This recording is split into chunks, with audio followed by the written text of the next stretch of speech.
You're listening to an audiobook presentation of Fury Godmother by Annabelle Chase, narrated by Elizabeth Seda. Chapter 1. What do you think? My mother stood in the center of the barn, watching John McLaren, the carpenter, as he took measurements and made notes. John cast a glance over his shoulder at her. "Everything looks to be in great shape from where I'm standing," he replied. "Why, thank you," my mother said, smoothing her hair. I rolled my eyes. He means the barn, Mom. John tucked his phone back in his pocket. "Shouldn't be too hard to transform into a living space for this young lady." "Oh, no, the barn is for my daughter," my mother said. "I live in the main house." She paused. "All alone?" I gave her a sharp look. All alone with about 100 other people? My mother waved a dismissive hand. "That's all temporary. You'll be moving out here, and Anton and his family will be moving into their house as soon as the remodeling is finished." "What about Grandma and Aunt Thora?" "Well, they're old," my mother said. She flashed a flirtatious smile at John. "Like I said, temporary." John only looked to be in his mid-30s. I couldn't imagine he'd be interested in my mother. Then again, I couldn't imagine any man being interested in my mother. It was a wonder she and my father managed to get married and produce 2 children. I still suspected she used her magic on him somehow. Not that my father was a prize. Being married to a vengeance demon can't be easy. One critical comment about leaving up the toilet seat, and you might find yourself bald by morning. "I'll have an estimate for you by the end of the week," John said. "That's wonderful, thank you," my mother said. "How long do you think a job like this will take?" John tugged his ear, thinking. "We've got good weather these days, and I've got room in my schedule, so not too long." He patted her shoulder. "Don't worry, Mrs. Fury. I'd be out of your hair in no time." My mother frowned. "In that case, maybe we should hold off until winter, Eden. It's nice having you in the house." "I'm in the attic on a mattress," I replied. "I don't even have a bed." "Beds are overrated," my mother said. "Wouldn't you agree, John?" Sweet Hecate, this was embarrassing. To his credit, John seemed oblivious. Or maybe willfully oblivious. "If I'm going to have construction equipment back here, you might want to consider dealing with that old well," John said. "It isn't safe." "What old well?" my mother asked. "I noticed it on my way to the barn," John said. "I can recommend a water well contractor." "I'm happy to consider all your recommendations," my mother said. "Keep 'em coming." "Ugh." "Great, I'll be in touch," John said, and left the barn. My mother waved after him. "Please do." I waited until the carpenter was out of earshot to reprimand my mother. "Do you have to flirt with every male within arm's reach? For all you know, he's married." "No ring," my mother said. "He's a carpenter," I pointed out. "He works with his hands." My mother smiled dreamily. "Good goddess, I hope so." Double ugh. "I'm going to work." "Why don't you stay and have breakfast with us first? Aunt Thora is making slow-cooked oatmeal." "I'm not hungry." That was a lie, of course. I was always hungry. But I had my eye on a scone at the Daily Grind, the best coffee shop in Chipping Cheddar. "Tell your father I'll let him know what his half will cost for the barn when I get the estimate," she said. "You can't just text him a screenshot of the estimate?" My parents divorced when I was 10, but they still avoided each other for the most part, despite living 500 yards away. As part of the divorce settlement, they'd agreed to divide the old Wentworth dairy farm in half, and my father built a new house on his plot, where he now lived with his second wife. My mother pulled a face. "If I must." "I'm happy to contribute to the cost," I said. "I have some money saved. Not much, considering the high cost of living in San Francisco, But now that I was back in Maryland, everything was much more manageable. The cost of living was one of the few perks of being back in my hometown. I'd had no intention of ever returning to Chipping Cheddar, but an incident at work triggered my magic, and I nearly killed my partner as a result. When the FBI discovered that I was better suited to the clandestine Federal Bureau of Magic, they sent me packing to the one place I didn't want to go. Home. "Don't be silly, Eden," she said. "You're down on your luck. The last thing your father and I intend to do is kick you when you're down." "I'm not down on my luck," I insisted. My mother refused to accept that I wasn't fired from my job with the FBI. "You lost your job, no boyfriend, living with your mother at 26 years old." She clucked her tongue. "If that isn't down on your luck, then I don't know what is." "Thanks for the pep talk, Mom. Now, if you'll excuse me, I need to get ready for work." "Yes, I suppose you should. We wouldn't want to risk you getting fired again." I stifled a groan and headed back across the grounds to the farmhouse. Chaos reigned in the kitchen as everyone seemed to be trying to prepare for the day at the same time. Verity, my sister-in-law, was attempting to feed one child while another child clung to her leg. Olivia, my 5-year-old niece, was the one attached to the leg. She looked up at me when I entered. "You look creepy." I shot a quizzical glance at Verity. "I look creepy?" The druid shrugged. "Consider it a compliment. She's a big fan of creepy." Ryan smiled at me, and milk poured out of his mouth. Even the toddler seemed determined to be part of the mayhem. "Ryan," Verity scolded. She glanced around the kitchen helplessly. "Where is your father?" My brother Anton appeared in the doorway, as if summoned. "You rang, my love?" He wore a t-shirt that read, "Something wicked this way comes." "You're wearing that to work?" my mother queried, also zeroing in on his choice of clothing. Anton grinned. "What? It's ironic. They don't know." "What they don't know at the office is that my brother is a vengeance demon, like our dad. Unlike our dad, however, Anton chose to work a normal job in the human world, in the creative department for a small advertising agency. He recently admitted to me that he took small jobs in Otherworld to pay for projects like the house remodel, but he wasn't as keen on exacting vengeance for clients as our dad. It seemed that Verity was having a positive influence on my brother, at least as far as I was concerned. "I'm heading out," I yelled over the din. "Everybody have a great day." I hurried out of the house before anyone could force-feed me Aunt Thora's oatmeal. I needed room for that scone. I left Munster Close and drove to the downtown area that overlooked the Chesapeake Bay. Even as someone who didn't want to live here, I recognized the charms of my hometown. The colorful and well-kept buildings around Pimento Plaza. The town had been settled by English Puritans searching for a better life in America. Formerly the home of many dairy farms turned cheesemakers, the human residents had no idea that the town is also situated on top of a dormant portal to Otherworld, the supernatural realm where members of my family are originally from. Even though the portal in this town is dormant, the mystical energy generated by the portal draws supernaturals to this area. My job at the FBM involves apprehending any supernaturals wreaking havoc in my jurisdiction and returning them to Otherworld where they belong.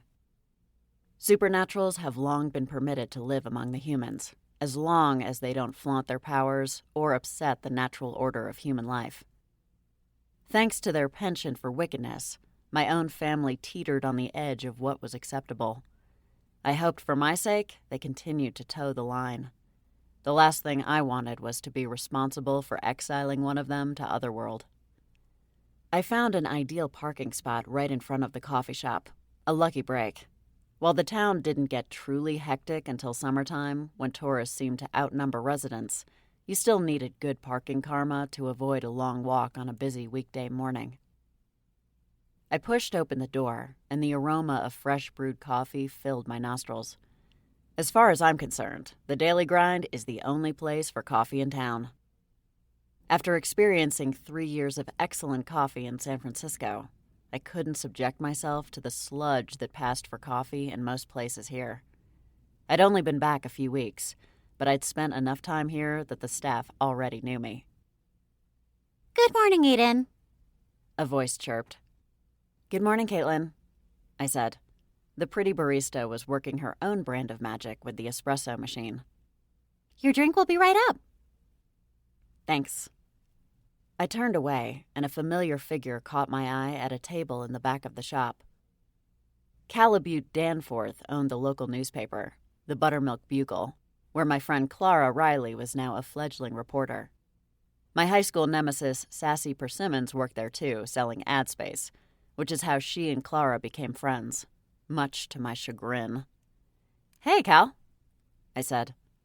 Cal glanced up from the paper on the table and smiled. Eden Fury, Clara told me you were back in town. Cal's family had a long history in Chipping Cheddar. The Danforths were one of the founding families, along with the Davenports and Wentworths, to name a few. It was unexpected, but it's nice to be back among friends. I didn't mention family. The jury was still out on that one. Here's your vanilla latte, Eden, Caitlin said. Oh, and a scone too, please, I said. I returned to the counter to pay. Sure. Caitlin popped one of these scrumptious scones on a plate. I swiped my card and then carried both items to join Cal at the small round table. I told Clara we should interview you about your involvement in catching Chief O'Neill's killer, Cal said. He was a slight, balding man with glasses and a pleasant smile. By all accounts, he was a decent boss, reasonable and kind. I thought Gasper covered the chief's death, I said. Gasper Caudry graduated from high school a few years ahead of me, although I didn't really know him. Of course, Cal said.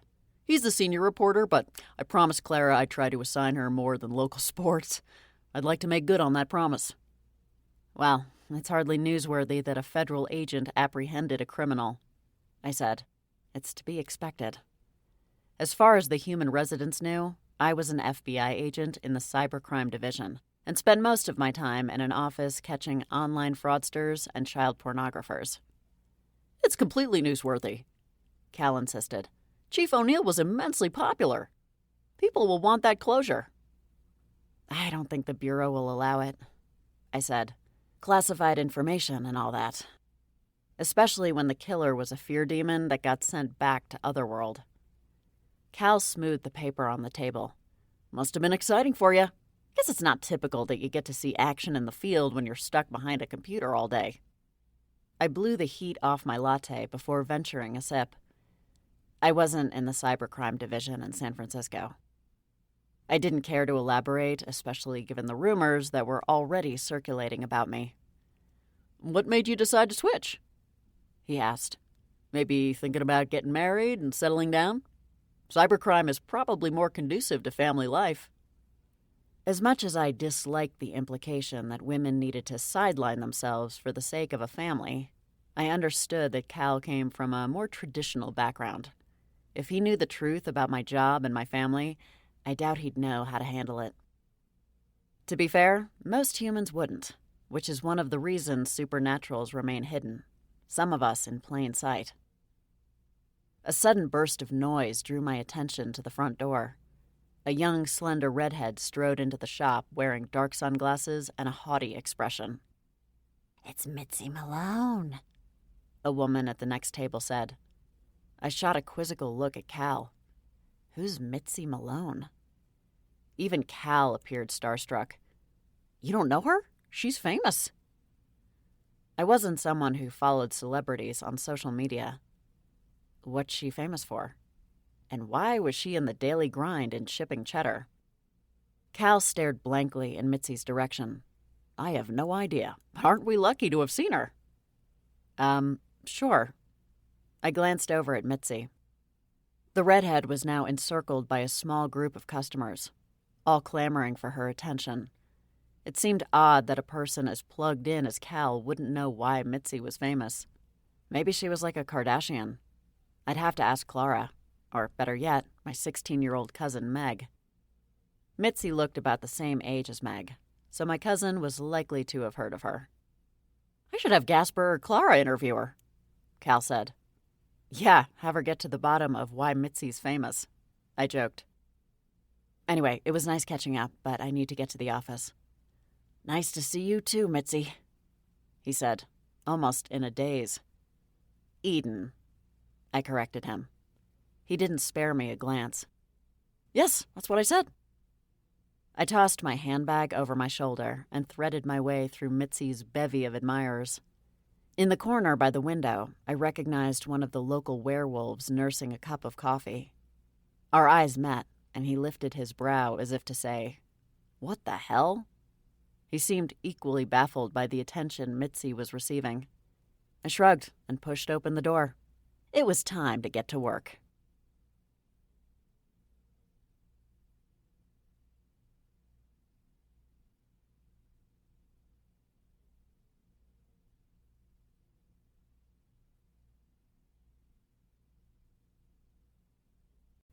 Chapter 2. I stood in front of the door to my office, unable to get inside. My assistant, Neville Wyman, had been trying to beef up security ever since the fear demon that killed Chief O'Neill gained access to our office and removed a vital piece of evidence that would have led to his capture more quickly. I pounded my fists on the door. "Neville, let me in!" The office was located on Asiago Street, between a donut shop and a tattoo parlor. The location wasn't necessarily unsafe, but it wasn't somewhere I cared to linger on the sidewalk. The door finally swung open, and Neville stood in the doorway, red-faced. "Apologies, I must have overdone the wood." Neville was a talented wizard, but sometimes his enthusiasm got the better of him. "You think?" I blew past him and tossed my handbag onto my desk. "So, what's on the agenda today? Any demons to send packing to Otherworld?" "Not today, oh kindly one." He cleared his throat. "I mean, Agent Fury." "Eden," I reminded him. If Neville and I were going to work closely together, a first-name basis seemed appropriate. Fergus never called me Agent Fury. Sometimes he called me Garden of and thought that was hilarious. He was such a nice guy that I always laughed politely. "Holes is running a BOGO special today if you're interested," Neville said. "Buy one, get one free on donuts?" I queried. That sounds dangerous. Neville smiled. "It's good to be naughty on occasion." If your idea of naughty is 2 donuts instead of 1, you go right ahead. I was accustomed to my family's idea of naughty, which usually meant a flagrant display of dark magic or vengeance. "What's it like?" Neville asked. I pulled a bottle of water out of my handbag and set it on the table. "What's what like?" "Being a part of a family like yours," Neville said. I turned to face him. "What do you mean?" "Your father, he's a vengeance demon. You can say it, Neville. I'm well aware." "And your mother likes her black magic as much as she likes Chanel No. 5 and kitten heels." "And yet, you became a federal agent," Neville said. "Fascinating." From the time I was old enough to express an opinion, my family said that I was drawn to the light. I shied away from hurting anyone and didn't want to use my magic. I laughed. They tried their best to encourage me the other way, especially when they realized I was a Fury. "Furies do have the potential for tremendous power," Neville said. "I've taken the liberty of doing more research." I held up a hand. "Thanks, but I don't need tremendous power, Neville. I'm happy the way I am." I spun in a circle in my chair, eager to lighten the discussion. I didn't like to talk about my family or my abilities. "So what did you and Paul do when there wasn't a supernatural criminal to hunt down?" "Well, I often worked on new ideas for spells and such, and Paul would patrol the town, follow up on any reported incidents. He'd also keep track of new residents and drop in on any supernatural ones. And he performed regular checks on the portal." "Why would he check on a dormant portal?" I asked. "To make sure it's still dormant, of course." My heart skipped a beat. Is there actually a chance that could change? I'd never heard of a portal reopening. It would mean chaos for the entire region until proper security could be put into place. The fallout would be catastrophic. "It's not a huge concern, but it remains a possibility," The portal is still there, after all. Under the right circumstances, I suppose it could be reopened. I haven't been to the portal, I said. Maybe I should do that. On a regular basis. If there were any change in the portal's status, I'd want to be the first to know about it. As the lone FBM agent in town, I was the first line of defense. Before you go, Neville began. He quickly hesitated and bit his lip. What is it? Whatever it was, he didn't look happy about it. This came for you. He retrieved a letter from his desk and handed it to me. Do you always read the mail addressed to your boss? Yes, he said. As your assistant, it's considered part of my duties. I thought you were more inventions, less admin. Neville straightened. I'm both. What is it? I scanned the contents. They want me to what? I leaned back in my chair. Are they serious? How am I supposed to do this now? Not now, Neville said. Next month. Apparently, because you never trained with the Federal Bureau of Magic, only the FBI, the Bureau has decided to help you brush up on supernatural basics. I'm a Fury, for Hecate's sake, I said heatedly. I don't need tips on how to be myself. But you've never been a Fury for the FBM, Neville said. You told me yourself that you didn't use your powers as an FBI agent. You just told me, in fact, that you resist using them at all. That's because I don't want to. It wasn't just my family I wanted distance from. It was my true nature. The more I used my powers, the more likely I'd inherit more Fury traits and eventually succumb to the dark side. Black wings were my latest gift from the gods, and I desperately wanted the receipt so I could return them. It won't be forever, Neville said, attempting to comfort me. The letter says it's a 2-week intensive course with one of their best instructors. Terrific. I shoved the letter in the top drawer. I'd worry about it next month. One more thing, Agent Fury. Eden. One more thing, Eden. His cheeks turned crimson. Apologies, that will take some getting used to. He searched his desk for another sheet of paper. Ah, here it is. I glanced down at the handwritten letter. Who writes with a pen anymore?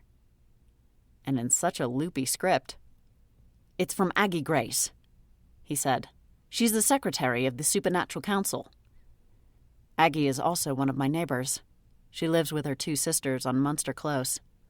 The Graces were inherently good, and I enjoyed spending time with them as a child, much to my family's dismay. I squinted at the letter, trying to decipher the flowery writing. I have to attend a meeting? Paul was a member, Neville said. The FBM agent in town has a permanent seat on the council. They expect you to take his place. Oh, I guess it made sense. Can you read when it is? I can't understand Aggie's handwriting. Tonight at 7, Neville said. In the private room at Chop House. Well, that's convenient. I'll see my cousin. Raphael's the chef and owner there. Neville puckered his lips. Oh, that's an excellent establishment. I've taken my more serious dates there. It hadn't occurred to me to ask Neville anything about his personal life. You're not married? No, he said. I've tried a few of the dating sites, both human and supernatural, but no luck yet. He offered a rueful smile. Dating is overrated anyway, I said, and vaulted from my chair. If anyone calls, I'm checking the portal and making sure it's safe for humanity. Neville saluted me. Would you like me to bring you anything from Halls while you're gone? BOGO before they go-go? No donuts today, thanks. I've already scarfed down a scone. And now I could go outside and walk off the calories. I was never one to be sedentary, and I initially worried that this position would chain me to a desk for the rest of my career. A daily check of the portal would be good exercise. The portal is located near the vortex, which is a place of powerful energy where multiple ley lines converge. Humans don't know about the portal or the vortex, of course. Supernaturals are drawn to it, though. For that reason alone, it was worth patrolling the area on a regular basis. As I left the seedy side of town, the buildings became brighter and better maintained. Chipping Cheddar's picturesque downtown was a magnet for tourists. Between the waterfront overlooking the Chesapeake Bay and the river that cuts straight through town, there were also plenty of parks and other outdoor spots to enjoy. And if your name was Beatrice Fury, you included the cemetery on that list. I stopped in the middle of Pimento Plaza and let the warmth of the sun wash over me. I was wondering when I'd run into you again. My skin crawled at the sound of my ex-boyfriend's voice. Tanner Hughes was the poster child for don't judge a book by its cover. The attractive cover lured you in, but the story inside was a disappointing mess. Hello, Tanner. I glanced at the statue of Arthur Davenport in the center of the plaza. Isn't this where I ran into you last time? He grinned. We'll consider it our special place. My gag reflex kicked in. We have to stop running into each other like this. Really? Tanner inched forward. We haven't properly caught up since you've been back. You're dating Sassy, the girl you cheated on me with in high school. You haven't proposed, and she worries you never will. You both work in sales. Miraculously, your mother still thinks you walk on water. I crossed my arms over my chest. Anything I've missed? Tanner wagged a finger. I see someone's been asking around about me. See, we're all caught up now. I started forward to move past him, but he caught my arm. How about a drink tonight? We can reminisce. I'd rather tie myself to train tracks and wait for imminent death. Tanner's grin turned wolfish. Holy smokes, I've missed that feisty attitude. I loosened his grip on my arm. I've got somewhere to be, Tanner. You'll have to annoy me some other time. He winked, as though we'd just shared a secret joke. You got it, babe. Blarg. I wanted a quick shower to wash away all traces of our contact. Too bad the bay wasn't warm enough for swimming yet. I continued to the promenade and walked along the waterfront, admiring the view of the boats as I went. The sound of movement in the bushes reached my ears, and I stopped short. I glanced around but saw nothing. As I took another step, I heard a muffled voice. My mind went straight to the recent murders in town. Although I'd caught the demon responsible, I was wary of another incident, so I dove straight through the bushes to confront my would-be attacker. What are your intentions here? I demanded, as I burst into a small clearing. My jaw unhinged when I realized the scene I'd stumbled upon. A man and a woman were half-dressed and in the midst of an intense makeout session. Based on the unopened containers of food on the blanket, their private picnic had quickly turned frisky. They jumped apart and gaped at me. Thankfully, I didn't recognize either one of them. I am so sorry, I said. I thought someone was stalking me. The woman grabbed her shirt from the blanket and held it in front of her chest. You nearly frightened me to death. The man stared longingly at the woman. And if that had happened, I would take this knife and stab myself in the heart so that I could join you. I never want us to be apart. The woman sighed dreamily. Oh, Maxwell, you wouldn't. No, he wouldn't, I said, because that's a butter knife. I inclined my head toward the dull blade on the blanket. Maxwell pulled her into his arms and kissed her. I've waited years to be with you. I won't let death come between us. Sorry for interrupting, I said, but they weren't listening. I returned to the promenade and jogged along the path, past the lighthouse, until I reached the triangular stretch of land between the bay and the river. I felt a rush of energy as I passed the vortex. The entrance to the portal wasn't visible to humans without the sight. Residents referred to the hillside as the Mound and often used it as a geographical reference point. I ducked my head and entered the mouth of the hill. This wasn't my first visit to the portal. As kids, my brother and I would dare each other to come here and tempt fate. He'd cajole me into standing in front of the portal and calling to inhabitants in Otherworld to come and get me. Then I'd run screaming from the hillside when my brother would make a sudden noise or jump out and grab me. Sometimes I'd invite Clara to join us, but she never wanted to come here. As an empath, she wasn't comfortable with the powerful energy that emanated from Otherworld. It was probably for the best, since my brother would have scared the daylights out of her anyway. I scoured the hollow of the hill. Nothing seemed out of the ordinary. No unusual pulses of energy or evidence of tampering. Satisfied, I turned to leave. I wondered whether Paul kept a log of his visits. I'd have to check with Neville. As I emerged from the shadow of the hill, I walked smack into the broad chest of Sawyer Fox, the new chief of police. Agent Fury? Chief Fox gripped me by the shoulders to prevent me from stumbling backward. I'm so sorry, I didn't see you there. He glanced around. Where on earth did you come from? I struggled to form words, which seemed to be a common occurrence in the handsome chief's presence. Out walking? I croaked. Nice day. Yeah, we've been pretty lucky with the weather. Sweet mother of lust, did he have to look so amazing? I wasn't generally a sucker for a guy in uniform, but sheesh, he wore it too well. What are you doing out here? I asked, pulling myself together. Got a call for help down by the river, Chief Fox said. 2 brothers were fighting. You know how that goes. One of them tells the other he hopes he breaks a leg or something to that effect. The chief chuckled. Lo and behold, that's what happens. I bet the brother feels sorry about it now.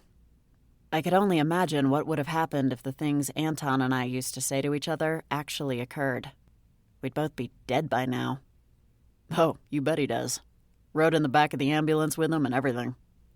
Guilt is a powerful motivator, I said. Love is an even stronger one, he replied. We fell silent for a moment. I should get back to the office, I finally said. How is that lamp working out for you? I'd told the chief that my office lacked natural sunlight, so he'd bought me a sun lamp as a gift for capturing Chief O'Neill's killer. The new chief didn't know that a fear demon was responsible. He didn't know anything about supernaturals, and I intended to keep it that way. It's wonderful, thank you. It really was. Want to ride back? He asked. My car's parked over there. He motioned toward the road. My whole body warmed at the thought of being alone in a car with Chief Fox, but I knew I had to keep my distance. The chief was human, and I wasn't. It was too risky. No, thanks. It's a beautiful day, and I need the exercise, I said. Well, I guess I'll see you around. It's a small town, I said. It can hardly be avoided. I paused. Not that I'd want to avoid it. I should hope not, he said. People who want to avoid the police are often guilty of something. The only thing I was guilty of right now was being a stammering moron. Nice running into you, Chief.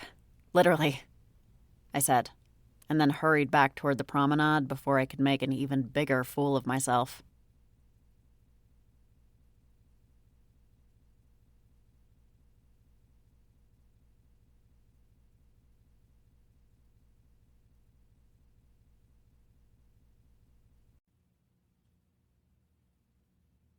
Chapter 3. The Supernatural Council meeting was held in a small room at the back of Raphael's restaurant that was normally reserved for private parties. I didn't know very much about the council, other than its existence. I recognized Aggie Grace at the round table, along with Adele LaRue, my grandmother's witchy rival. Adele's ancestors originally hailed from Louisiana and were one of the first black families to settle in Chipping Cheddar. Adele was now the matriarch of her magical family, which included a daughter, Rosalie, and a granddaughter closer to my age, Corinne. Although I liked Corinne, I'd kept my distance over the years, due to the rivalry between our families. Eden Fury, what a delightful surprise. Adele scraped back her chair and crossed the room to offer me a kiss on each cheek. She wore a beautiful headscarf with a gold dress and tasteful jewelry. Adele had always outshone my grandmother in the fashion department, not that I'd ever admit it out loud. Disloyalty like that was grounds for a severe hex in my house. Good to see you, Mrs. LaRue, I said. You look wonderful. Adele returned to her seat. Now, don't go saying things you don't mean. I look old and tired because I am old and tired. Hush, Adele, Aggie interrupted. You're as lovely as you've ever been. Your spirit shines ever so brightly. The Grays shifted her attention to me. "Hello, neighbor. Why don't you join us now that you're taking Paul's place?" I took a seat beside Adele. "Good to see you, Aggie. I've been meaning to drop in and say hello." Aggie waved a bony hand. "Oh, don't worry about it, darling. I know you have your hands full. You stop in whenever it suits you. You know you're always welcome." "Thanks," I said. "How are your sisters?" "Well, you know Talia and her gardening," Aggie said. "I swear she's outside in the morning when I get up and still there when I come home, no matter how late it is." "And Charity?" I asked. "Busy with nonprofits, as always. Her donations are way up this year. The internet has done wonders for fundraising." "That's great." Charity worked as a consultant to organizations, helping them with fundraising and other cogs in the nonprofit wheel. "So, who else is coming?" The words barely left my lips when the door opened and Husborn Crawley sauntered into the room. My other neighbor wore one of his signature pale linen suits, complete with a straw hat. I once told Fergus that Husborn reminded me of Foghorn Leghorn, the rooster from the cartoons. He laughed about that for a week straight. "Look at this," Husborn drawled. "A reunion! We could have done this powwow on Munster Close and saved ourselves a trip." "I would not set foot on Munster Close, Husborn," Adele said. "You know this." "Grandma hasn't warded the street in years," I assured her. That I knew of, anyway. "So glad you're a part of this, Eden, sweetheart," Husborn said. "Pidcock was a nice enough fellow, but talking to him was like talking to a glass of tap water." "Aren't you on the town council?" I asked him. "Why, yes," Husborn said. He took the seat adjacent to me. "We've always had one member that sits in on both council meetings. Helps to streamline information and cut down on the rumor mill." I smiled at Husborn. "You're like a double agent." "I could say the same to you." Raphael threw open the door and greeted us all with a wide smile. "Welcome, esteemed members of the council." His gaze alighted on me. "Splendid, Eden. I was hoping you'd be the replacement." He scrutinized the table. "And where is Mr. Phelps?" "Monroe Phelps?" I asked. I remembered the Phelps family. Werewolves. One of the Phelps wolves used to babysit my cousin Julie when I wasn't available. "Not Monroe," Raphael said. "His son, Hugh." "I'm not late, am I?" Hugh Phelps swaggered into the room. "Have a seat, son," Husborn said. "We're just getting started." "Would anyone like to order before you begin?" Raphael asked. "The usual round of drinks, please," Adele said. "And the spinach and artichoke dip." Aggie lit up at the mention of the appetizer. "I think we'll need 2 of those. That dish is inspired, Raphael." He bowed slightly. "I am particularly proud of that one. One must not simply chop the artichoke hearts." Adele smiled. "We recognize your culinary genius, Raphael. No need to get into specifics." "Do I want the usual round of drinks?" I asked. I had no idea what the drink was. "It's tradition," Adele said. Raphael clapped his hands. "I will lock the door behind me and return shortly with your order." He looked at me. "Julie and Meg will be in the dining room shortly. Come and see them when you're finished." "I will." "It's so sweet of your cousin to wait on us personally," Aggie said, once Raphael left the room. "He takes excellent care of the council." "It's in his best interest," Adele said. "He's a supernatural, too. I don't know about anyone else," Hugh began, "but I have a busy day tomorrow, so I suggest we get started." I listened to Aggie read the minutes from the last meeting. There wasn't much to report. Some supernaturals had been a bit rattled by the recent murders and the appearance of the fear demon, but no one had acted out of line with supernatural ordinances. These rules weren't publicly available, of course, but every supernatural family in town had access to them. That way, no one could claim ignorance. "Mrs. Huntington is complaining about her flower beds again," Adele said. Everyone groaned. "Why does she complain to the council about her flower beds?" I asked. Because she insists the werewolves are watering her lawn, if you understand my meaning, Adele said. That woman is obsessed with her gardens, Husborn said, exasperated. She is a gnome, Aggie pointed out. Hugh shook his head. No one is venturing anywhere near Mrs. Huntington's flower beds. I checked it out myself the last time she filed a claim. The only animal I smelled there was a cat. Well, she does own 3 of them, Aggie said. I imagine one of them is the culprit. She just has a thing against werewolves, Husborn said. I recall a few years back when she complained that a werewolf was mussing up her garbage cans. Turns out to be a raccoon. We don't want her calling the police station, Aggie said. That would be a real headache for all of us. I'll speak to her, Adele offered. She doesn't mind witches so much. Speaking of the police, what's the verdict on the new chief? Husborn asked. Supers have been asking me, but I haven't had the privilege of meeting him myself yet. You worked with him during the investigation into Chief O'Neill's death? Adele said. What do you think of him? Well, I admired his technique. And his physique. And his sea-green eyes. He seems to have a good head on his shoulders. And good shoulders, too, from what I hear, Adele said, with a smirk. My granddaughter is itching to get to know him better. I tensed at the mention of Corinne's interest in the chief, which was silly. I barely knew him, not to mention the fact that he was human and I was a vengeful fury in the making. It would be a mistake to get involved with him on anything more than a professional level, and I repeated this mantra to myself every time I found my mind wandering in his direction. He doesn't know that the real killer was a fear demon, does he? Hugh asked. No, definitely not, I said. Chief Fox will be as in the dark as Chief O'Neill was. What would he think of me if he ever knew the truth? What about news from the FBM? Hugh asked. Anything to report, Eden? Paul used to give us a mini-briefing every month. Nothing at the moment, I said. The fear demon was returned to Otherworld. I've been getting up to speed on everything in the office and checked out the portal. Still dormant. I smiled and knocked on the table for luck. Raphael entered the room with a round of drinks and the appetizers. I sniffed the glass of golden liquid that he set in front of me. It smelled sweet. What is it? It's called fairy dust, Aggie said. An old recipe that I gave to Raphael some time ago. Closest we'll get to nectar. He doesn't keep it on the menu, but he's kind enough to serve it to us during our monthly meetings. I swallowed a mouthful. Delicious. Dig in, Adele said, gesturing to the plates of spinach and artichoke dip. Nobody makes this like your cousin.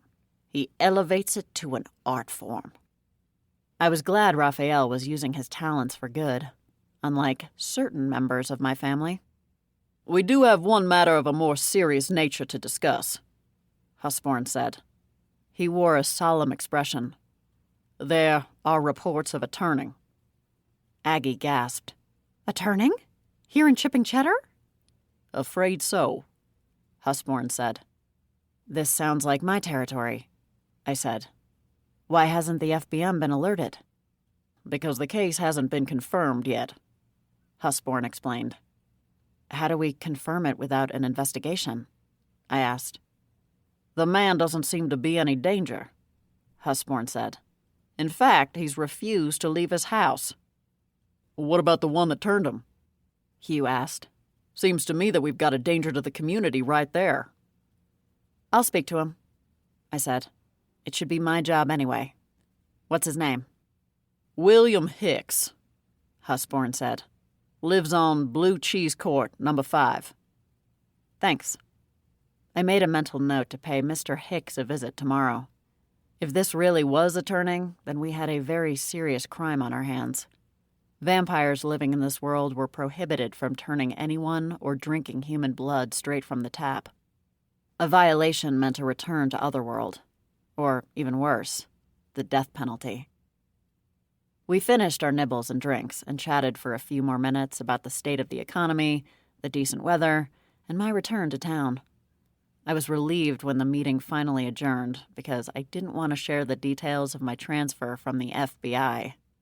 They didn't need to know that I'd siphoned powers from a vampire and had momentarily become one myself, nearly killing my partner in the process. I left the private room to seek out Raphael's wife and 16-year-old daughter in the main dining area. From a table in the corner, Meg caught my eye and waved. How was your first meeting? Julie asked. The werewolf had been a surprise choice of bride for Raphael, a dedicated warlock. I have my work cut out for me, I said vaguely. I didn't want to spread alarm over a possible turning. It was the kind of news best kept quiet. I'm glad you're on the council now, Julie said. It'll be good to have a family member with their eyes and ears on supernatural affairs. It makes sense as part of my new job, I agreed. I bet your mom and grandma are happy, Julie whispered. They've always hated that Adele was on the council. I suppressed a smile. Can you imagine one of them on the council, though? I can't imagine how many complaints they've triggered over the years. My family wasn't known for towing the line. It was a miracle my father managed to have a long-standing friendship with the chief of police. Between the FBM and the council, you're going to be a popular supernatural in town, Julie said. You'll have your finger on the pulse of this community. Hey, that reminds me, I said, turning toward Meg. Who's Mitzi Malone? Meg laughed. You too? I think the whole world knows her now. Now? I queried. Why, what did she do? Nothing, as far as I know, Meg said. She has a YouTube channel, but she talks about books. And what's wrong with books? Julie asked. You love to read. I know, Meg replied. I'm not knocking it, but how many YouTubers are famous for talking about books? It's weird. I don't know any famous YouTubers at all, Julie said. So I don't understand it on any level. I'm surprised you know anyone on YouTube, Meg, I said. According to my mother, Meg was a teen hipster who eschewed social media and other mainstays of her generation. I have a computer at home, Meg said. I use it, sometimes. Julie elbowed me. Tell her she needs a phone, Eden. Tell her about all the horrible monsters out there that you have to protect us from. Well, to be fair, it's only been one fear demon, I said. And what if the fear demon had attacked Meg? Julie asked. Without a phone, how would she have called for help? Fear demons don't necessarily attack directly, I said. And a phone didn't help his 3 victims either. Julie focused on her daughter. What if you get kidnapped? I'm sure he'll take my phone first, Meg replied. Then you'll be out of a daughter and an expensive phone. Julie wasn't prepared to give up just yet. What if you're lost? Lost how? I don't drive yet. In the woods, Julie said. I'm a werewolf, Meg said. How would I get lost in the woods? I don't know. Julie waved a hand airily. Maybe you'd go somewhere new so you could smoke cigarettes without getting caught. Gross. Meg wrinkled her nose. I'd never ingest that garbage into my lungs. You need a phone, Julie insisted. You won't have any friends. That's how they all communicate these days. Mom, stop with the fear-mongering, Meg said. You always envision the worst-case scenario for everything. I have friends. I live in a safe town. I have a computer at home. A phone isn't a necessity at this point in my life.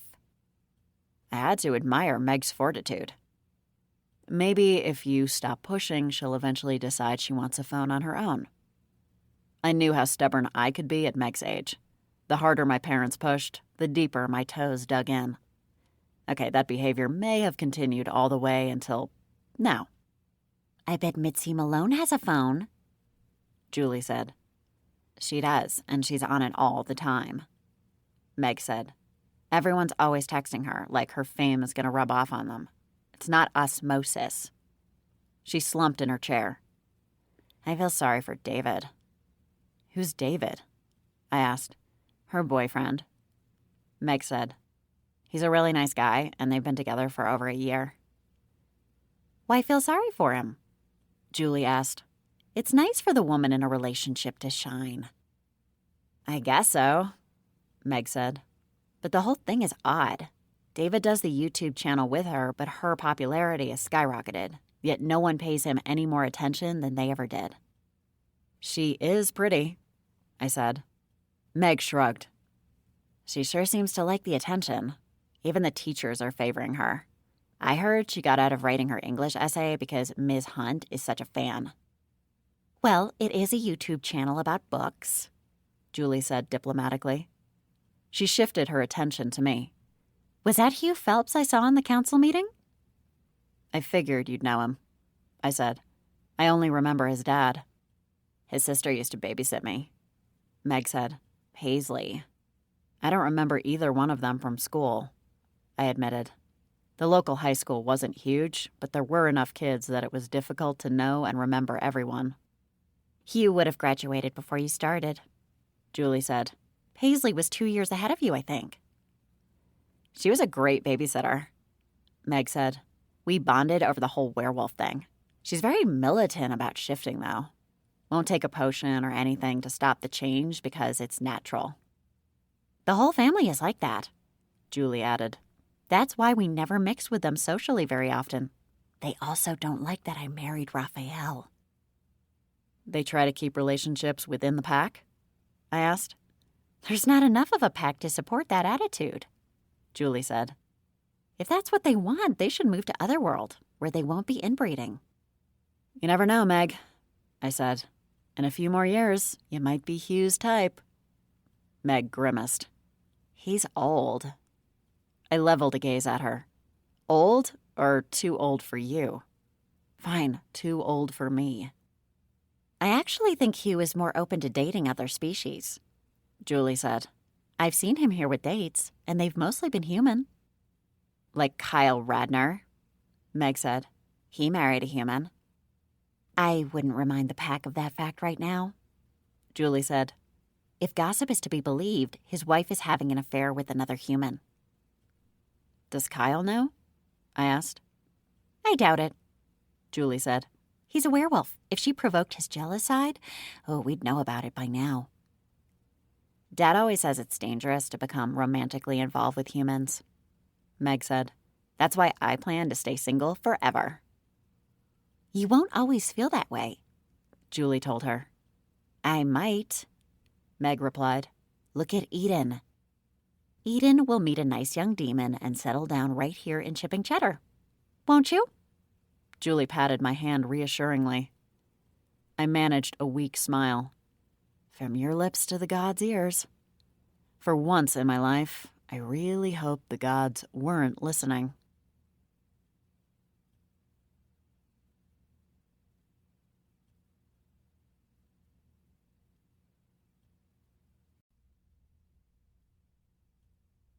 Chapter 4. Can you believe John decided not to renovate the barn? My mother's arms were cemented to her hips, and she stared at me, as though I were somehow to blame. What happened? I asked. He seemed excited to take on the project. He's not a carpenter anymore, my mother said. She snapped her fingers. Just like that! Apparently he bought a boat and intends to live there while he writes a novel. I frowned. You're talking about John, the carpenter? No, she's talking about John the Baptist, Grandma interjected. Jesus was the carpenter. Thanks for the religion lesson, Grandma. I faced my mom. I got the impression John enjoyed his work. Now he wants to write a book? I was surprised too, but I suppose this is what money does to a person. My mother huffed. Money? Did he get some kind of inheritance? I asked. Aunt Thora glanced up from her needlework. No, dear. He won the lottery. The cashier at the grocery store told me. Everyone in town is talking about it. Wow. I'd never met anyone who'd actually won the lottery. How much? I heard a cool mill, Aunt Thora said. Grandma squinted at her. A cool mill? What are you, a gangster's moll? Like you don't abbreviate words, Aunt Thora said in an accusatory tone. I abbreviate the right words, Grandma replied. Now he'll never date me, my mother complained. He'll be too rich. Yes, that's why, Grandma said. My mother balked. What? You think a young stud like that can't be attracted to me? I closed my eyes. Please don't use the word stud within earshot of me. Why are you closing your eyes? Grandma asked. Your ears are the issue. So, do we have any other contenders for the barn? I asked, because I was going to need to move out of this house soon if I intended to retain my sanity. I have a call into Norm Capelli, my mother said. He worked on the barn on the old Eaton property, and it looks fabulous. What about Anton's contractor? I asked. The one who's remodeling his house. My mother's eyes bulged. No, we can't do anything that would interfere with Anton's renovations. I second that, Grandma said. These children are constantly underfoot. They need their own space. I surveyed the kitchen. There are no children here now. I knew Olivia was at school. Where's Ryan? Napping, my mother said. Right, Ryan's nap time was usually when my father decided to sneak his grandson out of the house for a play date. Let me know what Mr. Capelli says, I said. Where are you going? My mother asked. I want to talk to Dad, I said. Tell him about the carpenter so I don't have to text him, my mother said. I nodded and went out to the backyard to whistle for Princess Buttercup, my hellhound. To any humans without the sight, she looked like a black and white Great Dane. I found her as a puppy, abandoned at the entrance to the underworld. Princess Buttercup came bounding around the side of the house with the branch in her mouth. Part of the branch had disintegrated thanks to the hellhound's acidic slobber. She dropped what was left of the branch at my feet. I can't throw this, I told her. It's falling to pieces. The hellhound hung her head. I'm going to see my dad, I said. Want to come? I picked up a different branch and threw it toward my father's yard. I had a good arm, one of my supernatural qualities that I only tended to use in connection with fetch. Princess Buttercup chased the branch, and I crossed the yard to my father's house, where he lived with Sally, my stepmom. I would have moved in with my father until I got my own place, but Sally's a vampire with OCD tendencies, and I knew she'd find another occupant difficult. I had no doubt she wiped down the door handles after each visit. I entered through the back door and straight into the kitchen, where my father was opening and closing cabinet doors. Stanley, why would you leave your glasses in a cupboard? Sally said. I wouldn't, my dad replied. but I can't find them anywhere else. Sally pinned her gaze on the hellhound.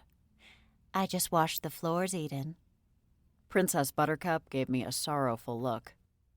Sorry, I said. I held open the door, and the hellhound returned outside with the branch. I suspected she'd end up digging a hole in their yard for spite. Would you like a drink, darling? Sally asked. She looked elegant with her golden blonde hair cut just below her ears and her white pantsuit adorned with the shiny gold belt. A simple gold necklace completed the ensemble. She was the most glamorous suburban vampire I'd ever met. No drinks until I find my glasses, my father grumbled. Where do you remember having them last? I asked. Before he could answer, I marched across the kitchen and plucked a pair of glasses from the counter next to the coffee machine. Do you mean these? My father swiped the glasses from my hand and put them on. How did you see those? How did you not? I shot back. They were right there on the counter. Sally shrugged. I was focused on other things. Where's Ryan? I asked. Now that I have my glasses, I can find him, my father said. Hardy har, very funny. My dad snorted. He's on the floor in the living room. I only came in here to find my glasses. I skirted the counter and saw my 1-year-old nephew on the floor, playing with colored blocks. Hey, Ryan. The little boy turned and smiled when he saw me. I dropped to the floor and began making a tower of blocks. Has he napped at all? His eyes looked tired. He didn't want to sleep, my father said. He wanted to play. Of course he'd prefer to play. He's only a year old. He doesn't know any better. I smoothed back his wispy layer of hair. You have to stop stealing time with him when he should be asleep. Why? I used to do it with you all the time, my father said. Your mother would put you down for a nap and disappear to a coven meeting or what have you, and I'd come in and sit with you in the rocking chair. Why not do that during my awake time? I asked. Between your mother, grandmother, and great aunt, someone was always hovering. Felt like I didn't get time alone with my daughter. That actually seemed sweet. And what did we do? Did you read me stories? Sure did, my father said proudly. Revenge for Dummies, Malevolent Rulers, a History. That was quality time for you and me. No Cinderella or Velveteen Rabbit? I asked. My father grimaced. Huh, not on my watch. I used to let you siphon power from me, too, so you could get back at your brother for being mean to you. My eyes bulged. You had me siphon vengeance powers? I don't remember that. You'd sleep well after that. He chuckled. Always trained you. I guess so, I said heatedly. I was only little. I couldn't handle power like yours. My father wriggled a finger at me. Ah, but you did. I built up your strength. I shook my head in disbelief. My father never ceased to amaze me. Sally, have you heard anything about a possible turning? I asked. Sally snapped to attention. A turning? You mean a vampire? Yes, I need to go and see someone named William Hicks today. The unofficial story is that he was turned. Sally clutched her necklace. I can't imagine such a thing. In a place like Las Vegas, maybe. Certainly not here. I cocked my head. Why Las Vegas? Oh, you know, people get drunk, they gamble. Before you know it, a vampire has convinced them that they really do want to live for eternity together. It's not like there's a quickie divorce option, I said. You become a vampire, and that's usually the end of the story. Why doesn't anyone stop them? You have FBM agents there, Sally said. But supernaturals get away with a lot in a place like Vegas. She wiped down the counter with a cloth. Are you sure he's been turned? Maybe it's one of those cases where a human has gone psycho and only thinks he's a vampire. Could be, I said. That's what I need to go and find out. I hope it's a psycho, Sally said. We don't need any more vampires in this town. I can barely tolerate the ones we have now. Are you forgetting that you're a vampire? I asked. Sally patted her sleek hair. There are different classes of vampire, just like in any group. I'll let you know which class William Hicks falls into once I meet him, I said, so you know whether or not to invite him to brunch. Sally smiled, displaying a set of pristine fangs. I do look forward to your update. I pulled into the driveway of 5 Blue Cheese Court and cut the engine. I sat in the car for a moment and stared at the quiet house. If William Hicks was a recently turned vampire, he was likely freaking out, unless he'd entered some sort of understanding with his sire. That happened sometimes, not quite like what Sally described in Vegas, though. It was a more thoughtful approach. Arrangements were made between parties invested in a relationship. They filed paperwork in Otherworld and went through the process there. Never here, though. Here was a criminal offense. I approached the door and gave it a firm knock. No one answered. Mr. Hicks? I called. Are you in there? My name is Eden Fury. I'd like to speak with you. I didn't want to identify myself as an agent at the outset and risk scaring him into silence. Although I heard movement in the house, the door remained closed. William, I understand something scary may have happened to you, and I'd like to talk to you about it. I promise nothing bad will happen. A risky promise, but one that had to be made. I needed to see him and assess the situation. I counted to 10 and used a simple unlocking spell that Grandma had taught me to open the door. As a teenager, I'd been forced to use it on a frequent basis to take back belongings that my brother had stolen from me. Anton had been a relentless thief, always taking the one precious item he knew would rattle me. It was a wonder we had any relationship at all now. Slowly, I entered the house. "William, I'm not here to hurt you. Please come and talk to me." There was silence until a voice said, "But what if I hurt you?" "William, I'm a federal agent, and I have a few defensive skills," I said. "It's unlikely you'd be able to hurt me." I didn't relish the idea of siphoning vampire power again so soon, but it would weaken William long enough that I could subdue him. A young man emerged from the shadows. His face was gaunt, and his eyes were bloodshot. "You're Eden Fury." His voice reflected the surprise on his face. "Yes, I said that." "You don't remember me? We went to elementary and middle school together," he said. "I'm Will." I studied the sickly young man. "Right, I remember now. You had a pet rabbit." "Miss Flutternutter." He managed to smile, and I noticed his fangs peeking out. "Why didn't you go to our high school?" "My family moved when my parents divorced," Will said. "I moved back here after college. I had such happy memories of this town growing up that I wanted to come back as soon as I could." He grunted. "I guess everything seemed better before their divorce." "If it's any consolation, my parents divorced when we were in elementary school. They still live 500 yards away from each other. And I'd never wanted to come back." His eyes rounded. "My parents would have killed each other living that close." "So, you want to tell me how you acquired the new enamel?" I gestured to his fangs. He licked his chapped lips. I doubted he was eating or drinking enough of anything. His whole system was probably in turmoil. "Can we sit in the study?" he asked. "It's darkest in there. The light bothers my eyes." "You know you can venture out in daylight, right?" I asked. "The whole vampires only come out at night thing is just a myth." I followed him into the darkened study and perched on the arm of the love seat. "Okay, cool," he said. "I wasn't sure." He sat in a wingback chair. "Why do you know about this stuff? I didn't even know vampires were real until I became one."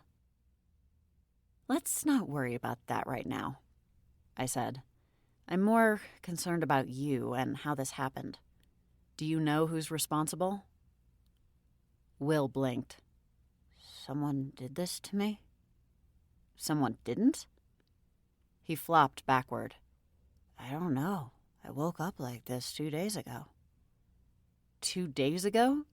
You just woke up with fangs and a thirst for blood?" He nodded. "I thought it was a dream at first.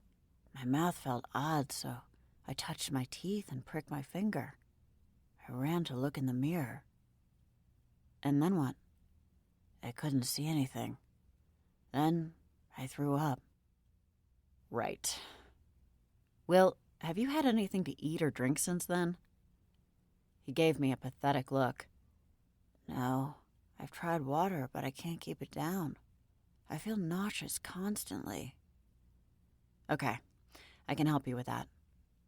I immediately texted Sally to ask for spare bottles of blood and sent her the address. Thankfully, I'd already apprised her of the situation, so she wouldn't need to ask questions.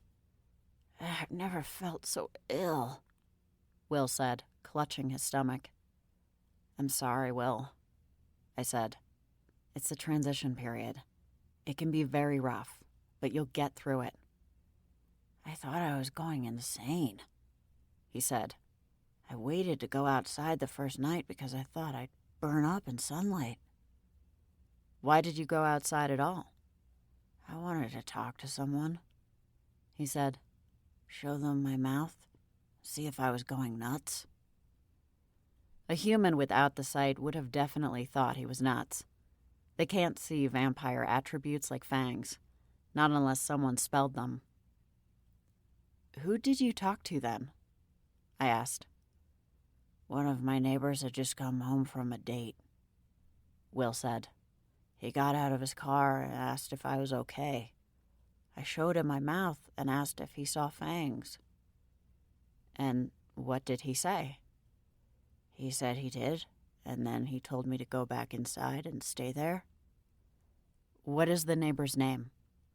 Truman Etheridge. Aha, that explained how Husborn Crawley found out. The Etheridges are Fae.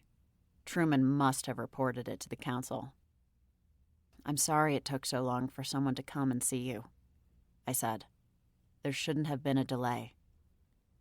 Am I stuck like this? He asked. I'm not sure yet, I said, though I didn't see how he'd be able to undo a turning. I need more information from you. Let's retrace your steps leading up to your first morning as a vampire and see if we can piece it together. Did you go to any bars or meet up with someone for a drink? I went to Hole's for a donut and coffee, he said. That Paige sure is nice. I wish he wasn't married to that loser Shia. I haven't met Shia yet, but my office is right next door to Hole's. He frowned. That doesn't seem like a great place for an office. I didn't choose it. After Hole's, I went for a walk along the river. I didn't see anyone there. I like to go when it's quiet and peaceful, to think. About anything in particular? His expression clouded over. No, nothing really. I didn't need Quantico training to know that was a lie. Did you used to go there with your parents as a kid? He brightened. Oh, all the time. I loved playing outside as a kid. So it was a happy place for him. Good memories. I used to pretend the mound was a mountain peak, and I was a lost climber with nothing except my wits to survive. I smiled. You had quite the imagination. I would dig holes, use a bucket and a rope to get water from the old well. All sorts of stuff. Why not get water from the river? I asked. Oh, it was contaminated, and if I drank from it, I risked disease. He chuckled. I think it was cholera. Anything to make my predicament more harrowing. Sounds like your parents didn't ever need to entertain you. Will sighed gently. Definitely not. I could play there for hours, perfectly content. My parents would have to drag me home. The doorbell rang. That's my stepmom, I said. She's a vampire, too. Will huddled in the chair and hugged a pillow. A real vampire? I offered a reassuring smile. Yes, Will, a real vampire like you. I went to the door and let Sally in. Doesn't she have to be invited? Will called from another room. No, we yelled in unison. Sally gave me a bottle of blood, and I brought it into the room for Will. You have a lot to learn, I said. This is my stepmom, Sally Fury. She can answer any questions you might have. Sally stood in the doorway. Take slow sips. The last thing you want is a bright red stain on that light carpet. Will stared at her. Stains are the least of my concerns right now. Sally squeezed my shoulder. Why don't you let me take it from here, Eden? You go file a report or whatever it is you need to do. I don't want to file a report until I know more, I said. Will's eyes widened.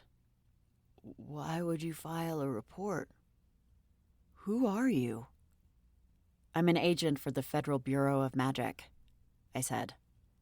I needed Will to know he could trust me, and that meant trusting him with my secret. It's a secret division of the FBI. I handle supernatural occurrences in this jurisdiction. And I'm a supernatural occurrence? He asked. I gave him a sympathetic look. I think you qualify. What happens to me if you file a report? Don't worry, Will, I said. We're going to keep this under wraps until I get more information. He took a sip of the blood, and his body relaxed. Wow, I thought it would be disgusting. Sally patted her bag. There's more where that came from. I have both still and sparkling once you've settled. Have you always been a supernatural? Will asked me. You seemed normal to me in school. I am normal, I said. Sally rolled her eyes. Except the way you bend your fingers. That's unnatural. I'm double-jointed, I huffed. And I'm a Fury, so my supernatural abilities aren't as obvious as, say, a werewolf. Will recoiled. Werewolves are real? Basically, if you can imagine it, it exists, I said. Topless mermaids? He asked. Right in the bay, I said. You wouldn't have been able to see them before, but you can see them as a vampire. Will was rendered speechless. Is the whole world like this? We're everywhere, but we gravitate to some places more than others. I didn't want to explain the portals. Will had enough information to process. I'll leave you my number. Text me if you need anything, and I'll be in touch. Thanks, Eden, he said. He took another sip of blood, and a drop began to fall toward the carpet. Sally used her vampire reflexes to catch the droplet before it hit the carpet. Good luck, Will. But you don't need it, I said. I'm leaving you in good hands. Will gaped at Sally, awestruck. I can see that. He shook his head. I feel like I have so much to learn. And so did I. Like how in Hecate's name did Will Hicks become a vampire?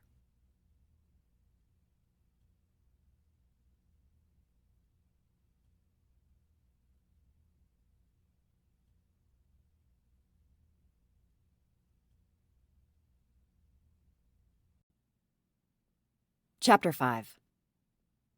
I left Will's and went back to the office to update Neville on recent developments. He gave me a list of local vampires so that I could start questioning them about Will. Even if they weren't the responsible party, they might have heard something. Vampires are notorious gossips. The next time I looked at the time, it was 6 o'clock, and my stomach was rumbling. Neville had been gone an hour, so I headed home to take care of my appetite. I sensed a bustle of activity the moment I stepped through the door and went into the kitchen to investigate. My mother took one look at me and raised her brow in silent criticism. What? I asked. I glanced down at my jeans and t-shirt. The white shirt had an image of 4 foxes with "sake" written below. At least wear a shirt that's grammatically correct, Grandma said. She stood at the stovetop stirring a pot. It technically says 4 foxes' sake, not 4 fox sake. I inclined my head toward the pot. I see you do that physically as well as metaphorically. My mother moved to stand between us. Why don't you go wash up? She said to me. We're having dinner promptly at 6:30. Why promptly? Thanks to different schedules, our family tended to have a staggered approach to mealtimes. I took the liberty of inviting an old friend, my mother said. It was then I noticed her sapphire necklace and matching earrings, and her perfectly coiffed hair. Which old friend? Hugh Phelps. Despite her best effort to murmur his name, I heard her loud and clear. How is Hugh Phelps an old friend? I demanded. My mother turned to busy herself with the cheese plate on the island. We've known the Phelps family for generations. Monroe, maybe, I said. Even his daughter, whose name I forgot yet again. I don't even remember Hugh. I was only reminded because of the council meeting. It's hard to forget now, Grandma interjected. Even his muscles have muscles. I know what you're doing, and it won't work. I spun around toward the attic. Enjoy dinner. I'll be upstairs. Eden, Joy, Fury, you will clean up and report back here immediately, my mother said firmly. I felt the energy in the room change. Don't you dare cast a spell on me, I yelled over my shoulder. Too late. I felt the magic attack my body and turn me back toward the kitchen. Stop, I said through clenched teeth. My mother gave me a smug look. What are you going to do? Arrest me? I might, I ground out. Now, stop the spell. My mother folded her arms. Not until you agree to clean up and come to dinner. I also invited someone, Aunt Thora said quietly. Ted O'Neill. Would you be willing to come for him? I couldn't move my body, but my eyes darted in Aunt Thora's direction. Ted O'Neill is Chief O'Neill's brother and works at the lighthouse. He and Aunt Thora had been involved when they were much younger, but the family had warned my great-aunt against a relationship with a human. I'd visited Ted recently to break the news of his brother's death, and had seen how lonely he was. Of course I would come for him. I wasn't a monster. Yes, I said, barely able to move my lips. My mother flicked a finger and released me from her hold. I bent my neck from side to side. Don't do that again. It's my house, my rules, my mother said. You can't inflict magic on someone just because they don't do what you want, I said. Why not? She replied. I've been doing it your whole life. No kidding. I didn't even need a curfew in high school. When the clock struck 11, my mother's spell would drag me home no matter where I was. Clara understood when it happened, but I'd had to make up a variety of strange excuses when it happened with Tanner. One minute we'd be making out in his car, and the next minute I'd be gone. Luckily, he wasn't the sharpest pine needle in the forest. You'd better be nice to Ted, I warned. My mother and grandmother wore their best blank expressions. I don't know why you think I wouldn't. My mother wandered over to the sink and began loading dirty dishes into the dishwasher. It's not you I'm most worried about. I pinned Grandma with a hard stare. Ted is vulnerable right now. He needs kindness. And I'm sure my sister will give him all the kindness he needs. After dinner. Grandma turned back to her pot and continued to stir. You can go change your clothes now, Eden, my mother said. You can't wear that outfit to dinner when you've had it on all day. That's what happens with clothes, I said. You wear them until you get your shower and then pajamas. Not when someone special is coming to dinner, she insisted. Great Nix, it's no wonder you're still single. Hugh is a werewolf, I said. Since when do you encourage relationships with shifters? Since your cousin Raphael married Julie, that's when. I couldn't argue with that. Julie had become a welcome addition to the family, and we all fussed over Meg from the moment she was born. If you think Hugh is such a catch, why don't you put yourself in the running? I asked. You don't shy away from younger men. My mother lifted her chin a fraction. I just might, Eden dear. But you're the one who needs to get a move on. My biological clock has self-destructed. Go on and change, Eden, my great-aunt encouraged. Ted will feel the negative energy in the room if we keep this up. I need to calm the vibes. She shuffled over to the pantry and removed fresh sage from a jar. Let's all be on our best behavior for his sake. Fine, I huffed. I hurried to the attic to change my outfit, but I deliberately chose the most boring clothes imaginable. Black jeans and a dull gray t-shirt. Drab didn't begin to describe the way I looked. I ran a brush through my hair, but only because I wasn't completely without vanity. By the time I returned to the kitchen, our first guest had arrived. Hugh stood between the kitchen and family room with a beer in his hand. He was chatting amiably with Verity and Anton. His face lit up when he saw me. Fancy seeing you here, he said. I live here, I replied. My mother shot me a dark look. I live in the attic, I added, just to annoy her more. Hugh smiled. Cool, I love attics. Maybe you can show it to me later. Princess Buttercup rushed into the room and nudged me for attention. Hugh's eyes popped at the sight of her. A hellhound? Here? The werewolf seemed taken aback. I half expected Princess Buttercup to growl at him, but she didn't seem bothered by his presence. That spoke volumes, to be honest. She was quick to tell me when she disliked someone, and I trusted her judgment. She's a rescue, I explained. but we're expecting a human guest, so no more talk of hellhounds." Hugh grimaced. "Oh, sorry, I didn't realize." On cue, the doorbell rang, and Princess Buttercup raced to the door. She narrowly avoided tripping over Charlemagne, who slithered to the door as well. Candy stayed on the windowsill in the kitchen, not remotely concerned with the latest guest. My grandmother's black cat marched to the beat of her own drum. A moment later, Aunt Thora appeared with Ted. His face was ashen as he observed the Great Dane and the python that entered the room ahead of him. "Such interesting pets," Ted said. "Scram, you two. You're making our guest uncomfortable." My mother shooed Princess Buttercup and Charlemagne down the hall, and then turned to greet Ted with a blinding smile. "Welcome, Ted. It's been far too long. Can I offer you a cold drink?" We have fresh lemonade, Aunt Thora offered. "Of course you do." Ted smiled at my great-aunt. "I'd be a fool to turn down your homemade lemons. It's a marvel you can grow lemon trees in this climate at all. Must be your magical touch, Thora." Must be. Aunt Thora smiled demurely before going to pour him a glass of lemonade. My mother steered Ted into the open-plan room where the rest of us had congregated. "Ted, do you know Hugh Phelps?" I asked. "You're the lighthouse man," Hugh said, and shook the older man's hand. "That I am," Ted said, puffing out his skeletal chest.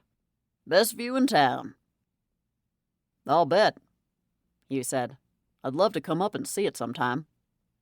Ted beamed. "I wouldn't mind the company. Come whenever you like." If one good thing came out of this dinner, it would be Ted reconnecting with people. I felt like he needed it more than ever, now that his brother was dead. I hadn't seen Chief O'Neill's ghost since the fear demon was apprehended, so I could only assume that he crossed over and was finally at peace. That was my hope, anyway.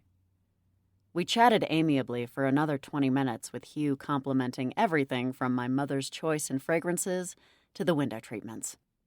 He was liberal with his flattery, which only made me wary of him. I didn't trust anyone with that many compliments to dole out.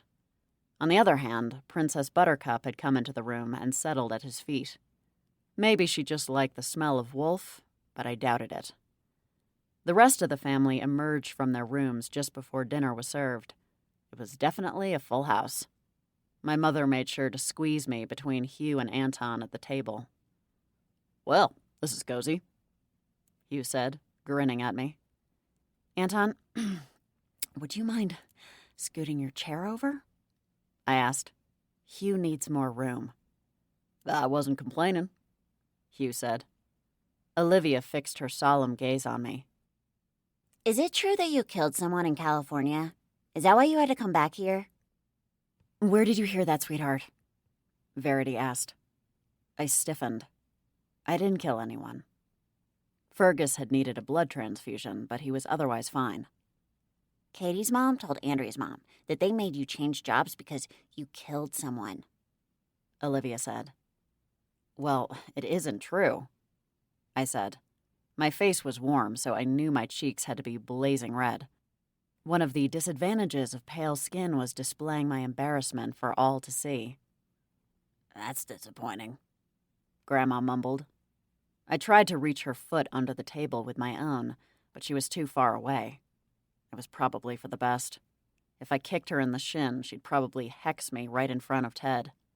As I moved my foot back to its place, I noticed Charlemagne slithering in and out of the chair legs. "Charlemagne, no begging at the table," Verity said in a firm voice. Candy jumped down from the windowsill and landed in front of the python, blocking his path. The snake opened his mouth and hissed, and Candy responded in kind. "Will you look at those two?" Grandma said. "I hadn't seen two animals that infatuated since Hugh's parents started dating." I cleared my throat loudly and jerked my head toward Ted. We're all animals, Eden," Ted said. "It wasn't an insult." Hugh nodded. "They still have a wonderful relationship." "One you aspire to emulate, I imagine," my mother said. Inwardly, I groaned. She was as subtle as a minotaur in a china shop. Most definitely, Hugh said. Just waiting to find the right woman to share my life with.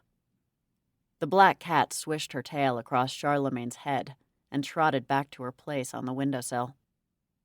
Eden doesn't have the same high bar, so there's less pressure, Grandma said. Her parents can't stand each other. My mother pressed her lips together, and I stifled a laugh. It was petty, but I kind of loved when they turned on each other because it meant I was free and clear, at least for the moment. I wouldn't trade married life for anything, Anton chimed in. Someone was eager to score points with his wife. I wondered what he was trying to atone for. Eden, why don't you tell Hugh about your job in San Francisco? My mother said. Eden was an FBI agent, you know. Yes, same as here, I said pointedly. My mother's gaze shifted to Ted, and she flashed a dazzling smile. Yes, of course, but in a different division. That sounds fascinating, Hugh said. I like a woman who relishes action and adventure. Well, you won't find much of that here in Chipping Cheddar, I'm afraid, Ted said. It's relatively quiet. Mick used to say that the worst crime we have here is petty theft. Until he was murdered, that is. The table fell silent. I throw up when I drink orange juice, Olivia said, breaking the tension. I hate pulp. Olivia, you shouldn't talk about such things at the table, Verity said. It isn't polite. Why not? Olivia asked. Everybody throws up, just like everybody poops. She giggled at her own statement. That's the best book. It is one of her favorites, Anton said. Verity shot an annoyed look at her husband. Please don't encourage her. Poop, Ryan said. He smashed his fist into his applesauce and laughed. That's not poop, Olivia said. That's diarrhea. I closed my eyes and tried to mentally teleport to my happy place, which was basically anywhere but here. Your children are charming, Hugh said. Charming, Grandma repeated. If you think that's charming, I have a few friends in the nursing home I can introduce you to. Hugh chuckled. I'd be delighted to meet him. The rest of the meal continued in the same vein, with Hugh managing to catch every throw. I could tell it was grating on Grandma. She wanted to see his imperfections, and he was refusing to bend under pressure. After the apple pies were obliterated, Ted and Aunt Thora took a turn in the garden out back, while Hugh thanked my family for a lovely evening. Early to bed, early to rise, he said. I like to keep my schedule. Eden will walk you out, my mother said. Thank you so much for coming. It's been delightful. It certainly has, Hugh replied. Hugh offered his arm to me. Shall we? I looped my arm through his. Don't rush back, my mother said. We'll clean up. And by we, you must mean you and the garden gnomes, Grandma said. Because my arthritis prevents me from any type of cleanup activity. I'm sure there's a potion for that, I said. Hugh and I made it as far as the front porch before he turned to me.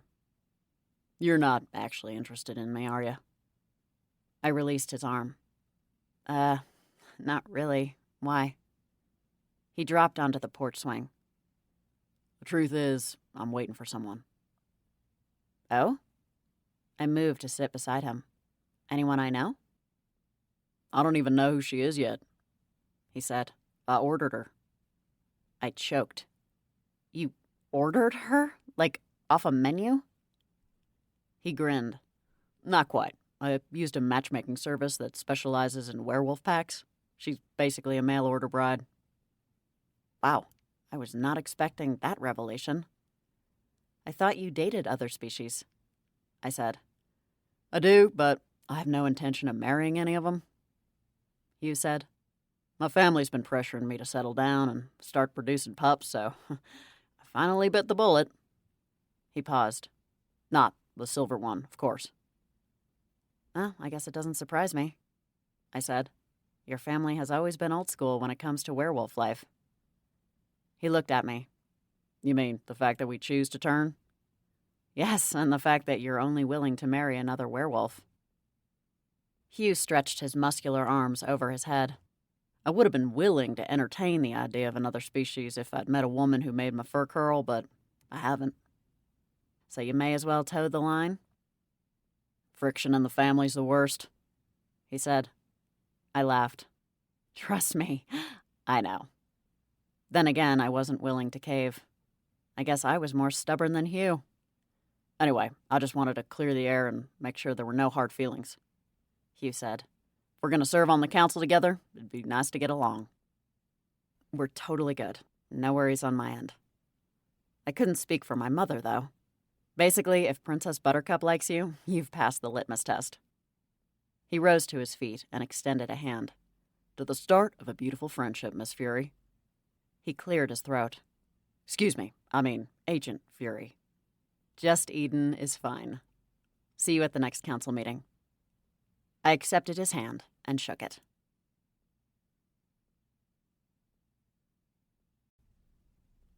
Chapter 6. The next morning, I sat with Sally in my father's house and reviewed the list of vampires in town. I figured that Sally knew most of them and could help me prioritize the order of interviews. I appreciate your help with this, I said. I'm out of touch with the vampire community here. So am I, for the most part, Sally said. They're not fans of your father. Because he's a vengeance demon and not a vampire? No, because he's annoying. She offered a tight smile. You know how loud your father can be. He doesn't know how to read a room. I was familiar with my father's social graces, or lack thereof. So, which vampire should we start with? I asked. Sally leaned over to consult the list. We should see Bianca Mortimer first. We? Bianca will be more forthcoming if I'm with you, Sally said. You know how insular the vampire community can be. You think she's the most likely to know something about Will? Doesn't she work in a salon? I vaguely remembered her from visits to Scissors. Now she owns a salon that caters to supernaturals, Sally replied. Everybody talks there.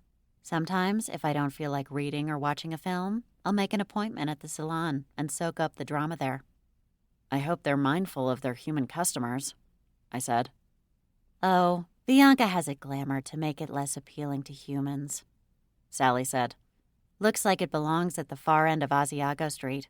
Humans don't set foot in there unless they're lost or desperate. The salon sounded like a promising source of intel. I don't have to get my hair done, do I? I'll book us for pedicures with Bianca. Sally cast me a sidelong glance. Though, it wouldn't kill you to get a trim. I rolled my eyes. Now you sound like Mom. Sally's jaw tensed. I'll pretend you didn't just say that. I handed her my phone. Would you call from mine so I have the number? Of course. Sally called and made the appointment. We have 30 minutes. Plenty of time. We're lucky Bianca could fit us in. Sally's lips curved into a smile. Luck has nothing to do with it, darling. One of the perks of being married to a vengeance demon. She stood. I'll go grab my sandals. I hate when I mess the polish the second I put my shoes on. 25 minutes later, we were on a side street downtown. Turn right here, Sally said. I turned and noticed the sign for Sparkle up ahead. Part of me wanted to view it through human eyes, just to see how unappealing it looked to them. I nabbed the first available spot, showing off my parallel parking skills. You're so good at that now, Sally said. I remember when you would end up a foot from the curb. I had a lot of practice in San Francisco, I said. Sally opened her door. I've been meaning to tell you. I'm sorry things didn't work out the way you hoped. I know you would have been perfectly happy to stay out west. Thanks, Sally. I appreciate that. Your father is over the moon, though, she said. He's missed you. You mean he's missed trying to mold me into something I'm not? Now, don't be so hard on him, Sally said. His intentions aren't all bad. Maybe not toward me, I said. I can't speak for the thousands he's pursued in the name of vengeance. Sally didn't respond. We entered the salon and were greeted by a young guy at the receptionist desk with a pierced nose and blue hair.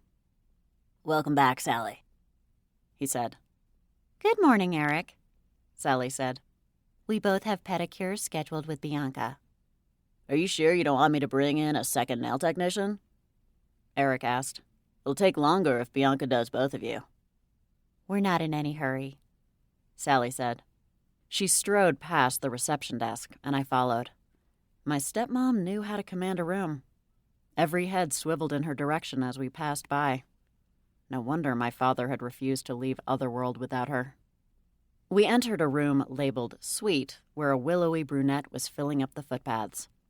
"Good morning, Bianca," Sally said. "Sally, my sweet!" Bianca walked forward and kissed Sally on each cheek. "You haven't aged a day."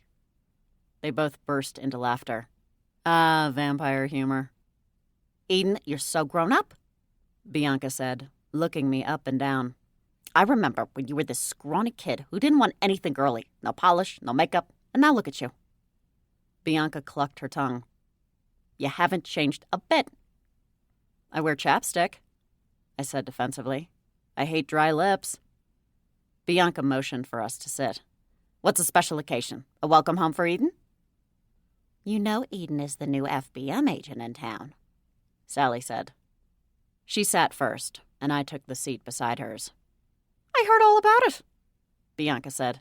"Congratulations, Eden. Your family must be very—" She hesitated, likely realizing that proud wouldn't be the right word. "Very happy to have you home." "They're adjusting," I said. "We all are." I slipped off my shoes, and Bianca recoiled slightly. "My, what unexpectedly large feet for your slender frame." "Eden's an anomaly in so many ways," Sally said.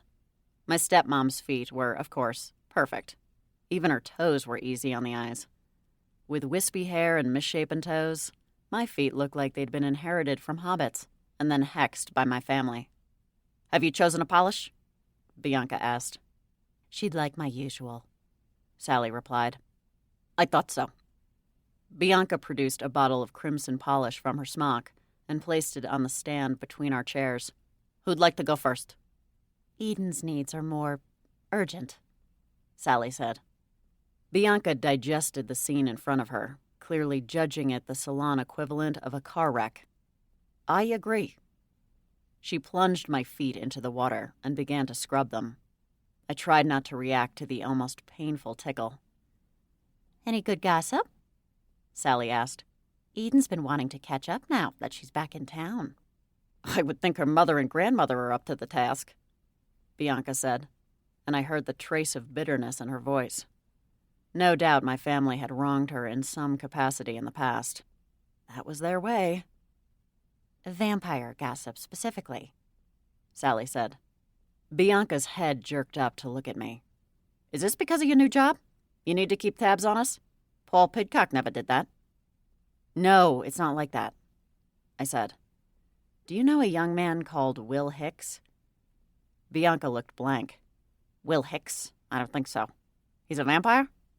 "He is now," I said. Bianca halted. "What do you mean, now?" "I mean that he was a regular human, and now he's not." She met my inquisitive gaze. "Unholy hell, are you serious?" I nodded. He didn't know anything about supernaturals until he woke up as a vampire. Bianca's jaw unhinged. "He literally woke up one morning and was a vampire?" "I went to school with him, so I know he wasn't one before." Bianca shifted her attention to Sally. "I guess you don't know anything." "Only what Eden's told me," Sally said. "I had to go to his house with emergency blood. Poor young man was so confused and understandably terrified."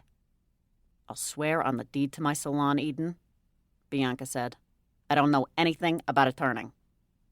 She seemed genuinely pained to hear about Will's situation. "Have you heard of any vampires causing problems recently?" I asked. "Anyone resisting the rules?" Bianca flinched.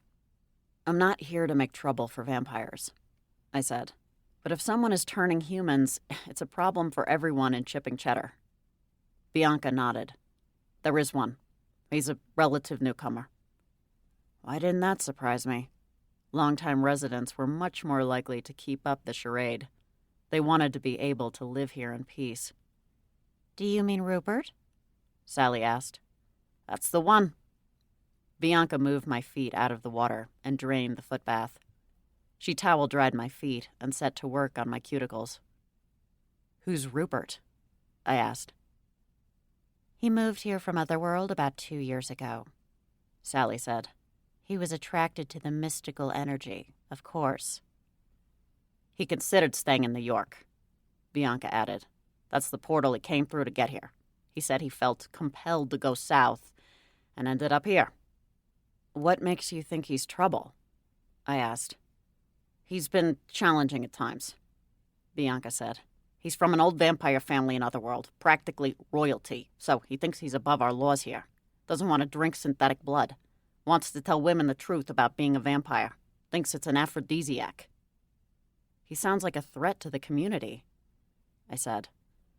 And with a new chief of police, the risk is greater than ever, Sally chimed in.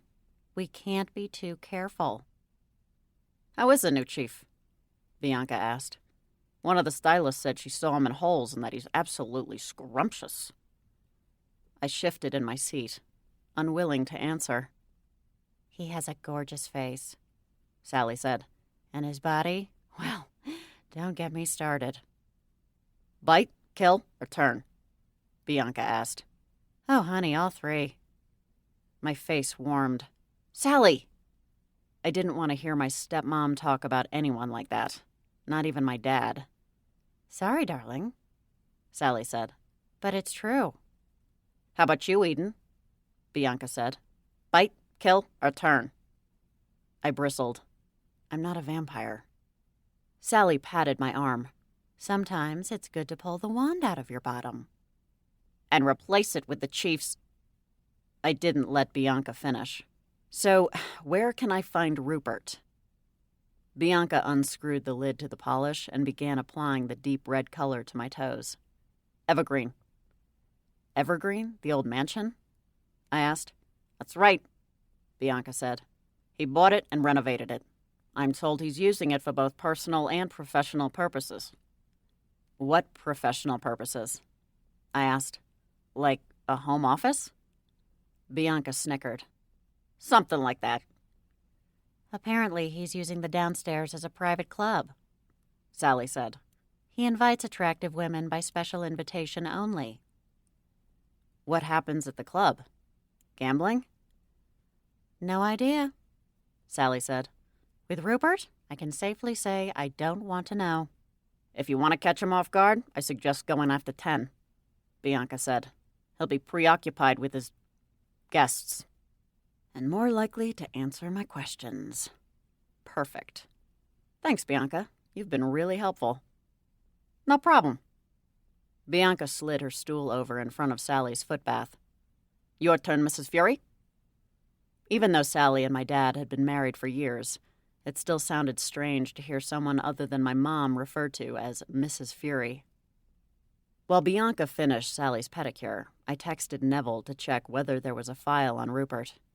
The more I knew about him, the better. Who are you texting, Eden? Sally asked. My assistant, Neville, I said. He's going to pull Rupert's file if there is one. Is Neville single? Bianca asked, with a knowing look at Sally. He's nice, but he's not my type, I said. Why did everyone seem so eager for me to have a love life? I was only 26, not 76. I had plenty of time. I would think nice is exactly your type, Bianca replied. Sally slipped her dry toes into her sandals. Let's leave Eden be. She gets enough pressure from her mother as it is. I shot my stepmom a grateful look. Pressure is what makes a diamond, Bianca pointed out. Then I'd rather be a decaying carbon-based life form, I said. Bianca's gaze traveled to the floor where I stood. Honey, with those feet, it looks like you already are. Sally and I arrived back at the house, and my stepmom headed straight upstairs to use the bathroom. She tended to avoid public restrooms. When I was younger, I'd assumed it was a vampire thing. I only later discovered it was specific to Sally. I wandered into the living room where my father was looming over his grandson. "Come on, Ryan. You can spell it," he said. "It's only 4 letters. R-Y-A-N, I said. My father's brow wrinkled. Not Ryan. Evil. E-V-I-L. Of course. How silly of me. "Stand up straight, Eden," my father said. "You're hunching again." I'm not hunching. Despite my protest, I squared my shoulders and sucked in my stomach. My father had served as the main critic of my posture since the day my spine was formed. "How was the salon? It's nice to see you and Sally spending time together." She was really helpful today. "Good. Now how about you help me? I can't find my glasses again." He scratched his head, looking perplexed. You're kidding, right? "No, I'm worried I left them at the country club." I plucked the glasses from the coffee table in the middle of the room. You mean these? My father's mouth opened and closed like a fish. "I don't understand." Maybe your vision is worse than you think, I said. Why don't you make an appointment with the eye doctor? My father put on his glasses. "Maybe I will." He stared at the coffee table, frowning. But I swear I checked the coffee table. He exhaled loudly. "I don't know what's going on with me. Sally thinks it might be early onset dementia." Sweet Hecate. A vengeance demon with dementia? That could be dangerous for everyone. Ryan giggled, and I glanced over to see him swaying on his feet. He didn't have the standing thing down pat yet. Be careful! I rushed forward before he toppled over. I scooped him up in my arms, and he smiled at me. "Aye," Ryan said, and pushed his finger into my eye. I managed to snap it closed before he poked my eyeball. "He means the letter I," my father said. "See? He's spelling evil." Very good, Ryan, I said, ignoring my dad. That's my eye. I set Ryan back on the floor. Dad, do you think it's possible that Ryan is responsible for hiding your glasses? My father's laughter rumbled through the house. "What? You think your nephew is a mischief demon?" Stranger things have happened, I said. I watched Ryan as he returned to play with the figurines on the blanket on the floor. My stepmom never let Ryan play directly on the floor. There was always a blanket as a buffer between the toddler and her pristine carpet.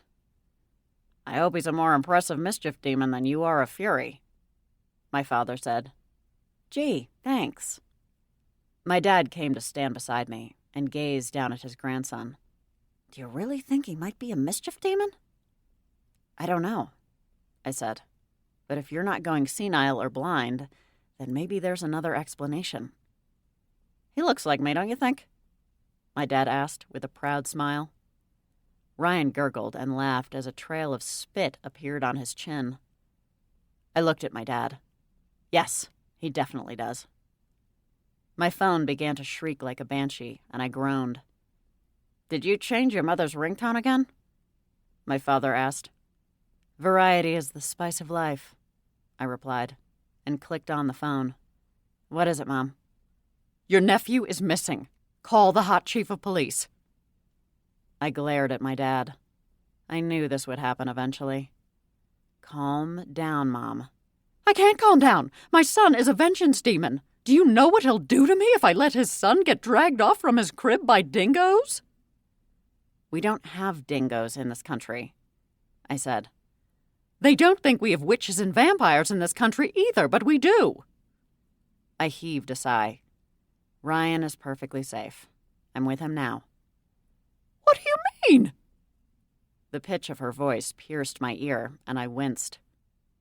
He wasn't sleeping, so I decided to take him for a walk, I lied.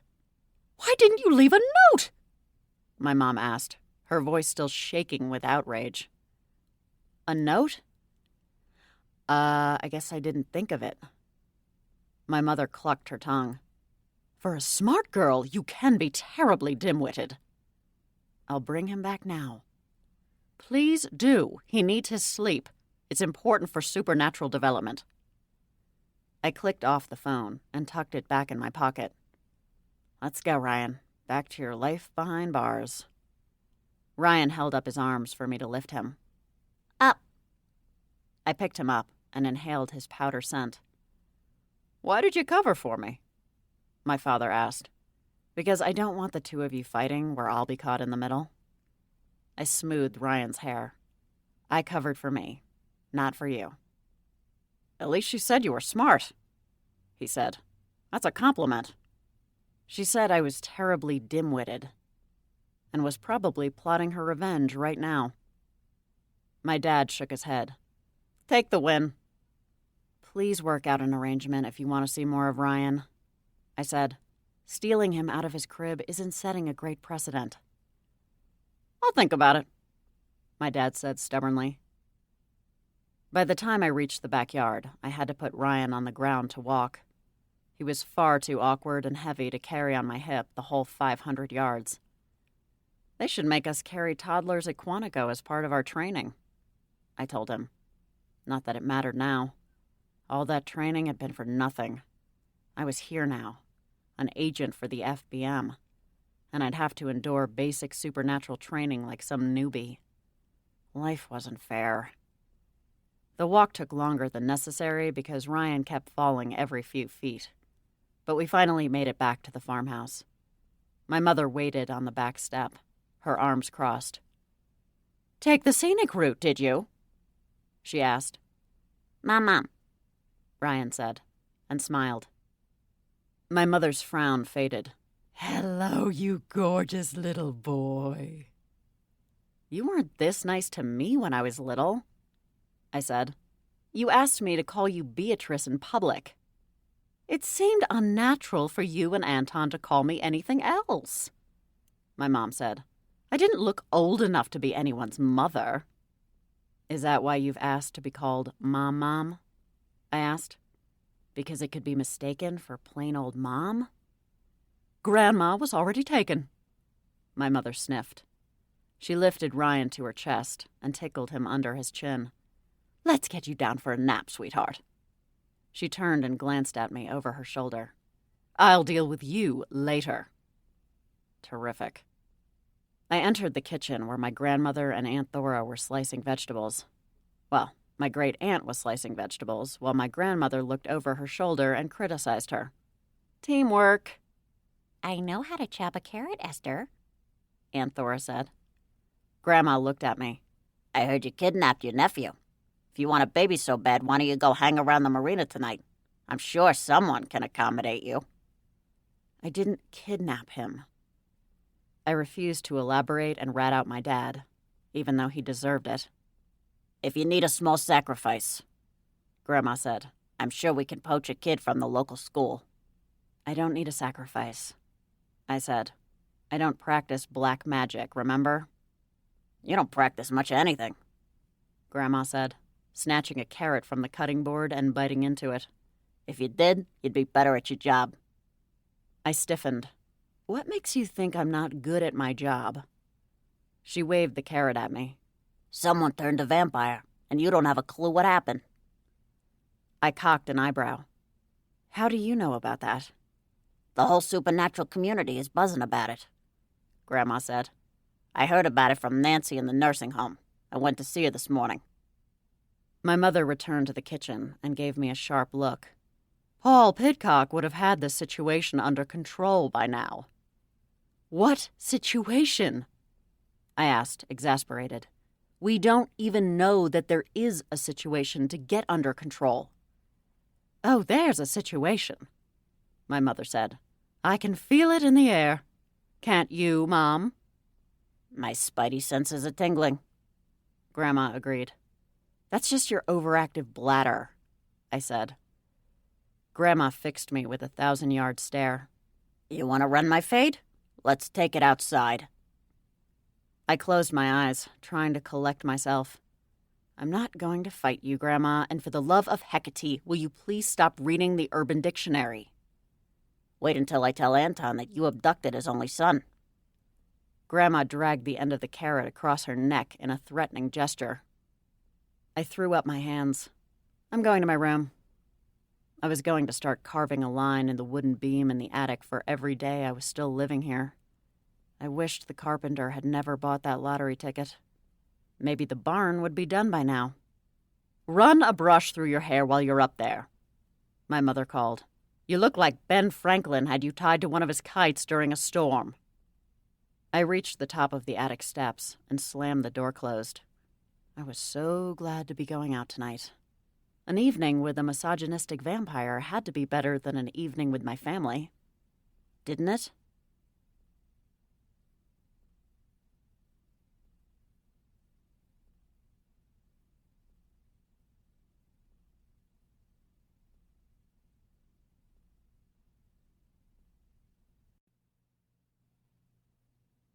Chapter 7.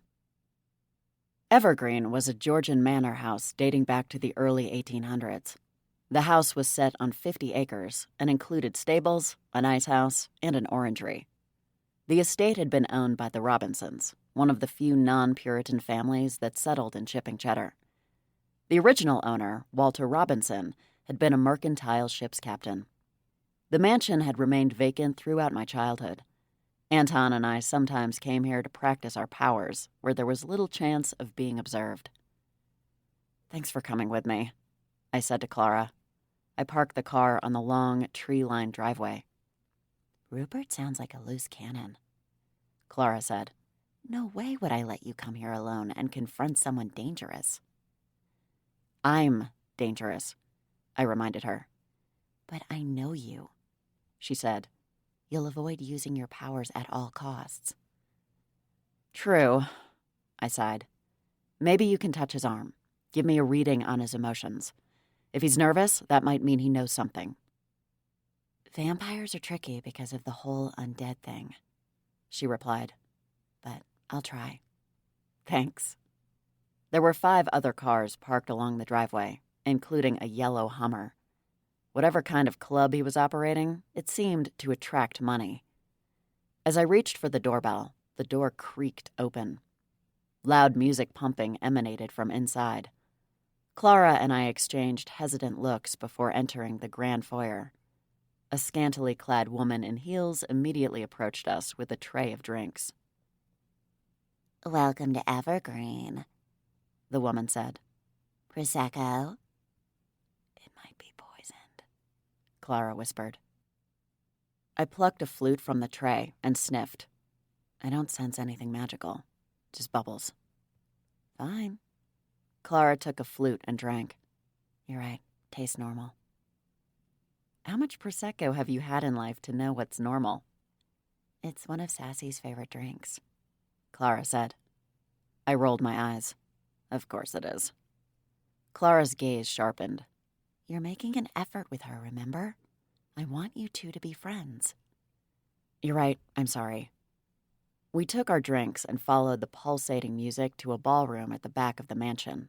5 cars had somehow yielded more than 20 people. Unsurprisingly, all of the guests were female and under 30. I didn't recognize anyone. The women eyed us closely as we entered, and I suddenly felt like a new contestant on The Bachelor. "Where's Rupert?" Clara asked. "Maybe he likes to make an entrance." Clara pointed to the pole in the middle of the room. "Maybe he'll slide down that like in a firehouse." Inwardly, I groaned.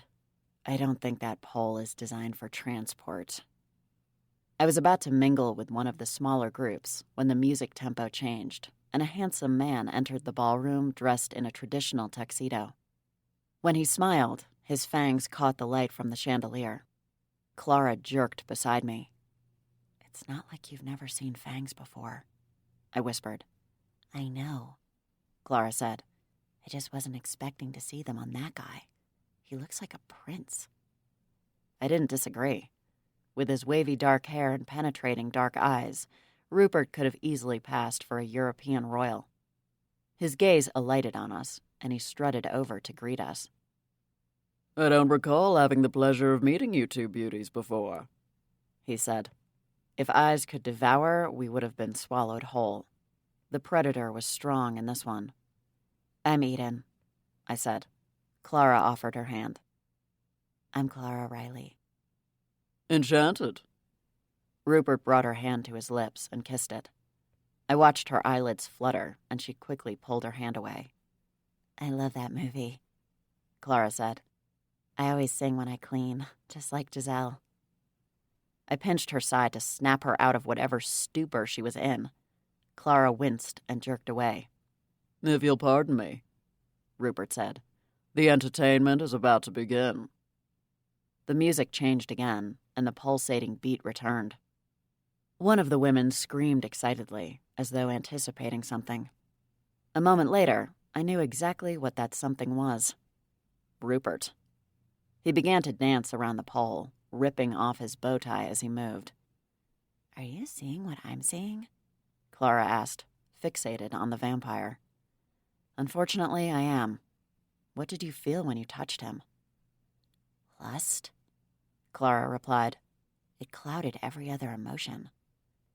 Are you sure you weren't confusing your emotions with his? She glared at me.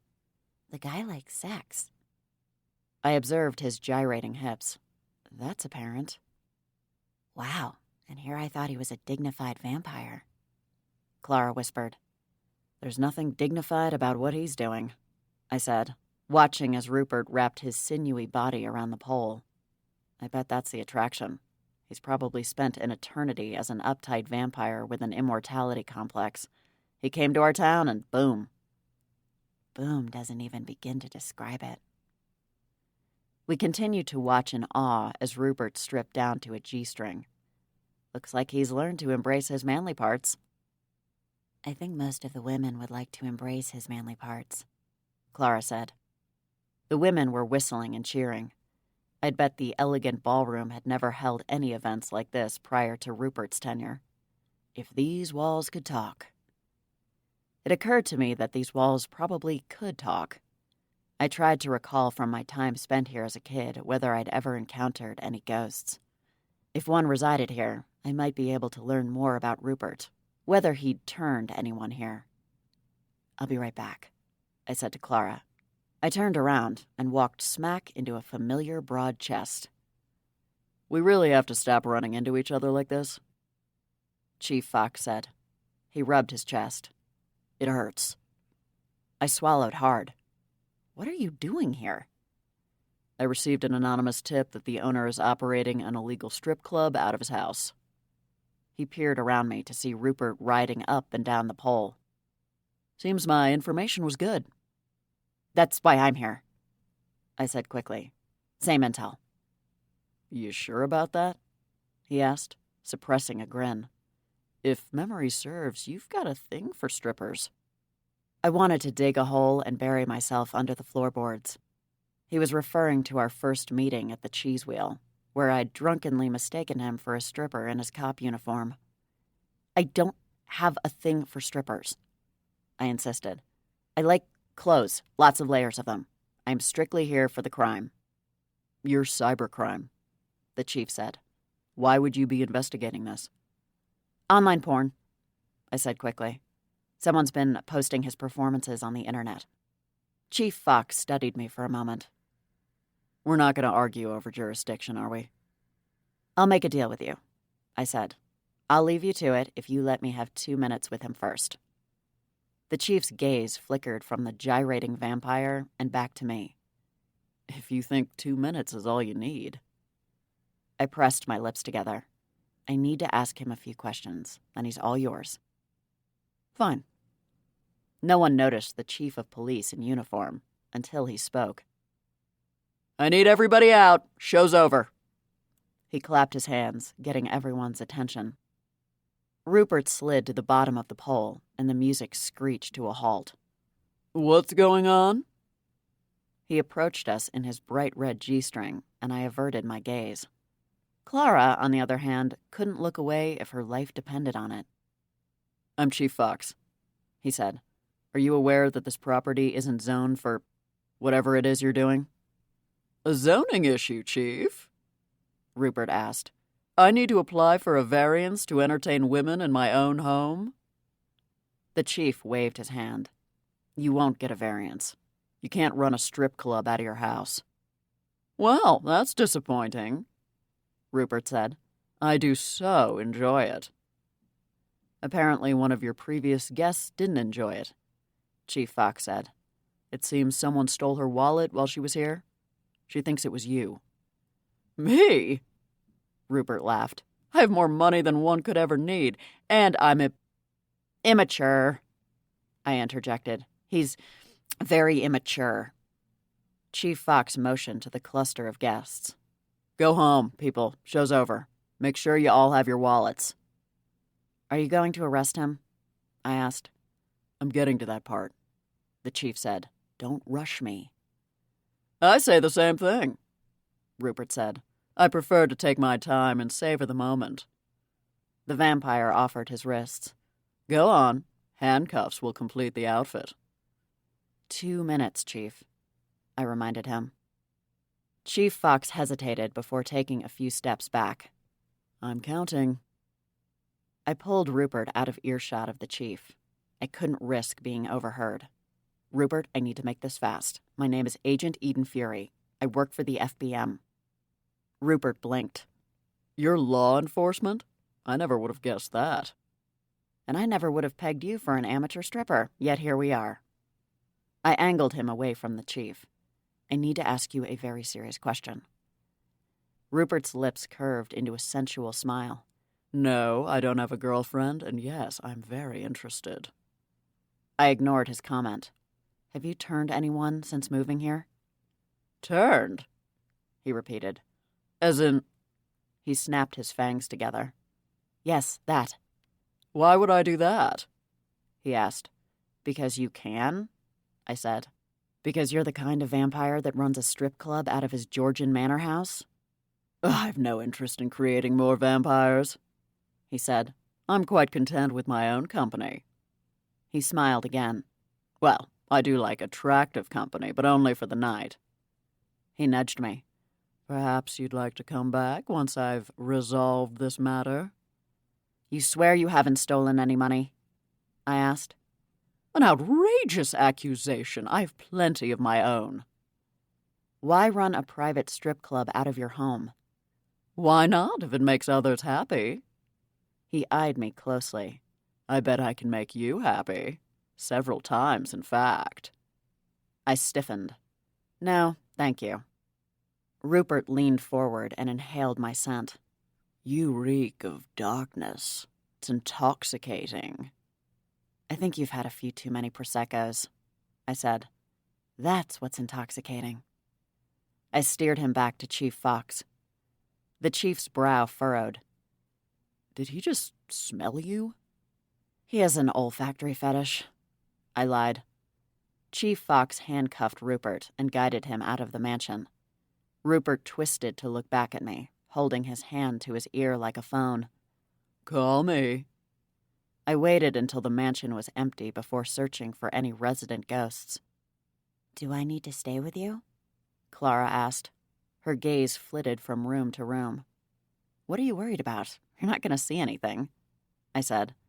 No, but I might feel their emotions if they're particularly strong. She shuddered.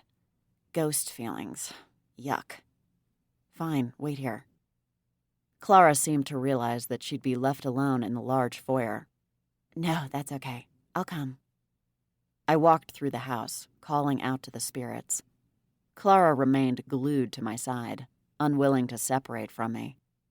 It wasn't until I reached the upstairs that I felt a presence. Hello? I said. Anyone here? We stood in what appeared to be the master bedroom.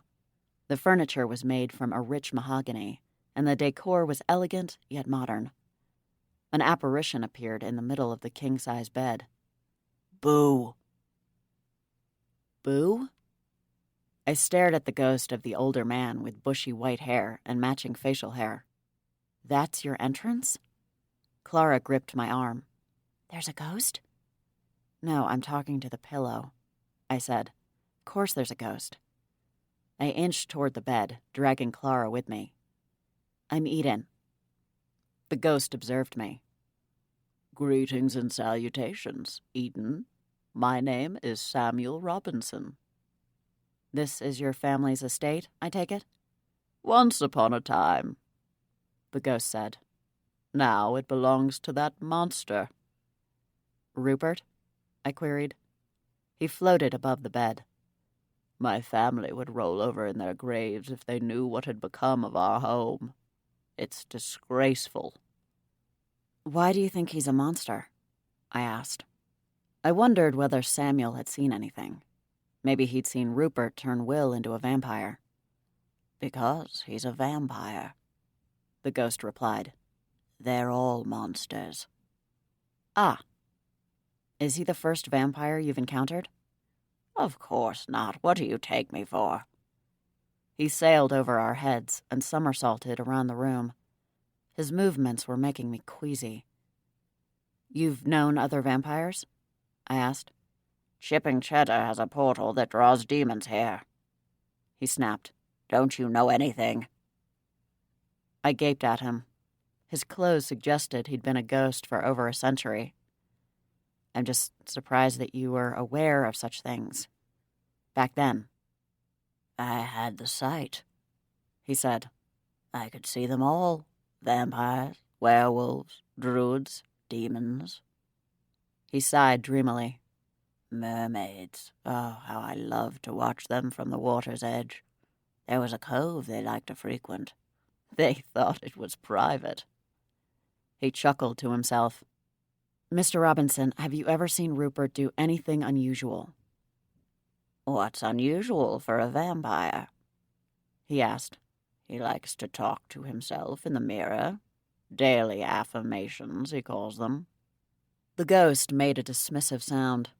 "Ridiculous, I call them." "He can see himself in a mirror?" I asked. Clara finally released my arm, and I rubbed the spot where she'd been digging in her fingers. "He had someone charm the mirror," Samuel said. "I was here when he had it delivered. Came all the way from France." "Did you ever see him hurt anyone?" I asked. Samuel drifted over to the window. "Oh, not in a painful way. He likes to fornicate, that's for sure, and the women seem to like to fornicate with him." I held up a hand. "Okay, TMI." "What's TMI?" he asked. "Too much information," I said. "I don't need those kinds of details." "You asked me if he ever hurt anyone," he said, clearly annoyed. "Sometimes the women need to be in pain, but then they—" "Thank you, Mr. Robinson," I said, cutting him off. Clara was lucky she didn't have to hear any of this. "You never saw him bite anyone? Draw blood?" "Not in a non-consensual sense," he said. "Have you heard the name William Hicks spoken in this house?" I asked. The ghost floated over to the mirror and pretended to admire himself, despite the absence of a reflection. "No, I can't say that name is familiar." "You're certain?" I asked. "It's really important." He looked thoughtful for a moment. "No, the only Hicks I knew were here more than 100 years ago. They made cheese." "Who didn't?" I wanted to say. "Thank you for your help, Mr. Robinson." Based on my conversation with Rupert and Samuel Robinson, I didn't think the vampire was connected to Will's situation. "Do you think you might come back here again?" he asked. "I don't think so," I said. I couldn't speak for Clara, though. She seemed to find Rupert far more appealing than I did. "That's too bad," he said. "It gets lonely here in this big house." "Can't you leave?" I asked. "Leave?" Samuel appeared thoughtful. "I don't know. I've never tried." "You've never tried to venture into town?" I asked. Talk about a limited imagination. "It never occurred to me that I could," he said. "Do you know why you're bound to this plane?" I asked. His expression clouded over. It's nothing I like to think about. I understand, I said. Listen, there's a ghost at my house on Munster Close. Her name is Alice Wentworth. The ghost lit up, as much as a wispy apparition could. I remember the Wentworth farm. Alice, you say? Yes, a very sweet woman. She lives in my house. Well, it was her house first, but you get the idea. Anyway, she ventures out every so often. Maybe the two of you could spend time together. I would enjoy that very much, he said. Great, I'll speak to her about it. Thanks again for your help. I left the room, and Clara hurried after me, not wanting to put any distance between us. Are you seriously playing matchmaker to ghosts? She asked, once we were safely in the car. Why not? I asked. I bet Alice would appreciate the company. Can't be easy being a ghost. Clara buckled her seatbelt. You're something else, you know that? I started the engine. Nothing new there. I've been something else my whole life. I turned the car around, and with a final glance in the rearview mirror, left Evergreen behind.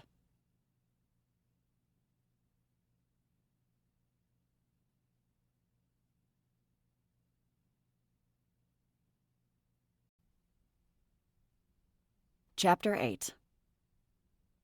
Clara and I agreed to meet for coffee at the Daily Grind the next morning, mostly because she wanted to try the scone I was obsessed with.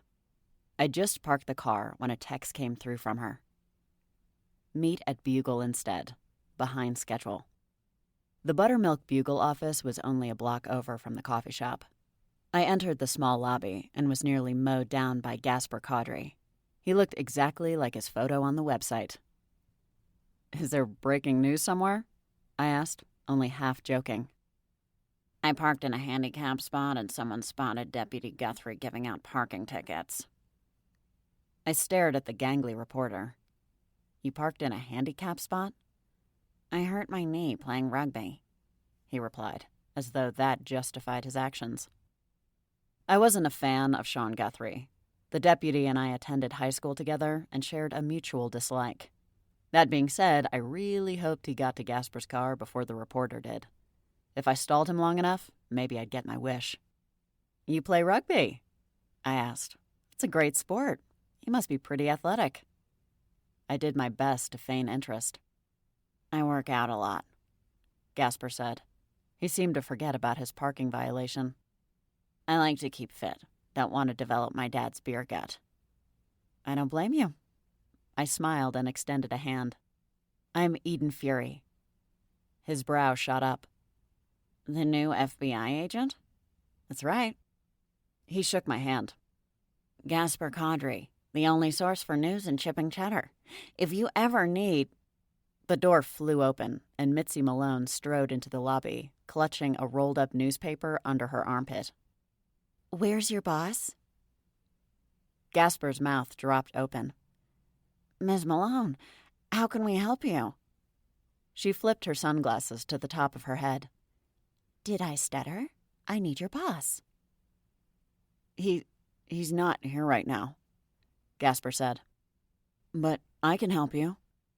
My story was supposed to be on the front page, Mitzi said.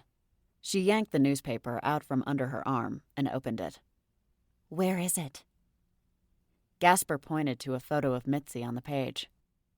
Right there, Miss Malone. That's the bottom page, Mitzi said, exasperated. No, it's still the front page, Gasper said. It's just at the bottom. I'm below the fold, Mitzi cried. This is unacceptable. I'm sure we can make it up to you, Gasper said. Mitzi smacked the paper into his chest, and he caught it. See that you do. She spun on her heel and marched out. You interviewed her? I asked. Yes, it was amazing, Gasper said. She's the most famous person I've ever met. Do you know how she became famous? I asked. Her YouTube channel, Gasper said. It's about books. And this catapulted her to fame? You'd have to watch it to understand. I doubted it. There was something going on with Mitzi Malone, and it had nothing to do with her YouTube channel. "You should probably go move your car," I said. Deputy Guthrie had probably ticketed him by now. "Right, my car." Gasper dashed out of the lobby with his alleged bad knee. What a jerk. I continued into the office to find Clara. Her desk was right in the front. She was just applying a fresh coat of lipstick when I entered. "Hey, I was about to leave," she said. "Before we go, can I see the paper?" I asked. "The one with Mitzi Malone?" "Sure." Clara began to rummage around her desk. Someone tapped me on the shoulder. "Here, don't say I never gave you anything." I turned to see sassy Persimmons. "As long as it isn't herpes." She whacked me in the arm with the newspaper. "Here's the article." I scanned the front page, looking for clues to explain her mysterious rise to fame. "You're a devoted fan, too?" Sassy asked. "I adore her. I was thinking of dyeing my hair red to look like hers." "Me too," I lied. "What do you know about her? I want to know everything." Clara gave me a funny look, but knew me well enough not to question it. "Well," Sassy said, "we have so much in common. We both love chocolate ice cream and turtleneck sweaters." She gripped my arm excitedly. "Oh, and we both wish to be famous, like, every day since the day we were born." She swung her blonde hair over her shoulder. "My time will come. I just know it." "You should start a YouTube channel," I said. "About books." "Oh, I could never compete with Mitzi," Sassy said. "Her channel is golden." "Are you ready to go for coffee?" Clara asked. Sassy glanced from Clara to me. "You're going for coffee without me?" I gathered the courage to say a sentence I never thought I'd utter. "You're welcome to join us." "Awesome. Let me grab my purse." Sassy shot to her desk at the back of the office. Clara offered a grateful smile. "What's with the interest in Mitzi?" "There's something strange about her sudden fame," I said. "I'm trying to figure it out." Clara lowered her voice. "You think magic might be involved?" "It's possible. This is Chipping Cheddar, after all." I stopped talking when Sassy returned with her purse slung over her shoulder. "Let's get caffeinated, ladies," Sassy declared. She turned and bounced out of the office ahead of us. "I don't think she needs caffeine," I whispered. Clara smiled. "You get used to her." "I'll take your word for it." I tucked the newspaper into my handbag and followed my former nemesis out the door. When I arrived home after coffee, the house was strangely quiet. I walked through the main room downstairs, but they were empty. Even the animals were out of sight. "Hello?" I called, but no one answered. I decided to try my mother's bedroom. I turned the knob and poked my head in. "Mom?" My mother was kneeling on the floor opposite Grandma. She immediately grabbed a nearby blanket and threw it across the floor. My hands flew to my hips. "What's going on?" "Nothing," my mother said quickly and rose to her feet. "You look like I just caught you smoking pot," I said. "What are you up to?" The fact that Aunt Thora wasn't involved suggested nothing good. Grandma deftly hopped to her feet in defiance of her 80-odd years. "None of your business. You're an agent out there, not in here." She pointed to the floor. "I'm an agent everywhere." I approached the blanket and yanked it off. I surveyed the ingredients on the floor. A frameless mirror, a few herbs, and candles. At least it didn't seem to be dark magic. "What spell are you conjuring?" My mother folded her arms. "If you knew more about witchcraft, maybe you'd know without needing to ask." "Seriously, don't embarrass yourself, Eden," Grandma added. "I'm going to figure this out." I took out my phone and snapped photos of the scene. "Go ahead, Agent Fury," my mother smirked. "Give it your best investigative shot." Oh, now I was definitely going to get to the bottom of this. "You'd better hope it's nothing I'll disapprove of." Of course it's something you'll disapprove of, Grandma said. Otherwise, we wouldn't bother hiding it from you. My mother elbowed Grandma. It's a spell to make sure that your brother's renovations pick up speed. Yeah, we're tired of sharing the house, Grandma said. I eyed them both suspiciously. Why don't I believe you? Because you don't trust anybody, Grandma said. That's one of your problems. One of my problems? I echoed. Of which I have many, apparently. That's right. You think everyone falls short of your impossible standards, Grandma said. My standards are not impossible, I said. You just don't like them. We're just being true to our nature, unlike some people, my mother said. I'm sorry I'm such a disappointment. You're young. There's still time to turn that around, Grandma said. I groaned. You'd better watch what you're doing. If I stumble upon something illegal, I won't have a choice but to report it. So you're a magic Nazi now? Grandma asked. We're allowed to do magic. My mother was aghast. You would turn in members of your own family? The woman who gave birth to you? And the woman who gave birth to her? Grandma pointed at my mother. I take my job seriously, I began. That's another one of your problems, Grandma interrupted. You take everything seriously. You're as tight as Adele LaRue's skin after a facelift spell. Why are you in my room anyway? My mother asked. This is my private oasis. I need a grimoire and I can't find the one I want, I said. Which one? My mother asked. I told you I use the internet. I want to look up spells that involve wishes, I replied. My mother looked relieved. Oh, are you finally going to wish for clearer skin? I don't blame you, sweetheart. I'm surprised you put up with it for this long. There's nothing wrong with my skin, I said tersely. I want to see what the spells involve. My mother regarded me.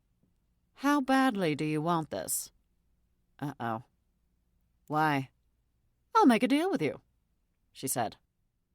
I'm not going out with Hugh Phelps. He only wants to marry a werewolf, I said. My mother smiled. Forget about Hugh. Show me your wings and I'll get you the book. I gasped. You're blackmailing your only daughter? It's not blackmail, Grandma said. It's a deal. You both get what you want. I hesitated. No tricks? I show you my wings and you give me the grimoire? I'll even let you keep it in the attic, my mother said. Tuck it under your pillow, and maybe you'll learn by osmosis. Fine. I took a deep breath and willed my wings to appear. Large black feathers unfurled from my back. My mother's hand flew to cover her mouth. They're gorgeous. I peered over my shoulder to see them. They're hideous. They match your hair, Grandma said. That was the closest thing to a compliment I'd get from her. Can I put them away now? I asked. My mother sighed contentedly. If you must, I'll get the book. She went to her closet and reached for the top shelf, removing a large leather-bound grimoire. Here you go. Thank you. I took the book and began to flip through it. They really should include an index in a book this thick. It was written before an index was a thing, my mother said. But all the wish spells will be in the same section. Who wants tea? Grandma asked. You're offering to make tea? I asked. No, but Thora makes it every day around now, Grandma said. I'm going to put my order in. Sure enough, we moved our party to the kitchen where Aunt Thora had just warmed the kettle. I sat at the table and continued to peruse the grimoire. I found the section I needed smack in the middle. There are a lot of different wish spells, I said. Aunt Thora filled the teapot with water and put the tea bags inside. You want to do a wish spell, dear? Did that carpenter's winning the lottery inspire you? No, it's this girl who's suddenly become famous. I stopped to look at her. Winning the lottery is kind of a common wish, isn't it? I would think so, my great-aunt replied. There's enough tea for me, right? Grandma asked. There's always enough for you, Esther, Aunt Thora said. I rested my hand on my chin.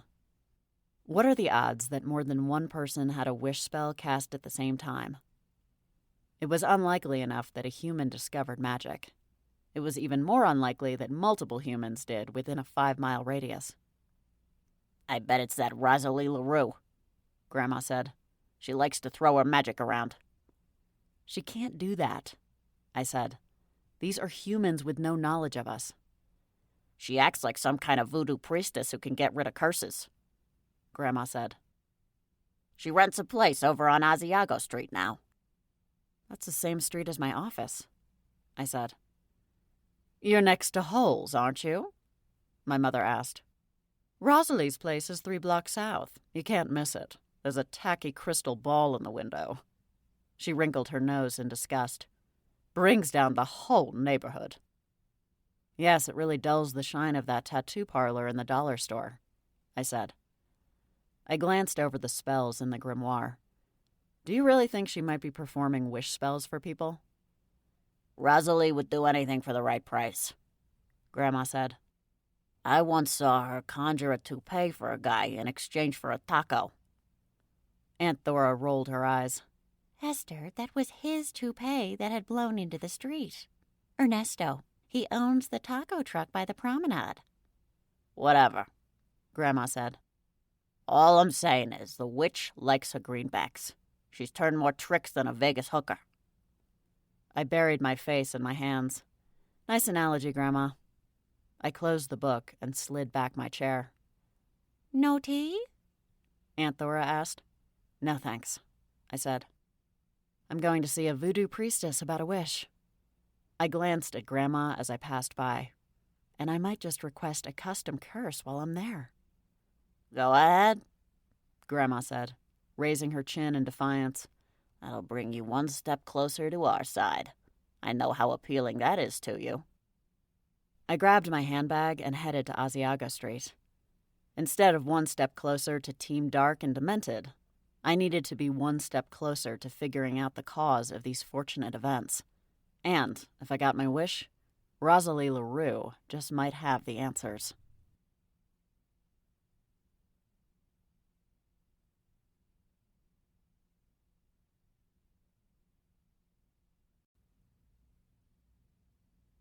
Chapter 9. Rosalie's place was easy to spot, thanks to the crystal ball in the window. Unlike my mother, I didn't find the display tacky. It was pure kitsch. A little bell jingled when I opened the door. $20, Rosalie said, not bothering to look up from her phone. 2 tight braids peeked out from the bottom of her headscarf, and she wore a purple caftan. She looked like a younger version of Adele. $20 for what? I asked. She glanced up from the phone. Eden Fury? For you it'll be 30. I sat down across from her. I think you swiped left 20 times since I walked in here. If you don't swipe right occasionally, you'll never meet anyone. Rosalie set her phone face down on the table. I'm coming to the conclusion that meeting a man is a lost cause. I snorted. You should hang out with my mother. She's elevated it to an art form. Rosalie leveled me with a look. I think we both know that will never happen. I don't know, I said airily. You both have a lot in common. No husbands, over 50, overachieving daughters to moan about. Corinne is an accomplished witch, Rosalie said, a note of pride slipping into her voice. So, what brings you to see me? I seriously doubt this is a social call. Her eyes narrowed. Your mother hasn't sent you here to hex me, has she? Would I ever do my mother's bidding? Rosalie straightened. I guess not. You always were more like a LaRue than a Fury. She smiled. Something that no doubt rankled your family to no end. I ignored her remark. Do you know who Mitzi Malone is? I asked. Do I look like I've been living underground? Of course I do. Ever met her? Rosalie scrutinized me. Why do you ask? I was just wondering if she's ever been in here to see you. Rosalie pinned her penetrating gaze on me. You're here on FBM business, aren't you? She'd always been sharp, a LaRue family trait. I'm just asking a simple question about Mitzi Malone, I said. Why? You think I made her famous? She threw her head back and cackled. You think I'd waste my magic on something as frivolous as that? Get real, Rosalie, I said. I've seen you use magic to cut in line at the supermarket. Rosalie blew a pouty breath.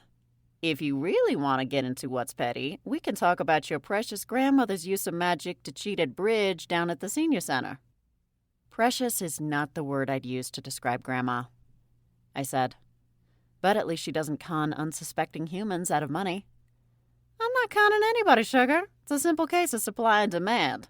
Those who desire my services know where to find me. I'm word of mouth only. How can you run a business like this with your mother on the Supernatural Council? I asked. Rosalie lifted a finely sculpted eyebrow. There's not a total ban on magic in this town, Eden Fury. I don't flaunt it, and I don't cause anyone harm. Magic always comes at a price, I said. Rosalie smiled. Yes, and that price is $20. $30 if you need a curse removed. Her smile faded. Or if your name is Fury.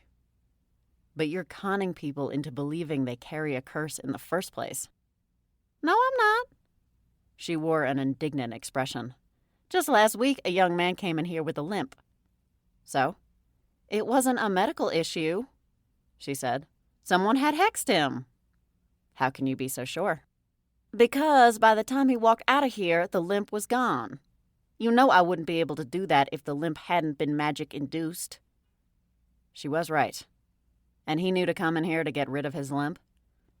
He's friends with one of the Phelps boys, Rosalie said. They made a gentle suggestion to see me. Told him I was a practitioner in the healing arts. Any idea who hexed him? I asked. Maybe it was someone I needed to keep tabs on. Rosalie's mouth quirked. Who do you think? I exhaled. Which one? Grandma or Mom? From the story he told me, it sounds like your grandma, Rosalie said. Apparently he took her parking spot downtown. By the time he left his car, he had 2 flat tires and a limp. Oh, boy. And he knows my grandmother is responsible? Of course not. I hypnotized him first to get the story. Small mercies. So, in a way, my family sends you business. This fact did not make me feel better. Sugar, your family paid for the addition on our house 2 years ago. She flipped her phone back over and began to peruse her dating options again. She swiped left. What was wrong with him? I asked. He seemed okay. She held the phone closer to her chest. He doesn't drink. I don't trust a man who abstains from alcohol. She paused. I don't trust a man who abstains from anything. You should meet Rupert. The new vampire in town? She flicked a finger. Too young for me. The immortal vampire is too young for you? He'd never be faithful, Rosalie said. I'm looking for a commitment. Fair enough. Any other questions, Agent Fury, or do you just want to critique my dating preferences? Do you know anything about John, the carpenter who won the lottery? I asked. Rosalie frowned. Yes, I heard about him. Nice fellow by the sound of it. I take it he didn't come in here either? No. She set her phone back on the table, suddenly interested in the conversation. I see what you're getting at. You think someone's granting wishes. I do. And you immediately thought of me. Can you blame me? Rosalie smirked. I am considered gifted in that particular area. But it wasn't you. She shook her head. Sorry, sugar. Fame and lottery winnings? That's too much magic. I'd never risk it. Can you think of anyone who would? Outside of your family? Not really. I slumped in the chair. I really hoped it was you. Rosalie was silent for a moment. Have you considered a wish demon? A light bulb switched on in my head. Sweet Hecate. That makes so much sense. She harumphed. Maybe I should have taken over Paul Pidcock's job. Cut me some slack. I said. This is all new to me. I don't have experience tracking supernatural suspects. So glad the FBM decided to put you in charge here. I feel so safe. I glared at her. It's going fine so far. 3 people died already. Technically 2. Paul Pidcock died before I got here, and I caught the fear demon responsible. See? We've already had a fear demon. Is that such a stretch to consider a wish demon? No, it's actually a good suggestion. I was annoyed that I didn't think of it myself. I'd never even encountered a wish demon. By all accounts, they were unusual in this world. Not as rare as a fury, but rare enough. I don't suppose you have any wish demons in your family, Rosalie said. Unfortunately not. Didn't think so. They tend to be benevolent. Wouldn't fit your family tree. I bit the inside of my cheek to keep from hexing her. I may not be a fan of my family's gene pool, but I had a twisted sense of loyalty toward them. Like most families, our relationships were complicated. Must be tough for you, she continued. Living with your family again when you were so desperate to get away? I'm moving into the barn, I said, as soon as it's renovated. Well, it's not 3,000 miles, but I guess it's better than nothing. Thanks for the help, Rosalie. I tossed $30 onto the table. Can I get a receipt? A receipt? Yes, this counts as a business expense. Look at you, so official. She scribbled the amount on a piece of paper and signed it. Good luck to you, sugar. I left Rosalie and began to walk the few blocks to my office, deep in thought. If a wish demon was to blame, then I had to stop it from granting any more wishes and send it back to Otherworld. If I could determine where the wishes had been made, that might lead me to the demon. I pulled out my phone and checked Mitzi's social media accounts to see if I could track her down. A photo of her posing in Rockefeller Center told me I was out of luck, at least for a few days. Thankfully, I still had one more option. I bypassed my office and headed toward the marina. It was time to see how John's great American novel was coming along. John's new boat wasn't hard to locate. I figured everyone in town would know where the lottery winner kept his boat, and I wasn't wrong. I only had to ask the first person I saw. Hey, John? I called from the dock. He peered at me from the deck. Barn girl? That was the way he remembered me? Okay, then. Eden, I said. That's right. He tipped back his baseball hat. Are you here to see me? I am, actually. He beckoned me forward. Welcome aboard, Eden. Happy to have you. His skin looked a shade darker than when I'd met him in the barn. Nice boat, I said. Thanks. It's a dream come true, he said. He walked to a cooler and pulled out a beer bottle. Care for one? No, thanks. He popped off the lid and took a long swig. This is the life. What do you do all day? I asked. Fishing, water ski, you name it. I heard you were writing a book, I said. I work on my novel in the evenings, he said. I don't like to miss the sun. I can see that. I gestured to his tanned skin. He examined his arms. Should probably apply a little more sunscreen. I'm used to working inside structures all day. He leaned a hip against the side of the boat. What brings you here?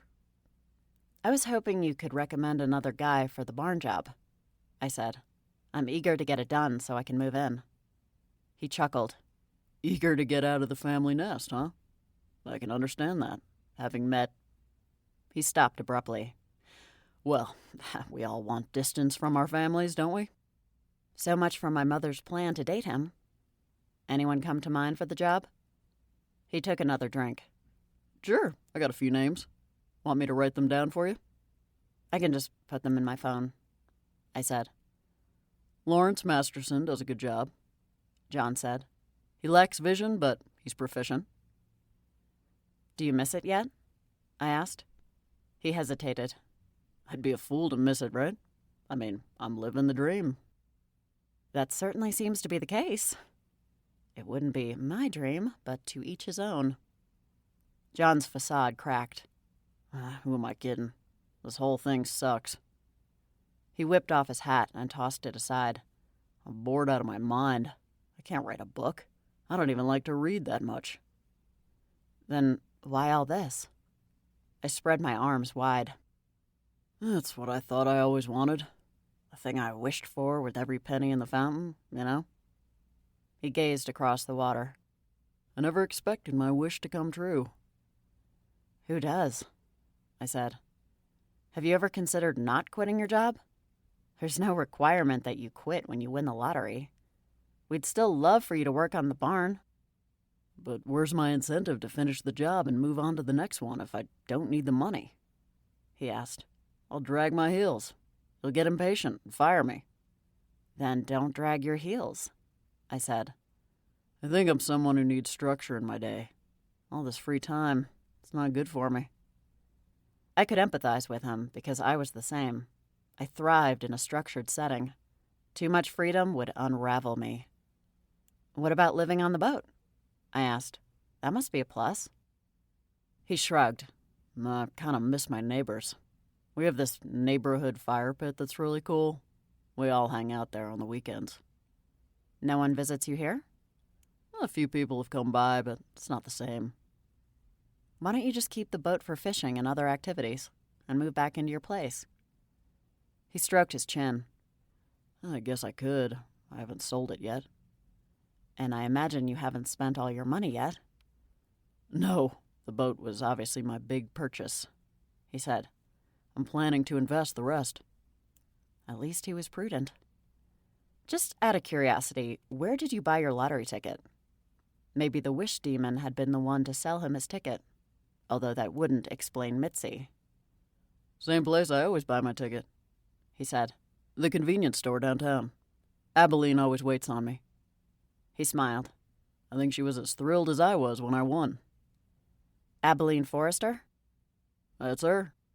Abilene wasn't a wish demon. She'd worked at the convenience store since I was a kid. I would have recognized her true nature years ago. Why do you ask? John said. You think lightning might strike twice? I smiled. My grandmother insists she's feeling lucky, so I told her I'd buy her one at the same place you won. The lie slid off my tongue with ease. Others have had the same thought.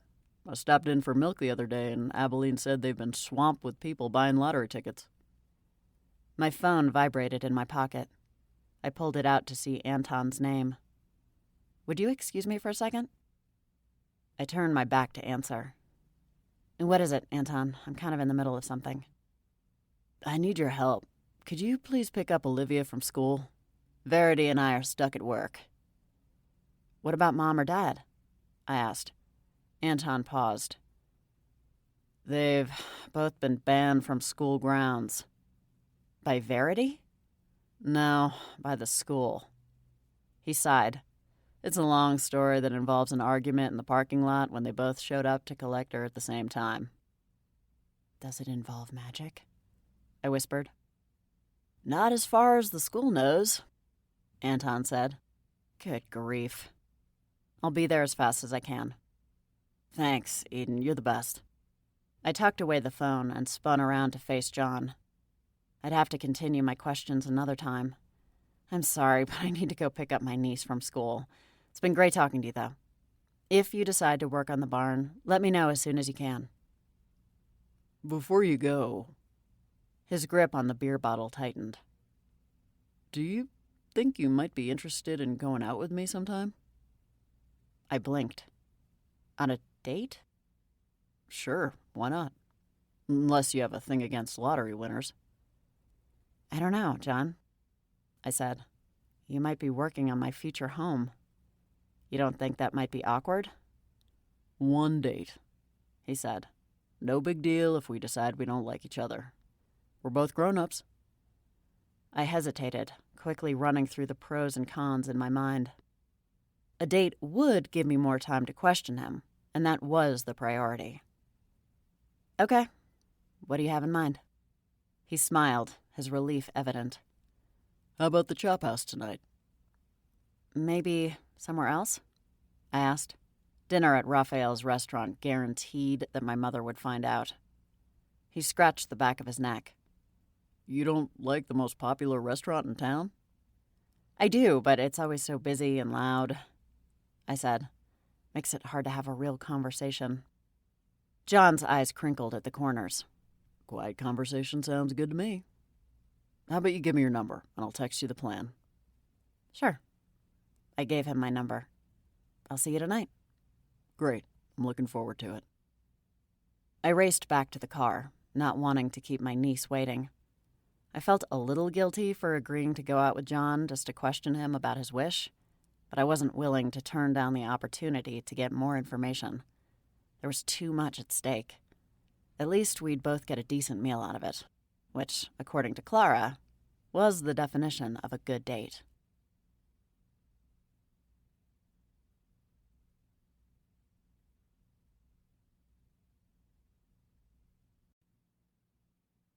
Chapter 10.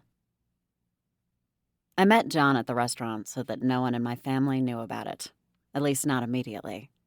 I used my invisibility locket to get out of the house unseen. One look at my outfit and my mom would know I was going on a date. Lipstick alone would have been a dead giveaway because I rarely wore makeup, much to her chagrin. She'd even spelled my eyes in middle school with longer lashes because she felt mine were substandard and lacked batting ability. You look pretty, John said, giving me the once-over. John had left his baseball hat behind. Tonight he wore a light blue-collared shirt that showed off his tan and neatly pressed khakis. Thanks, you look nice too. I like the sandals. He glanced down at his feet. I couldn't bring myself to put on real shoes, he said. It's one of the perks about living and working on the boat. The hostess seated us at a table by the window, which was fine by me because I like to people watch. I figured if the conversation was dull, then I still had an activity to occupy my mind without being super obvious about it. What looks good to you? John asked, inclining his head toward the menu. I basically will eat any type of seafood. Same. Want to share the grilled shrimp appetizer? Sounds delicious. I ended up ordering crab cakes for my entree. I couldn't resist Maryland crab, even though it was on pretty much every menu in town. I ordered a glass of white wine, and John ordered a beer. Although the conversation started out stilted, we both seemed to relax after our first drink. I decided it was the ideal time to dig a little deeper into his lottery win. So, have you always played the lottery? I asked. Every week for, I don't know, a number of years now. Just was a habit when I'd stop in for my milk and bread, you know? But you seem to enjoy your work, I said. What made you think money would improve your life? Doesn't everybody think money would improve their life? He asked. I mean, I feel like winning the lottery is on most people's wish list. I've never actually played, I admitted. John's eyes widened. Really? I don't think I've ever met anyone who hadn't played on occasion. I guess I've been motivated by things other than money, which was easy to say when I'd always had enough of it. I'd be hammering away and daydreaming about what I would do with $1 million. He popped a shrimp into his mouth. Pass the time. And now that you have it, you're not too enamored? He hung his head. Life's funny that way, isn't it? At least you're smart enough to figure it out, I said. That's more than I can say for a lot of people. You're right about me, by the way, he said. I do love my job, or I did before I was stupid and packed it in. I kept my own hours and fished when I felt like it. And it's not like I need a lot of money to be happy here. My needs are pretty simple. The appetizer quickly disappeared, and the waitress returned with our main dishes. It smelled wonderful, and I couldn't wait to dig in. As I sliced my fork through the first crab cake, I glimpsed Chief Fox outside on the sidewalk. He stood in front of the window, in the midst of a conversation with someone out of view. No, not here. Don't come in, I willed. He came in. Chief Fox was accompanied by a petite blonde woman. She had her arm linked through his and was smiling up at him adoringly. My stomach lurched. Okay, that was ridiculous. Why did I care if the chief ate dinner with a pretty blonde?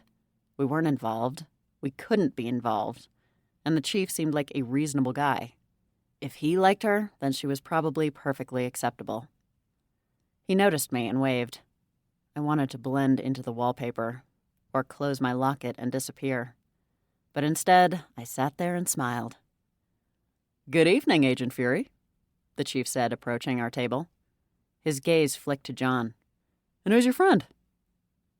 I noticed the question came out a little stiff. "John," he replied. He stood and shook the chief's hand. "John, this is Sawyer Fox, the new chief of police," I said. John offered a friendly smile. "Right, I've heard about you. Nice to put a face to the name. How do you two know each other?"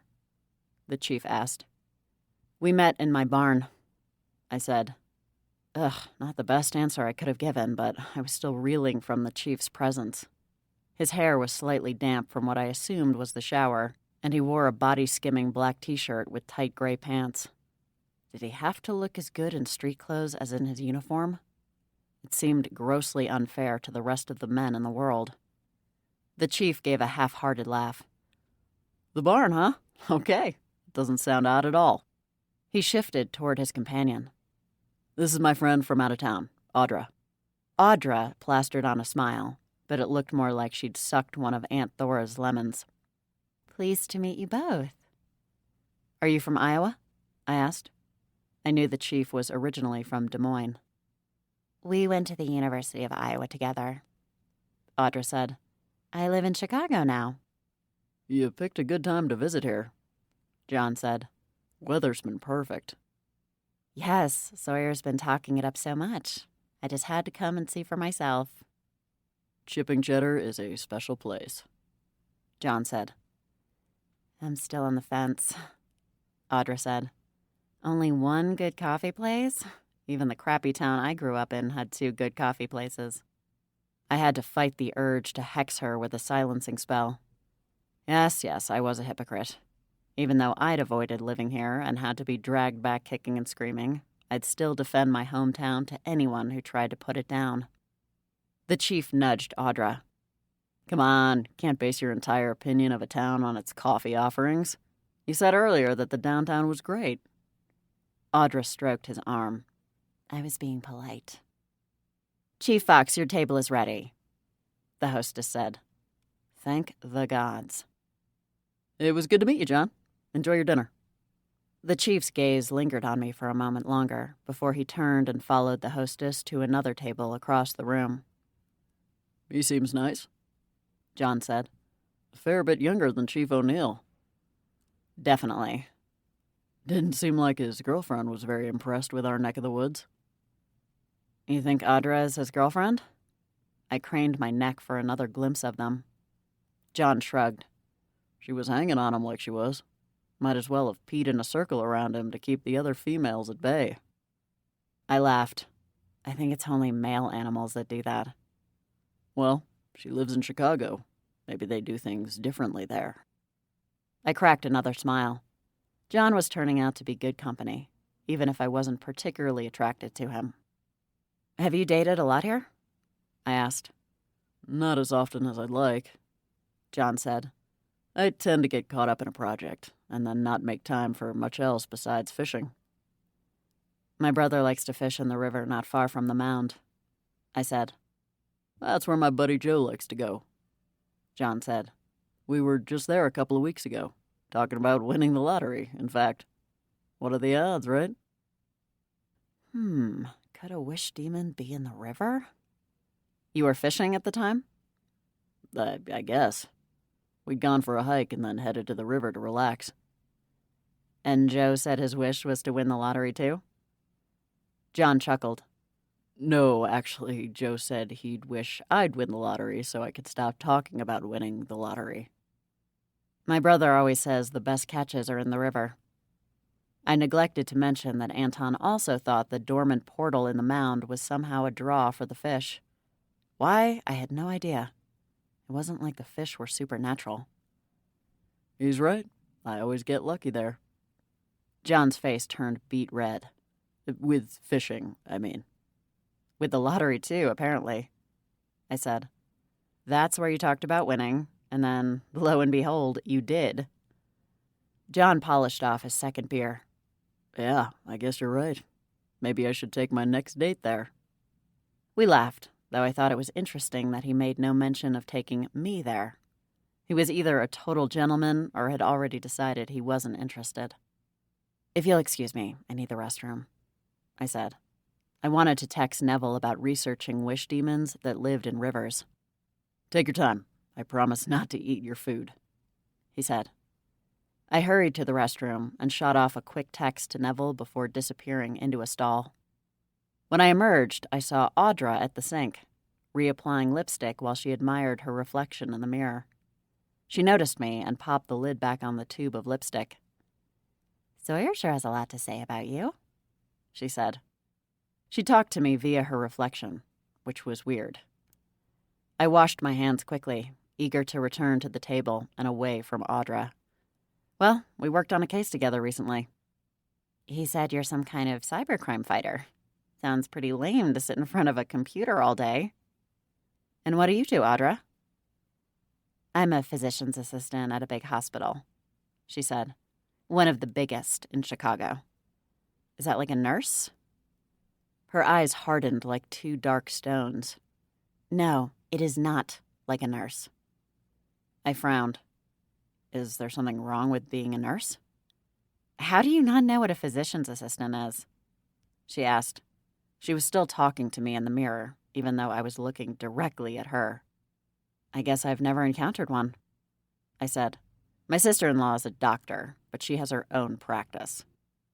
And I'd been fortunate enough not to spend time in any hospitals. Audra glared at me. I think you're just trying to insult me because of Sawyer. Now I was very confused. Insult you? Nurses are amazing. How is that an insult? You know how. Audra was making me dizzy. Why would I want to hurt your feelings if you're a friend of the chief's? I like the chief. More than I cared to admit. Audra slipped the lipstick into her handbag. Because we're more than friends. He and I have been involved off and on since college. That's nice. I dried my hands as she continued to stare at me in the mirror. I don't like to hear him talk about other women, Audra said. I guess that's an issue you'll need to raise with him then. I smiled sweetly. How long are you in town? Hopefully not much longer, she said. It's great to see Sawyer, of course, but I'm bored out of my mind. Can't wait to get back to Chicago. I couldn't imagine being bored in the chief's presence. Sawyer is amazing, but I would never marry him unless he moved to Chicago, she continued. He loves insignificant places like this, and I left them far behind when I left Iowa. I have no desire to go back to that life. My heart stuttered. Has he asked you to marry him? The question slipped out before I could stop myself. I'd been trying to play it cool, but curiosity got the better of me. No, but he would if I wanted him to, she said. I'm the kind of woman who gets what I want. You'd do well to remember that, Agent Fury. It's Fury, I said. Whatever.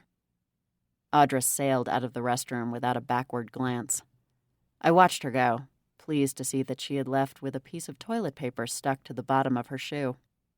I returned to the table feeling a little off-kilter. I wondered what the chief had actually said to make Audra think I was a threat to their relationship. The chief had said before that he wasn't married because he was married to the job. There'd been no mention of Audra or any other girlfriends. So how did Audra fit in? You okay? John asked. I flashed a bright smile. Yes, good. The food is delicious. Is it? Because you've barely eaten any. I glanced down at my full plate. I like to save half for the next day. Savor the experience. John eyed me closely. You're not into this, are you? He motioned between us. I'm having a nice time, I said. But there's no spark, he said. I shifted uncomfortably in my seat. I don't think so. Do you? Relief washed across his features. No. We both laughed, and I instantly relaxed. I hope you're not too disappointed, I said. Hey, as long as we're on the same page, it's all good, John said. The bonus is that I still get to renovate your barn. He paused. Right? Are you sure? I am. He scraped the last of his food off his plate. So, how long have you had a crush on the new chief? He is pretty good looking for a dude. The back of my neck warmed. I don't have a crush on the chief. You don't have to pretend with me, John said. I could feel the energy between you two. Pretty sure that old guy across the room felt it too, and he's asleep. There's no energy, I insisted. John suppressed a smile. Whatever you say, Eden. We split the bill when it came, and John walked me back to my car. I noticed the chief glance in my direction as we left, but I didn't acknowledge him. This was fun, John said. Let's do it again sometime. As friends, of course. On one condition, I said. What's that? That you never date my mother, I said. John hunched over, his shoulders shaking with laughter. In all my years of dating, I have never had that specific request. Seriously, if you do the barn, she's bound to hit on you. Please put her off as nicely as possible. Tell her you're engaged, or you're moving to Guam, whatever it takes. My mother wasn't one to take no for an answer. John would have to be firm but kind, or else she'd hex him. Not that I could tell him that. John didn't even hesitate. Deal, he said.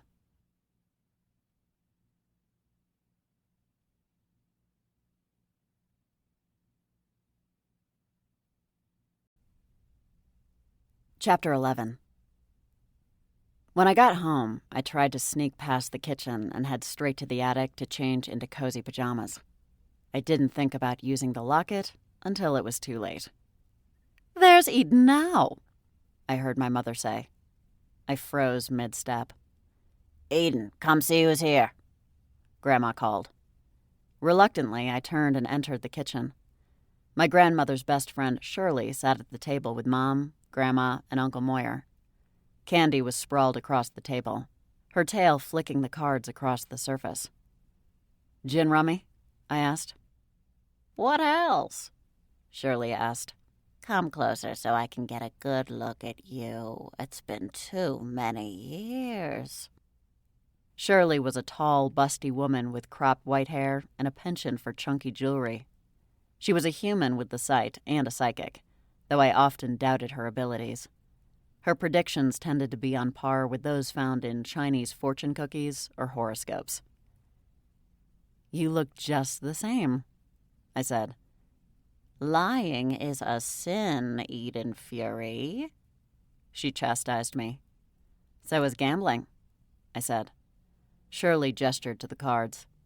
"This is gin rummy. Perfectly acceptable. Now poker is another matter entirely." "Which is why we can't play, and I'm stuck being the dealer," Uncle Moyer interjected, sounding vaguely put out. I greeted him with a kiss on the cheek. "Where's Tomas?" Tomas was Uncle Moyer's husband and a human angel hybrid. "He has a cold," Uncle Moyer said. "You know what a baby he is when he has the sniffles. You'd think he was on death's door." "Throw salt over your shoulder when you say a thing like that," Shirley told him. She was as superstitious as she was pious. Uncle Moyer took a pinch of salt from the shaker and threw it over his left shoulder, his expression deadpan. "Now, tell me, Beatrice," Shirley said, "why hasn't there been a party to welcome Eden home? I would think it's a cause for celebration." "I would have planned one, but someone didn't tell us she'd be moving back until the last minute." My mother maintained a neutral expression, as though the identity of that someone was a complete mystery. "The transfer was unexpected," I said. "Besides, you know I wouldn't want a party." Being the center of attention in this house never ended well, and was best avoided. "So, Eden, how was your date?" my mother asked. I flinched. How did you know I was on a date? Grandma jerked her hand of cards in Shirley's direction. We're entertaining a psychic. How do you think? You had a vision of me on a date? I asked. Shirley set down a run of diamonds. No, Mona saw you out with that lottery-winning carpenter and texted me. I felt my mother's laser eyes burning a hole through me. I ignored her and went to put my leftovers in the fridge. Bring over a snack for the table while you're up, Grandma said. I rummaged in the pantry, careful to avoid anything that looked earmarked for a spell. I'd made that mistake in high school and ended up with a swollen nose for a week. I'd had to invent a story about walking into a sliding glass door. I pulled a bag of mixed nuts from the shelf and brought them to the table to pour into a bowl. Grandma cringed. I said a snack, not brains. These are nuts. You're nuts, Grandma said. You know I'm allergic. Are you trying to kill me? Mom, you're not allergic, my mother said. You just don't like walnuts. Grandma pushed the bowl away. That's an understatement. You're basically eating brains. Uncle Moyer crooked a finger, gesturing for the bowl. Consider me a zombie then, because I adore walnuts. Maybe that's how you got so smart, Moyer, Shirley said. Eating all those tiny brains. He certainly didn't inherit it from his mother, Grandma said. Grandma, that's a horrible thing to say about your sister, I told her. I glanced around the room. Where is Aunt Thora? She retired early, my mother said. My grandchildren were full of beans this evening and wore her out. I guess that explained why Anton and Verity were nowhere to be seen as well. Would you like to play, Eden? Shirley asked. I could use a little competition. The rest of the players aren't really up to my standards. You think God isn't up to your standards, Grandma shot back. And what about the young carpenter? My mother asked. Does he meet your exacting standards, Eden? I knew we'd circle back to my date at some point. It was only a matter of time. Your mother says he's quite handsome, Moyer said. John is attractive, I said. I can't argue with that. Oh, my mother sniffed. So it's John now, is it? They had dinner together, Grandma said. What do you think she should call him? Guy my mother wants to bone? He's not Native American. We ended the date as friends, I said. And he wants to renovate the barn. My mother perked up. He does? But what about his boat and writing the great American novel? It's not the life for him, apparently, I said. He wants to continue to do carpentry. What a waste of a winning lottery ticket, Grandma said. Shirley fanned out her cards in front of her face. Playing the lottery is a sin anyway. It's no wonder he found no peace from his winnings. That kind of money is Satan's work. Moyer arched an eyebrow. You remember you're sitting at the table with the demon, right? Shirley smiled and swatted his arm. Oh, Moyer, you know I don't mean you. So you're only racist about demons you don't know? I suggested. Shirley's known plenty of demons she hasn't liked, Grandma said. Remember Patty Sinclair? Shirley groaned. Do I ever? I had to beg forgiveness on that one. Went to church every day for a month in penance. Shirley raised her eyes to the heavens. What did you do? I asked. Shirley and Grandma exchanged looks. I gave her a reading, Shirley said. She lied and told Patty that her husband was cheating on her. Grandma interrupted and laughed. You should have seen Patty's face. I hadn't seen a face as pale as that since your father brought Sally home from Otherworld. What happened to Patty's husband? I asked. Apparently, he confessed and they went to marriage counseling, Shirley said. Grandma cackled. We couldn't believe it. Turns out he had a thing with their babysitter. Nobody had a clue. Still, I shouldn't have committed a sin like that simply because I disliked the woman, Shirley said. It was petty and unnecessary. Do unto others, Uncle Moyer said, nodding sagely. Why, Moyer, that's from the Bible, Shirley said. Isn't there some rule about demons quoting the Bible? Doesn't your tongue burn? Uncle Moyer flashed a devilish grin. He who lacks knowledge lacks quotable material. Shirley straightened in her chair. Anyhow, the way I see it, I actually ended up saving their marriage. They should have thanked me. Yes, you're doing God's work, Grandma said. Shirley seemed oblivious to the sarcasm, or chose to ignore it. After all these years, I had no doubt she was accustomed to my grandmother's sharp tongue. Well, I'm glad John has committed to working on the barn, my mother said. That's one less item on my list. You're just happy because you get to watch him work, Grandma said. Please don't stalk him, I said. I want him to finish the barn so I can move in. Let your mother stalk him, Grandma said. Then he'll be inclined to work faster so we can get out of here. My mother began to pout. I'm a catch, I'll have you know. Uncle Moyer patted her hand. Of course you are, Beatrice. Speaking of a catch, does anyone know of a wish demon that's partial to rivers? I asked. A wish demon? Grandma queried. Do we have one of those in town now? I thought it was a wish spell you were after, my mother said. I don't think it's a spell anymore, I said. Rosalie LaRue suggested. My grandmother made a noise at the back of her throat. You gonna listen to that charlatan? You're the one who sent me to see her, I said. I was hoping you'd just arrest her and send her to Otherworld, Grandma said. No questions asked. I crossed my arms over my chest. It's not how it works.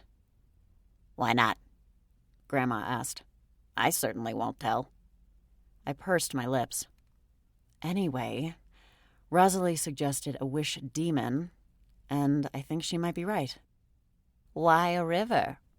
Shirley asked. John said he was fishing at the river when he wished to win the lottery, I said. I need to find this demon before anyone else gets their wish. You're like the anti-Santa Claus, Shirley said. I think that's the Grinch, Grandma replied. Seriously, Eden, my mother said. Why do you have to put a damper on everyone's fun? You know why, I replied. Eden's right, Uncle Moyer said. It's important to preserve the balance. It's important to preserve blackberries, Grandma shot back. Granting wishes isn't evil.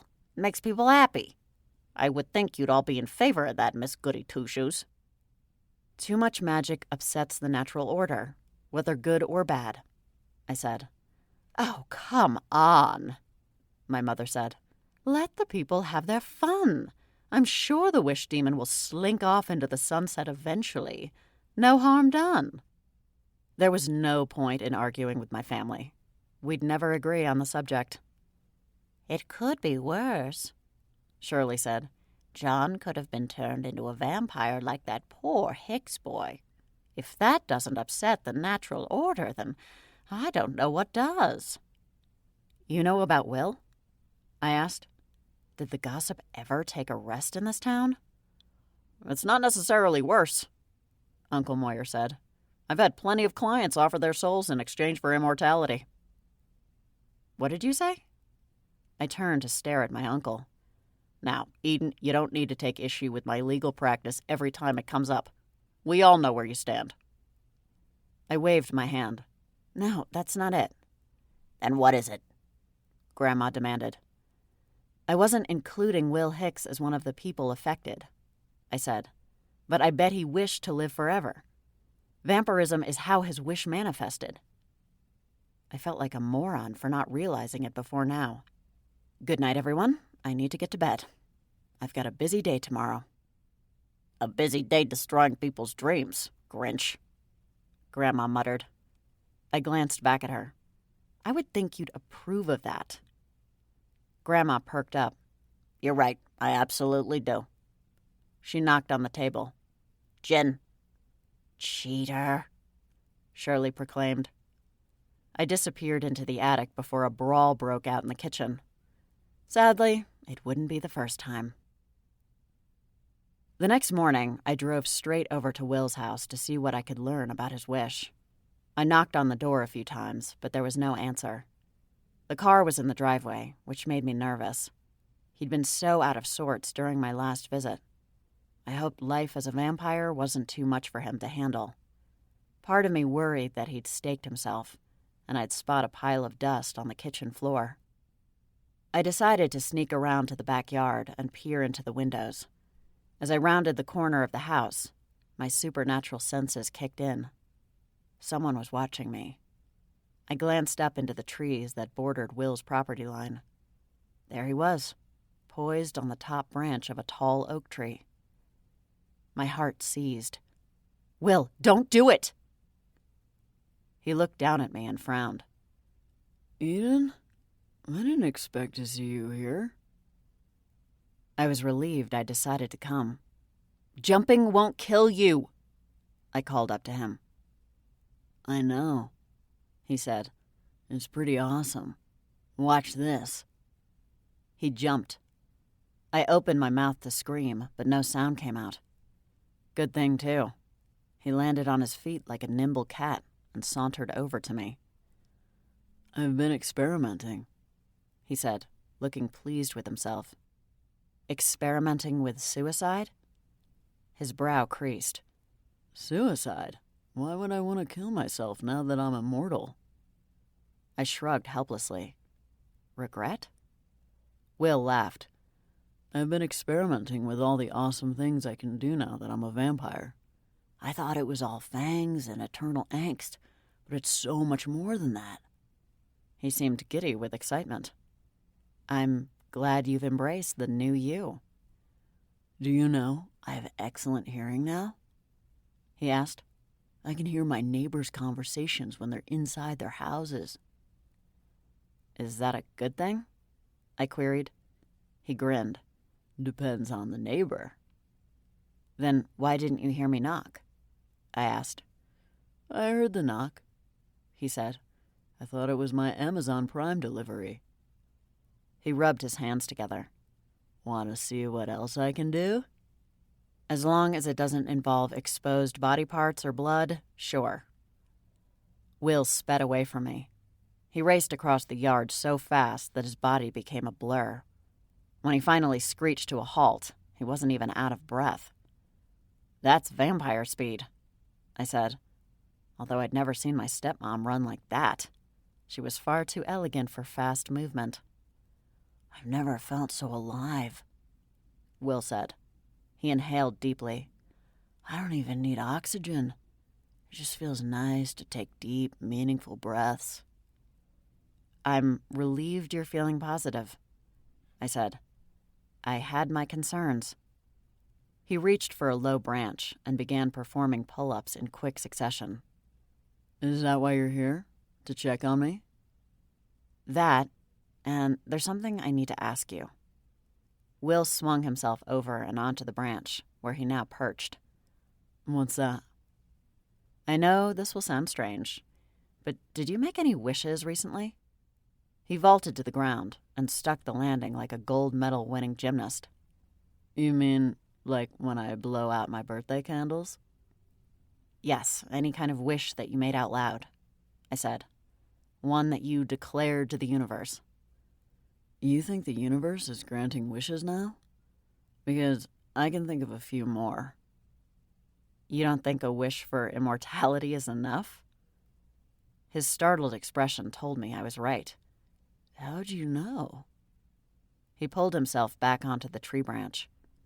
"It explains why you're a vampire." I moved closer to the tree and leaned against the sturdy trunk. Humans can't have eternal life, but vampires can. Your wish was granted, just not in the way you expected. I guess I overreached," Will admitted. "I should have been more specific." He swung his legs back and forth. "It's not like I expected it to come true. None of my other wishes in life ever have." "You mean your parents' divorce?" He nodded. I used to wish every night that they'd get back together, that we wouldn't have to move. He offered a rueful smile. Obviously, that wish wasn't granted. Do you think your parents made a mistake getting divorced? I asked. Are they unhappy now? Will hung his head. No, they're both much happier now. Not that they fought a lot when I was a kid, but I guess I sensed their dissatisfaction with life, with each other. I guess it's a good thing those wishes didn't come true then. I paused. But something bothers me about your recent wish. He looked at me. You think it's selfish? Not necessarily, I replied. It's just that you don't strike me as someone so thrilled with your life that you'd want to extend it into eternity. Gee, thanks for that assessment, Will said. but he didn't really seem offended.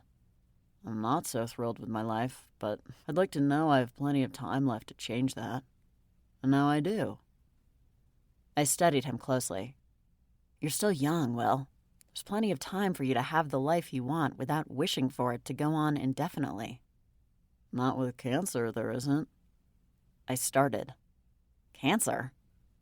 His wish suddenly made perfect sense. How long do you have? Now? Well, forever, I guess. Unless someone decides to stake me as punishment. Before I became a vampire, though, the prognosis was grim. He stopped for a moment to regain his composure. They told me 6 months. My stomach clenched. I'm so sorry, Will. He dropped back to the ground. I guess you know how this happened to me. I have an idea. I think we might be dealing with a wish demon. Will laughed. 2 weeks ago, I would have said you were crazy for talking about vampires and demons like they're real. Now I'm one of them. If it helps, you're not the only one who's been affected, I said. There are other victims in town. Victims? He echoed. I'm not a victim. I like that my wish came true. You didn't wish to become a vampire. No, but I'm getting used to the idea, and I've been having fun figuring out all the awesome things I can do. He cut me a quick glance. Which begs a question. What can you do? I blinked. Me? You're what are you again? A Fury, I said. I'd rather not talk about my particular abilities. Why not? His eyes shone with curiosity. It's all so amazing. Furies are different, I said. Rare, powerful, a little scary. Will smiled.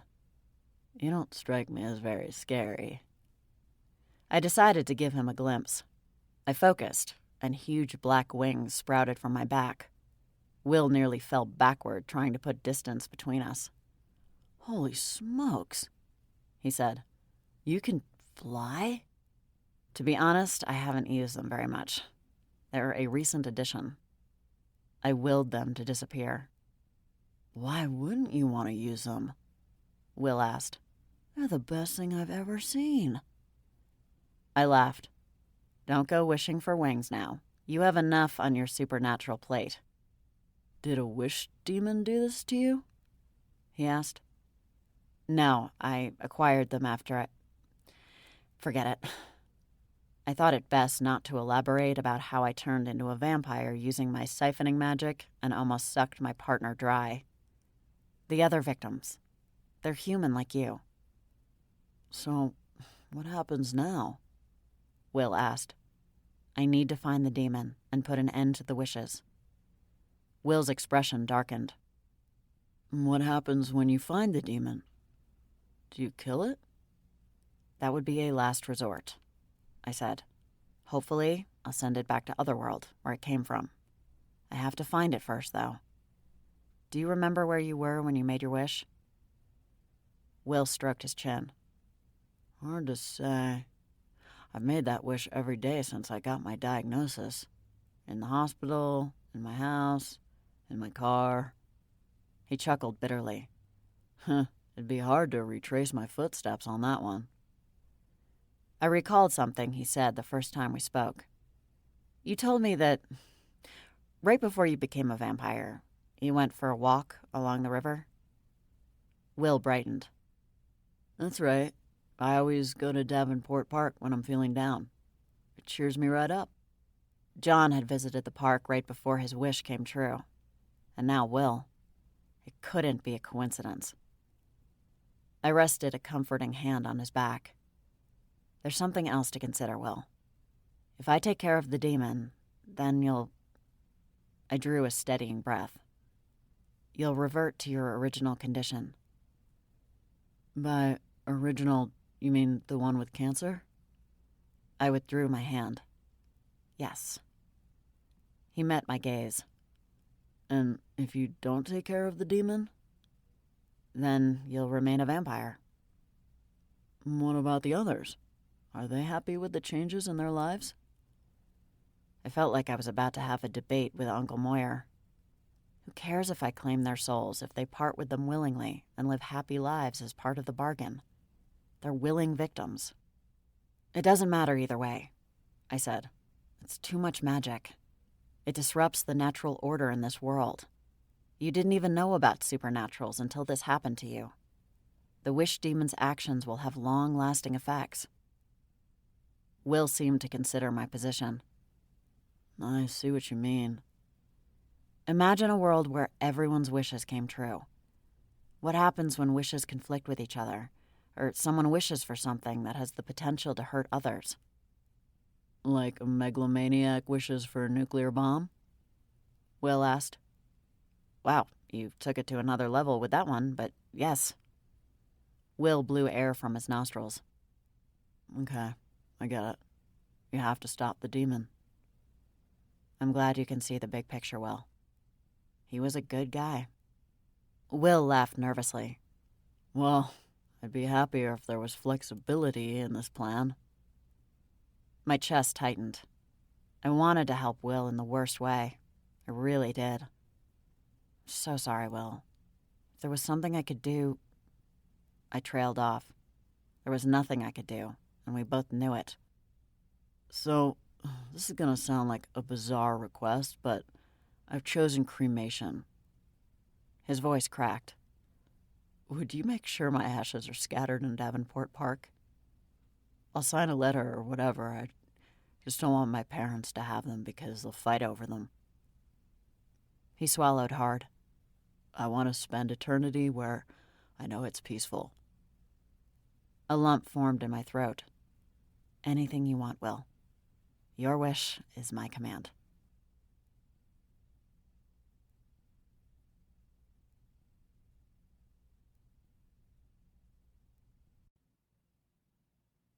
Chapter 12. The sun's glare was too much for me, and I slid on my sunglasses in defeat. It's too hard to see, I said. Any other time I relished the sun's presence, but I was scouring the river for signs of a demon. Blinding light wasn't exactly helpful. I agree, it's not ideal, Neville said. I'd said that he could accompany me, but only because it was nothing more than a reconnaissance mission. The good news is that the sun won't remain in this position all day. It rises in the east and sets in the west. I lifted my sunglasses to peer at him. I know how the sun works, Neville. He quickly averted his gaze. Of course. Oh, knowledgeable one. Too bad there were no wish demons associated with rivers, I said. It might have narrowed things down. It doesn't mean you won't find one hiding in here, Neville said. It just means there isn't a specific type with a strong preference for rivers. How deep is the river? I asked. Maybe the demon is lurking at the bottom where we can't see it. Not that we could see much of anything right now.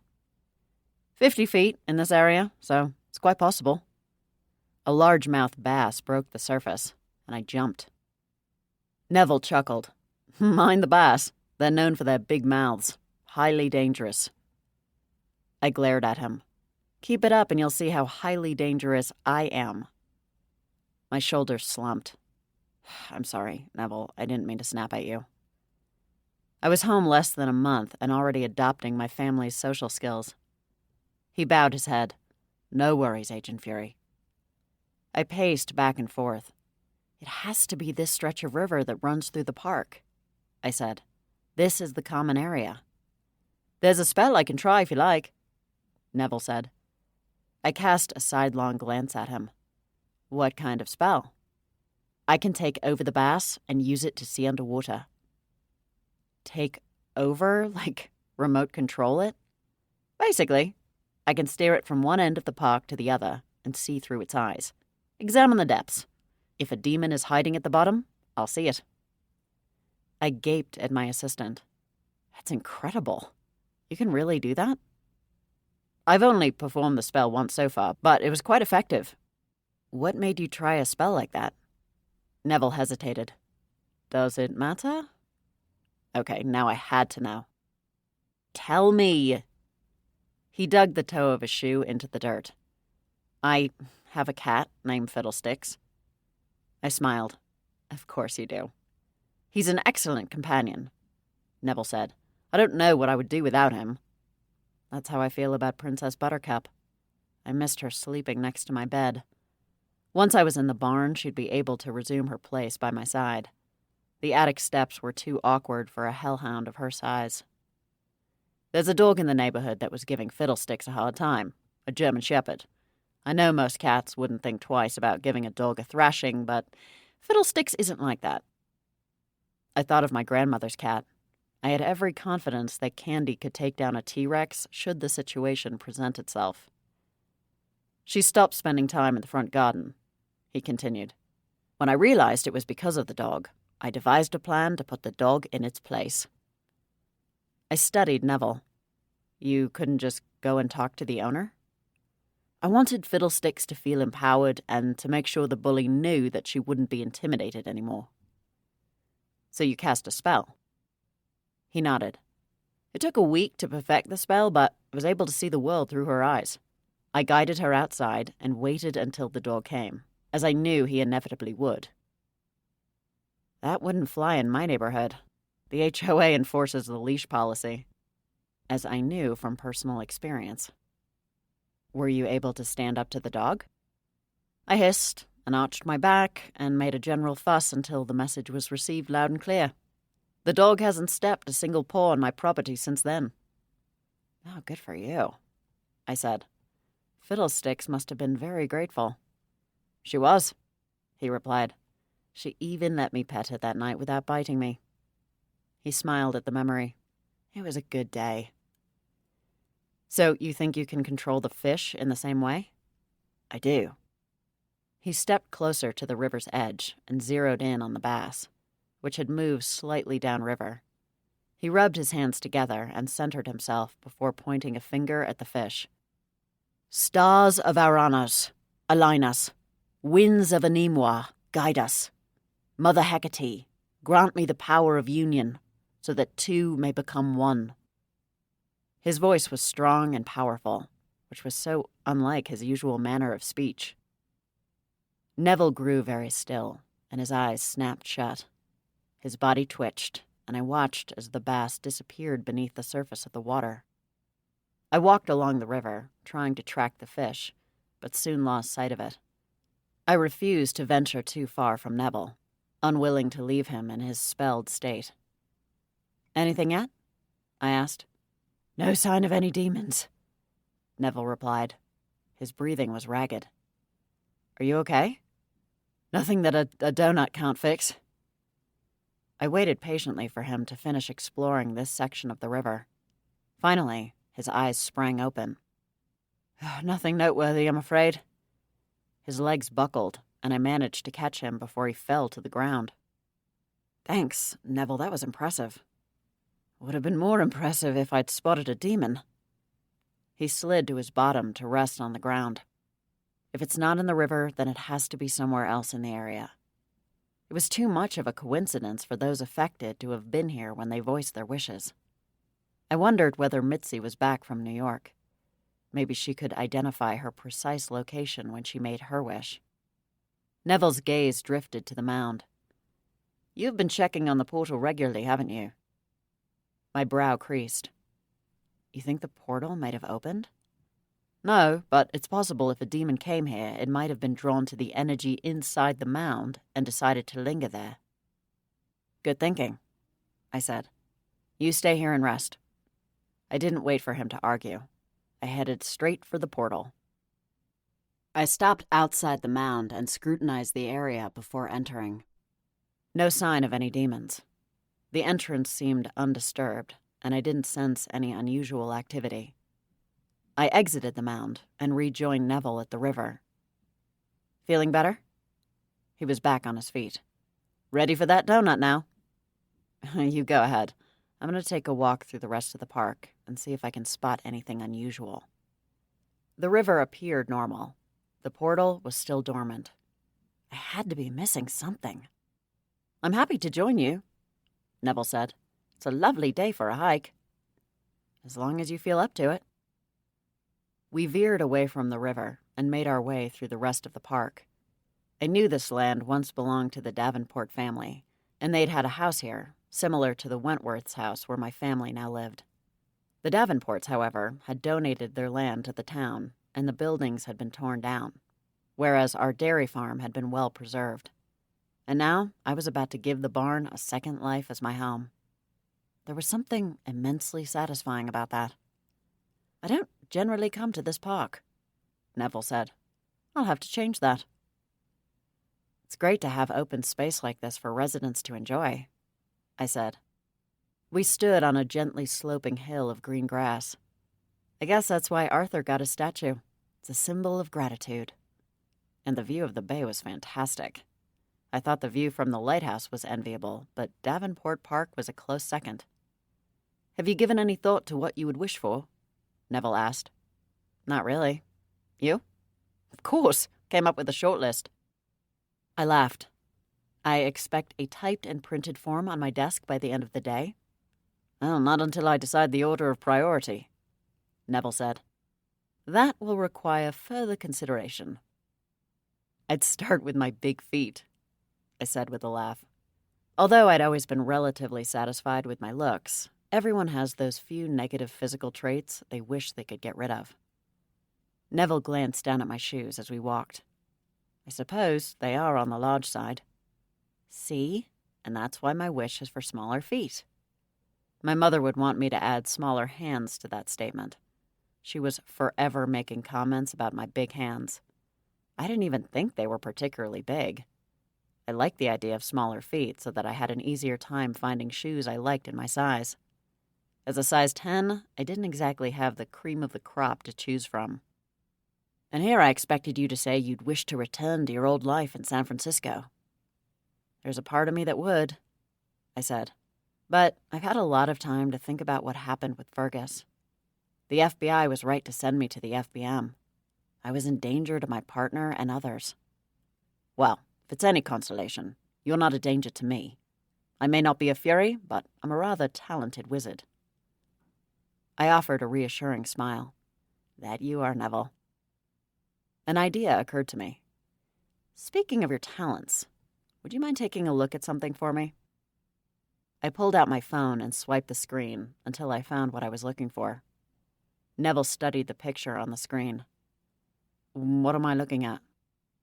Ingredients. It was the picture I'd taken of my mother's bedroom floor. My mother and grandmother were using them for a secret spell. Neville took the phone to examine the image more closely. I can think of a few possibilities. I can tell they're up to something, so what's the most likely option to cause trouble? I'm inclined to go with invisibility, Neville said, handing back my phone. I've used similar ingredients for the spell on the locket you're wearing, but there's a twist here. What is it? His brow furrowed. Based on what I've seen, I think the spell is designed to make an object invisible only to a single individual. You mean you could have charmed this necklace so that it only made me invisible to a chosen person? Exactly. Those two were unbelievable. Thanks, Neville. That's incredibly helpful. We finally reached the spot at the river where we'd started. Well, the hike was unproductive, albeit rather nice, Neville said. I think I'll reward my efforts with the donut now.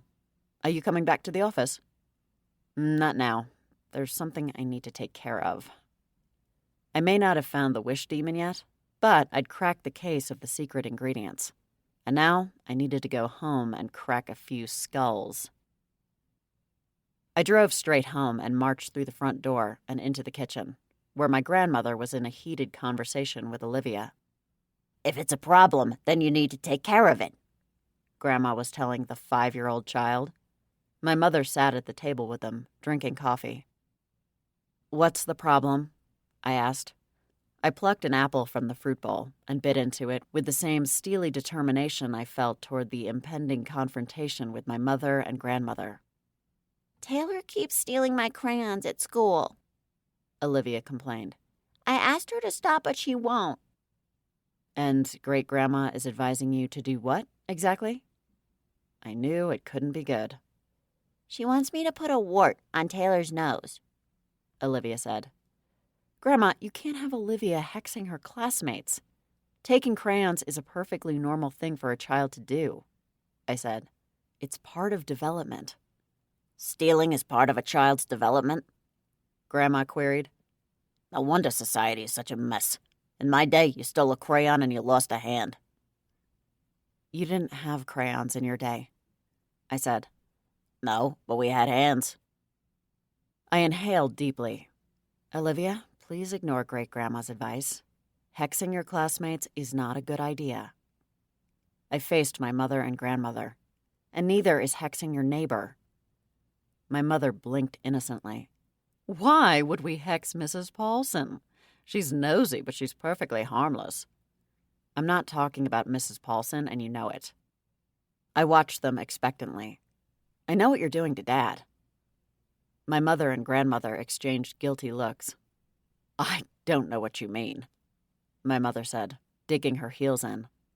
Stop making his glasses invisible to him, I said. He thinks he's going senile. They burst into laughter.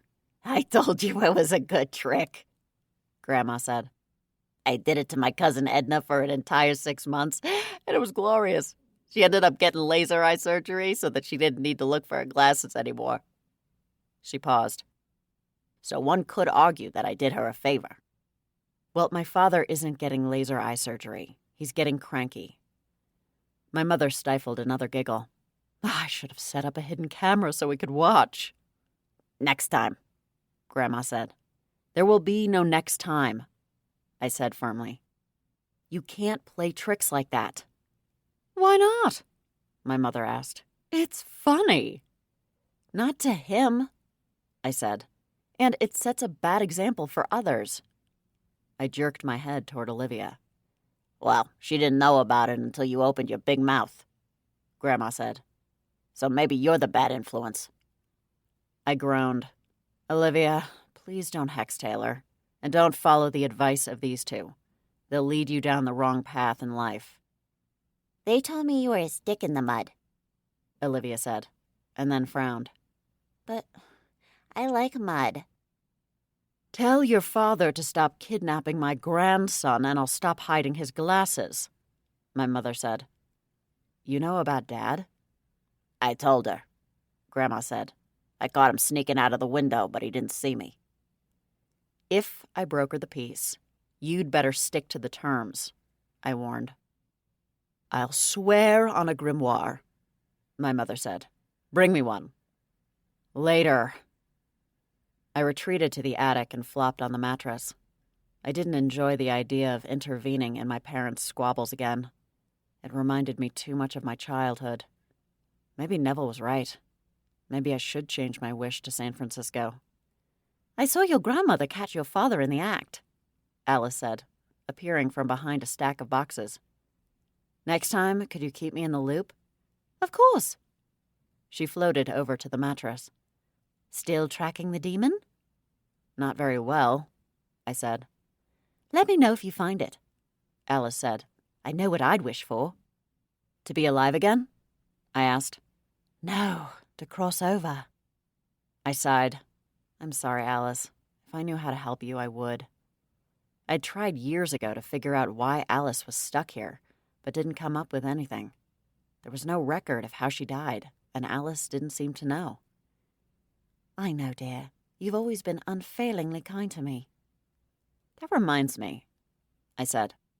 I met another ghost recently over at a place called Evergreen, Samuel Robinson. He seems horribly lonely, and I told him about you. He didn't seem to realize he could leave the property. Well, I wouldn't mind escorting him around town. It would be nice to meet someone new. I figured. And how about you? Did you enjoy the company of that handsome young carpenter last night? Alice asked. John's a nice guy. We agreed to be friends. Successful marriages have been built on less, Alice said. To be honest, I'm not in the market for a boyfriend or a husband. Certainly not a human one. What's wrong with humans? We're not so bad. You're not, but I might be. What if I go full Fury someday? I can't risk being involved with a human. It wouldn't be safe. Not to mention exposing him to my family. Alice floated beside me. Eden, dear, you can't live your life afraid of what might happen. You have to live based on what is. She made a ghostly effort to pat my hand. Trust me, you'll be willing to overcome your fears for someone you really care about. Maybe you're right, Alice, I said. I guess we'll have to wait and see if that day ever comes. If you want it to come, it'll come. When you open yourself up to the possibility, it's more likely to happen. Not quite a wish, but it works in a similar way. No demon necessary. I smiled at her. No demon? I like the sound of that. I think I'll let you ruminate on that, Alice said. I think I'll go over to Evergreen and open myself up to new possibilities as well. She evaporated, leaving me alone with my thoughts.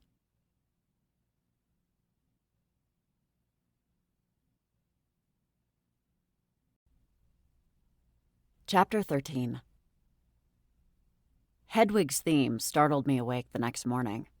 I reached for my phone on the floor beside the mattress and tapped the screen. Everything okay, Neville? There's been an attack this morning, he said. I bolted upright. What kind of attack? From the sound of it, a shifter gone mad, but I don't know the details. Emergency services have been called to Swiss Street. Thanks, Neville. I'll head over now. I clicked off the phone and threw on a pair of sweatpants and a t-shirt and slid my feet into my sneakers. I climbed down the attic steps and nearly tripped on my way to the kitchen. What's wrong, Eden? Aunt Thora asked. She stood at the island, spooning oatmeal into bowls. I stopped walking and glanced down at my feet. My sneakers are too big. How is that possible? My mother asked. I didn't think they made sneakers in a size bigger than yours. She leaned against the counter, holding a mug of coffee. I narrowed my eyes at her. Of course there are sneakers in larger sizes than mine. I'm not a basketball player. No, of course not, my mother said. You lack the coordination for that. You don't make it through Quantico with a coordination issue. Anton took a bowl of oatmeal from the island and sat at the table next to Grandma. Thank you, Anton. I took off my sneakers and inspected the information on the heel. Yep, size 10. Grandma, let me try on your shoes. Grandma was feeding banana slices to Ryan. Not a chance. Your feet smell. Since when? Since you were born. I can remember spraying them with Lysol. I stood beside her at the table, dumbfounded. You sprayed my baby feet with Lysol? You applied a dangerous chemical to sensitive baby skin? What's dangerous? Grandma said. Your skin is fine except for those weird red bumps you're prone to. You look like you have small insects burrowing there. I closed my eyes and silently counted to 10. Can I please try on your shoes? Grandma reluctantly slipped her foot out of her brown loafer and kicked it over to me. I slid my foot inside. A perfect fit. What size are you? I asked. I only remembered that her feet were the smallest of the adult women in the family. A lady doesn't reveal her size. It's your shoe, Grandma, I said. You're not giving anything away by telling me the size of your foot. She hesitated before finally saying, 7. My feet were now 3 sizes smaller than yesterday. I mean, I'd always wished for smaller feet, but sweet Hecate, I did wish for smaller feet. I took off her shoes. Grandma, I need to borrow a pair of your shoes. Do you own sneakers? Grandma's foot shot out, and she reclaimed her loafer. I think I have a pair your mother bought me when she wanted us to do aerobics together. Aerobics? When was that? 1983, Grandma said. They're in my closet. She pushed back her chair. I'll get 'em. You feed the bottomless pit. Why doesn't Anton feed him? I asked. Because I'm feeding myself so I can get to work, my brother replied. Why won't you let me in your closet? I asked. What's in there? Grandma stood. None of your business. You'd better not keep black magic contraband in the house, I said. Grandma ignored me and disappeared into her room. I fed Ryan a few more slices of banana before she returned with a pair of Adidas Concords in a faux snake pattern with a Velcro strap. I balked at the sight of them. Those are your sneakers? Anton barked a short laugh. What? They're vintage. Grandma shoved them at me. How did you wear these for aerobics? I asked. I didn't, Grandma said. Why do you think they're still in pristine condition? Reluctantly, I put on the shoes. At least they fit. I'd have to suck it up until I could figure out what was going on. Why did your feet shrink? My mother asked. Because she finally washed them, Grandma said. I glared at her. Because I wished they were smaller. My mother turned to look at me. You made a wish and wasted it on smaller feet? Why didn't you wish for a boyfriend? Or a more interesting personality, Grandma added. I would have wished for more lemon trees, Aunt Thora said. I didn't know I was making a wish that would actually come true, I said. I was hunting for the wish demon. I guess you found it, Grandma said. Except I didn't. I had no idea what or how my wish had come true.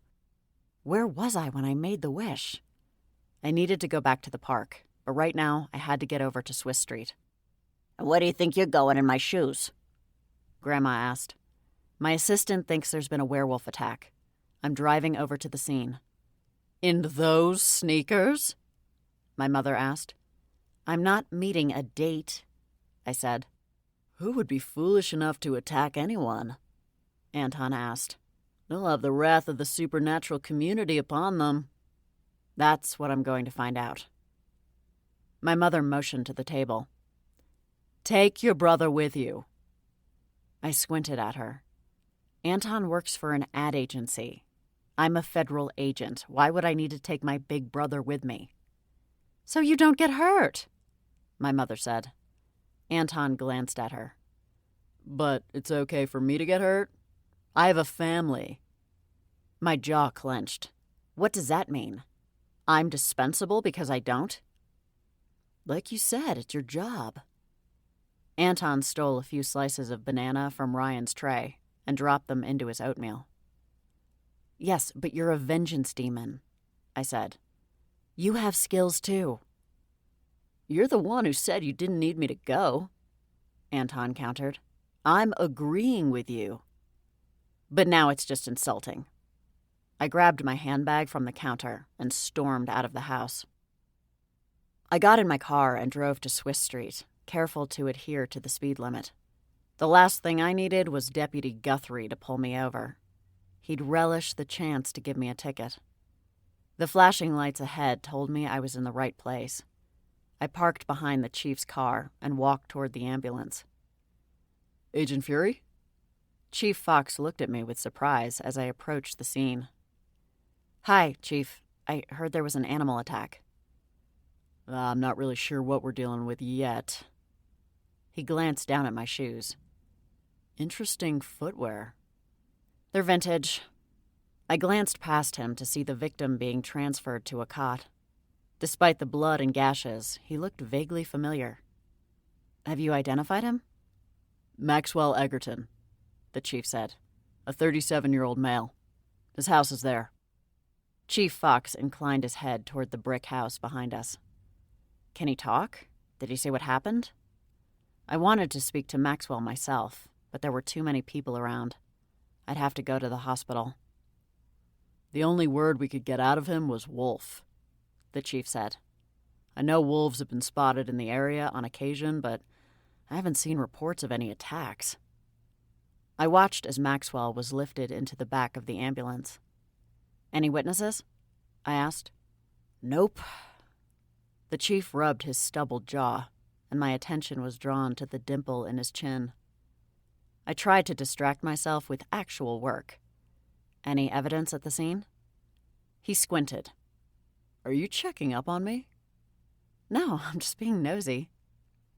The ambulance drove off, the wail of its siren piercing the silence of the neighborhood. I'm going to take another look around now, the chief said.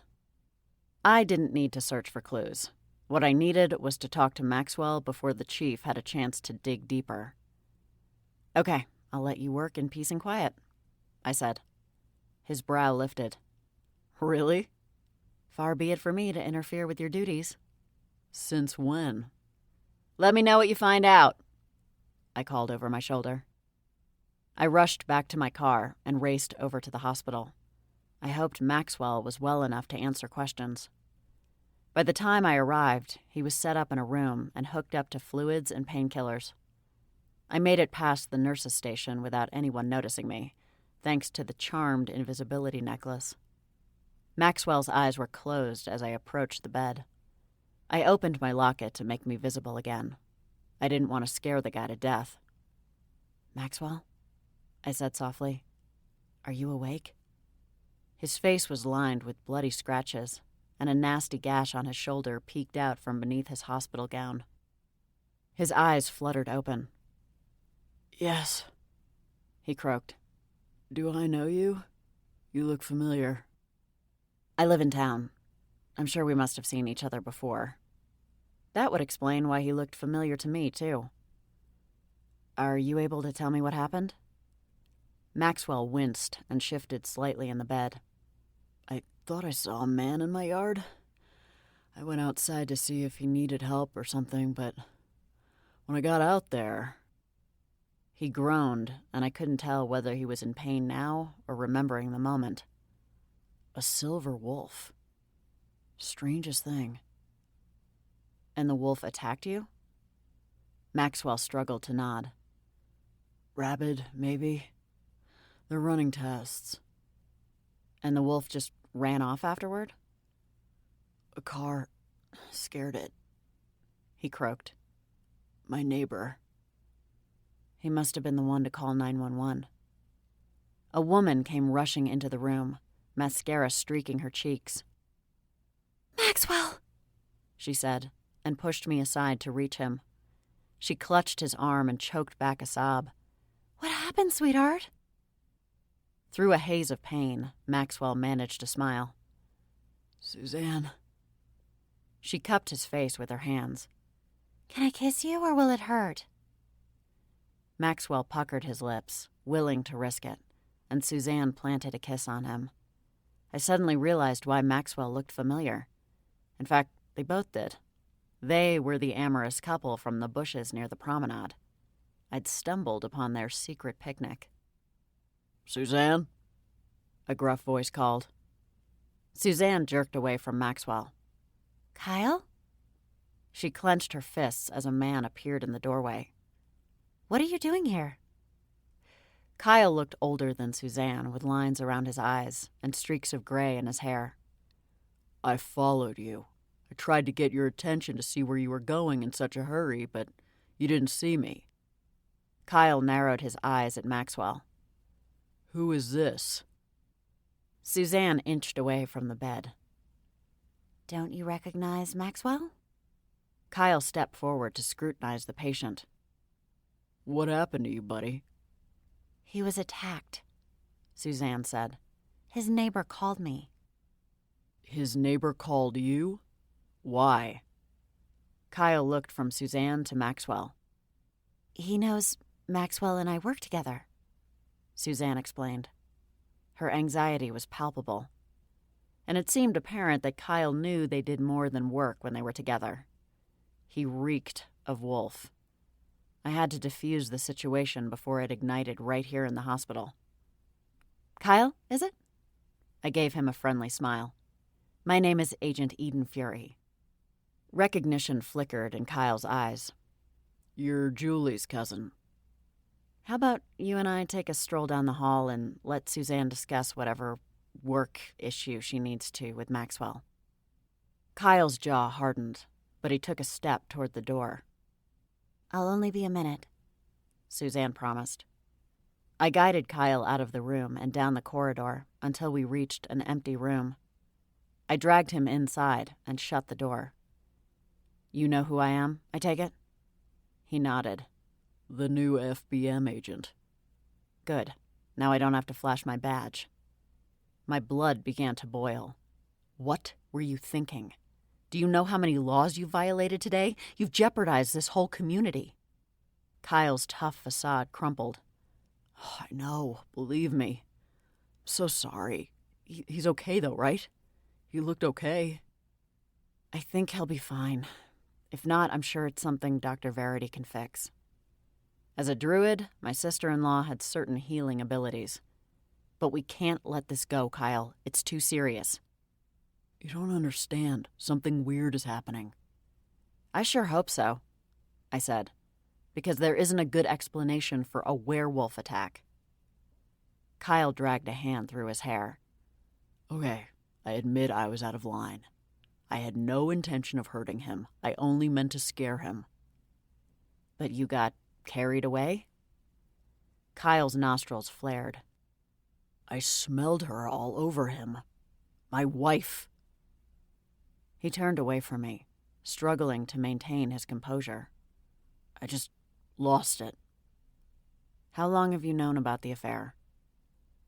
Only a few days, Kyle said. He drew a deep breath and faced me. They've worked together for years. I knew Maxwell had a thing for her, but I never got any sense that Suzanne was interested. His brown eyes glistened with tears. We've always had a happy marriage. I mean, really. Not one of those fake social media marriages. Did something happen recently that would change that? Arguments over money or kids? Kyle shook his head vehemently. Believe me, I've run through every possible scenario in my head, and I come up with nothing every time. Have you talked to your wife about it? Now there was a novel idea. I've tried to broach the subject, but she's made it clear that Maxwell is only a work colleague. But you sensed a change. It was like she went to bed one night in love with me and woke up the next morning in love with him. That did sound strange. Would you mind if I spoke to her about it? See what I can find out? Kyle frowned. Do you really think she'll talk to you? If I can't wheedle anything out of her the old-fashioned way, I have alternatives at my disposal. Kyle gave me a crisp nod. He understood that alternatives meant something supernatural. I didn't want to resort to magic to get Suzanne to talk. I preferred the human approach whenever possible. Anything to avoid accessing my powers. Does she know that you're a werewolf? I asked. No, and I don't want her to either, Kyle said. Suzanne is human. No sight. It would frighten her to death to know about us. She doesn't even watch horror movies. You don't think it's a bit unfair to marry someone without complete honesty? Kyle sniffed. I generally take a blocker so I don't shift. We opted not to have kids, so that wasn't a concern. It's worked really well. Until now, I said. Kyle said nothing. I'll talk to her, I said again. She's the love of my life, Kyle said, and I know I'm hers too. I didn't know what to say. From what I'd seen in the bushes, Maxwell and Suzanne were infatuated with each other. Go home, Kyle, I said. Consider this your one free pass. His eyes widened. You're not going to report me? Not today, but if you so much as pee against a tree, I'll hunt you down personally. Understood, Agent Fury. He left the room, and I waited in the corridor for Suzanne to emerge from Maxwell's room. A nurse was bound to kick her out eventually. Sure enough, 20 minutes later, Suzanne came toward me. She seemed in better spirits than when she arrived. "Suzanne, how is he?" I asked. She blinked, not recognizing me for a moment. "Thank you for intervening with my husband. Kyle has a jealous streak. I never knew it until recently." Probably because he never had a reason to be jealous until recently. I didn't have to beat around the bush. Things were getting out of hand. "So how long have you and Maxwell been together?" Her gaze flickered around the corridor. "Can we maybe discuss this outside?" "Sure, I'm on my way out anyway." We rode in the elevator and left the hospital together. Neither of us said a word until we were safely outside and out of anyone's earshot. "I've been careless," Suzanne admitted. "I don't really know what's come over me. If Maxwell is there, I just want to be with him, touching him. When he's not there, I just want to go and be where he is." "Your husband said that you and Maxwell work together." "We have for several years," she said. "I knew he was interested in me, but I'd never felt anything for him. My husband and I have had a good marriage." "Then what changed?" Suzanne clasped her hands in front of her. "I don't know. I just realized that I had feelings for Maxwell. I think they've been bubbling beneath the surface for years." "Bubbling?" More like exploding. "I can't explain it, really. It's like we're magnets drawn to each other." She smiled and touched her lips. "I hope they release him today. I can't stand being away from him." "What about Kyle? He seems to know something is going on." "Maxwell and I had just been talking last night about when I'd ask for a divorce. We'd like to be married as soon as possible." "Wow. You don't think things are moving too fast?" Suzanne blew a raspberry. "You sound like my sister, Bridget." "Bridget disapproves?" "Thoroughly. She's been baffled by this whole affair. She thinks it's temporary insanity and begged me not to sleep with him. I told her I would never do that until I was officially separated." "And you're planning to talk to Kyle?" "Yes, although Bridget wants me to wait. She thinks I'll go crawling back to Kyle next week when I come to my senses." "But you don't think so?" Suzanne's expression grew dreamy. "If you knew Maxwell the way I do, you'd understand. It's like all my dreams have come true." Dreams or wishes? Kyle was right. Something weird was happening. And I had a feeling I knew exactly what it was.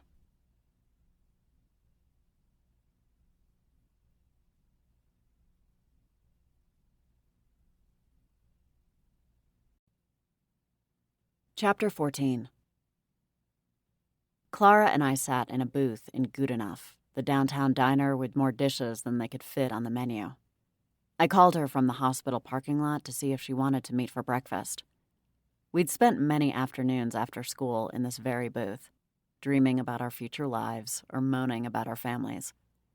One of us moaned a lot more than the other, it should be said. I won't say which one. "Kyle should know better," Clara said, after I'd filled her in on the incident. "I'm not making excuses for his behavior," I said, but the wolf in him was definitely triggered. According to him, he and Suzanne have been perfectly happy. No issues. "It sounds like Maxwell made a wish for Suzanne," Clara suggested. "That's what I think too," I said. "I'd like to talk to Maxwell again when he's feeling better. See if he knows exactly where he was when he made the wish." Clara slid her fork through a sausage link. "You've narrowed it down to Davenport Park, huh? That's a lot of area for the demon to hide in." "Except most of it is open space. Neville and I checked the river and walked around the park, but there's no sign of a demon." "You never told Tanner that you're a Fury," Clara said. I set down my fork. "What?"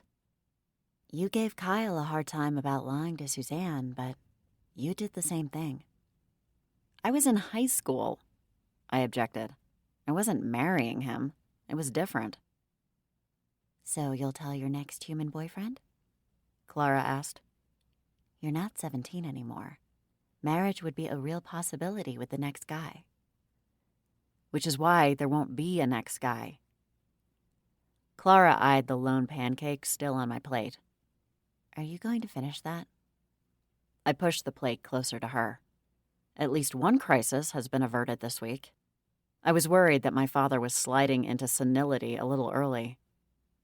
But he's not? Just Mom and Grandma having their idea of fun. Thank goodness, because the idea of a senile vengeance demon is one I'd rather not contemplate.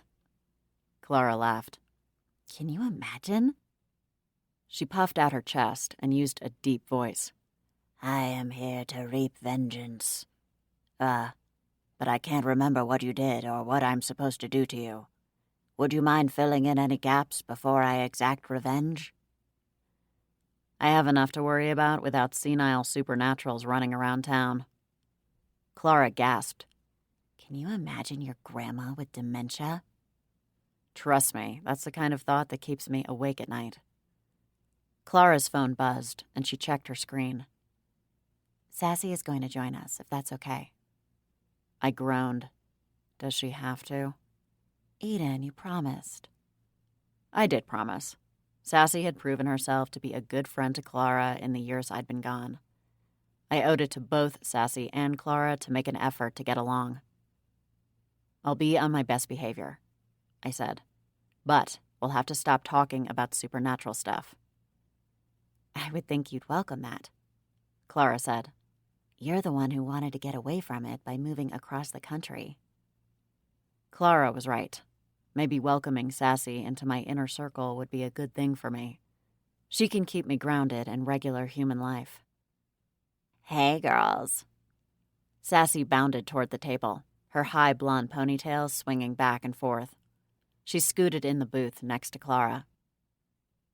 Did you book the ad? Clara asked. Sassy beamed. Full page, just like I said. They high-fived each other. How's the ad sales business? I asked, my lame attempt at making conversation with Sassy. Great, Sassy said. I just passed this month's goal. Wait until I tell Tanner. He'll be so proud of me. At the mention of my ex, my insides curdled. Maybe I should have wished for him to disappear. That's nice, I offered weakly. I'm still trying to get a real story out from under Gasper, Clara said. He's like a dog with a bone. He refuses to let anything go. Talk to Cal, I said. Tell him you want a chance to prove yourself. Cal was a decent boss, and I knew he had a soft spot for Clara. Eden's right, Sassy said. You're way more talented than Gasper. He's only there because of family connections. Wow, we actually agree on something. We're not so different, you know, Sassy said. How so? I asked. I was dying to hear her hot take on this topic. Clara has talked about you a lot over the years, and it seems like you and I have a lot in common. She took a sip of Clara's iced tea. Even our taste in men. Bad taste, I murmured. Sassy didn't miss the comment. Maybe so. To be honest, I didn't really like Tanner that much in high school. I only wanted him because you had him. I balked. Excuse me? Clara's gaze darted to her friend. Sassy, maybe now isn't the best time for an honest conversation. I folded my arms. No, Clara, I think this is the ideal time for an honest conversation. Sassy settled back in her seat. The truth is that I was jealous of you. She paused. Well, not all of you. I mean, I preferred my body and my face. She ran her hand down the length of her ponytail.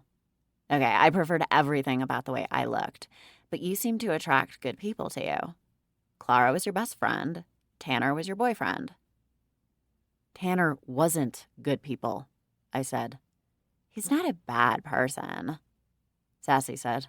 He's just flawed. Anyway, I never had a real friend. My mom is one of those competitive women, so she didn't have any friends either.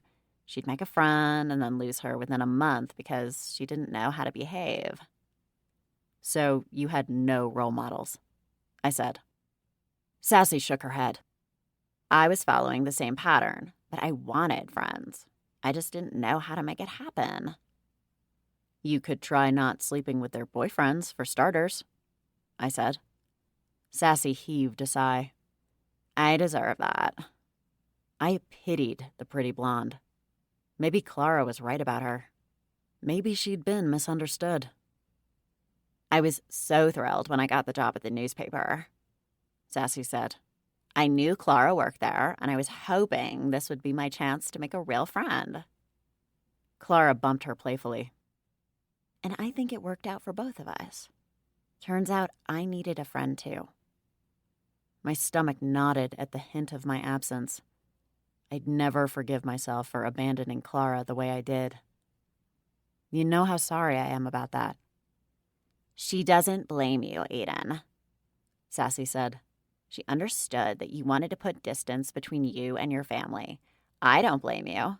If my family were as dysfunctional as yours, I would have done the same. Your mom doesn't sound like a healthy relationship, I said. She's much better now, Sassy said. She's been in therapy for a couple years. I've even gone with her on occasion.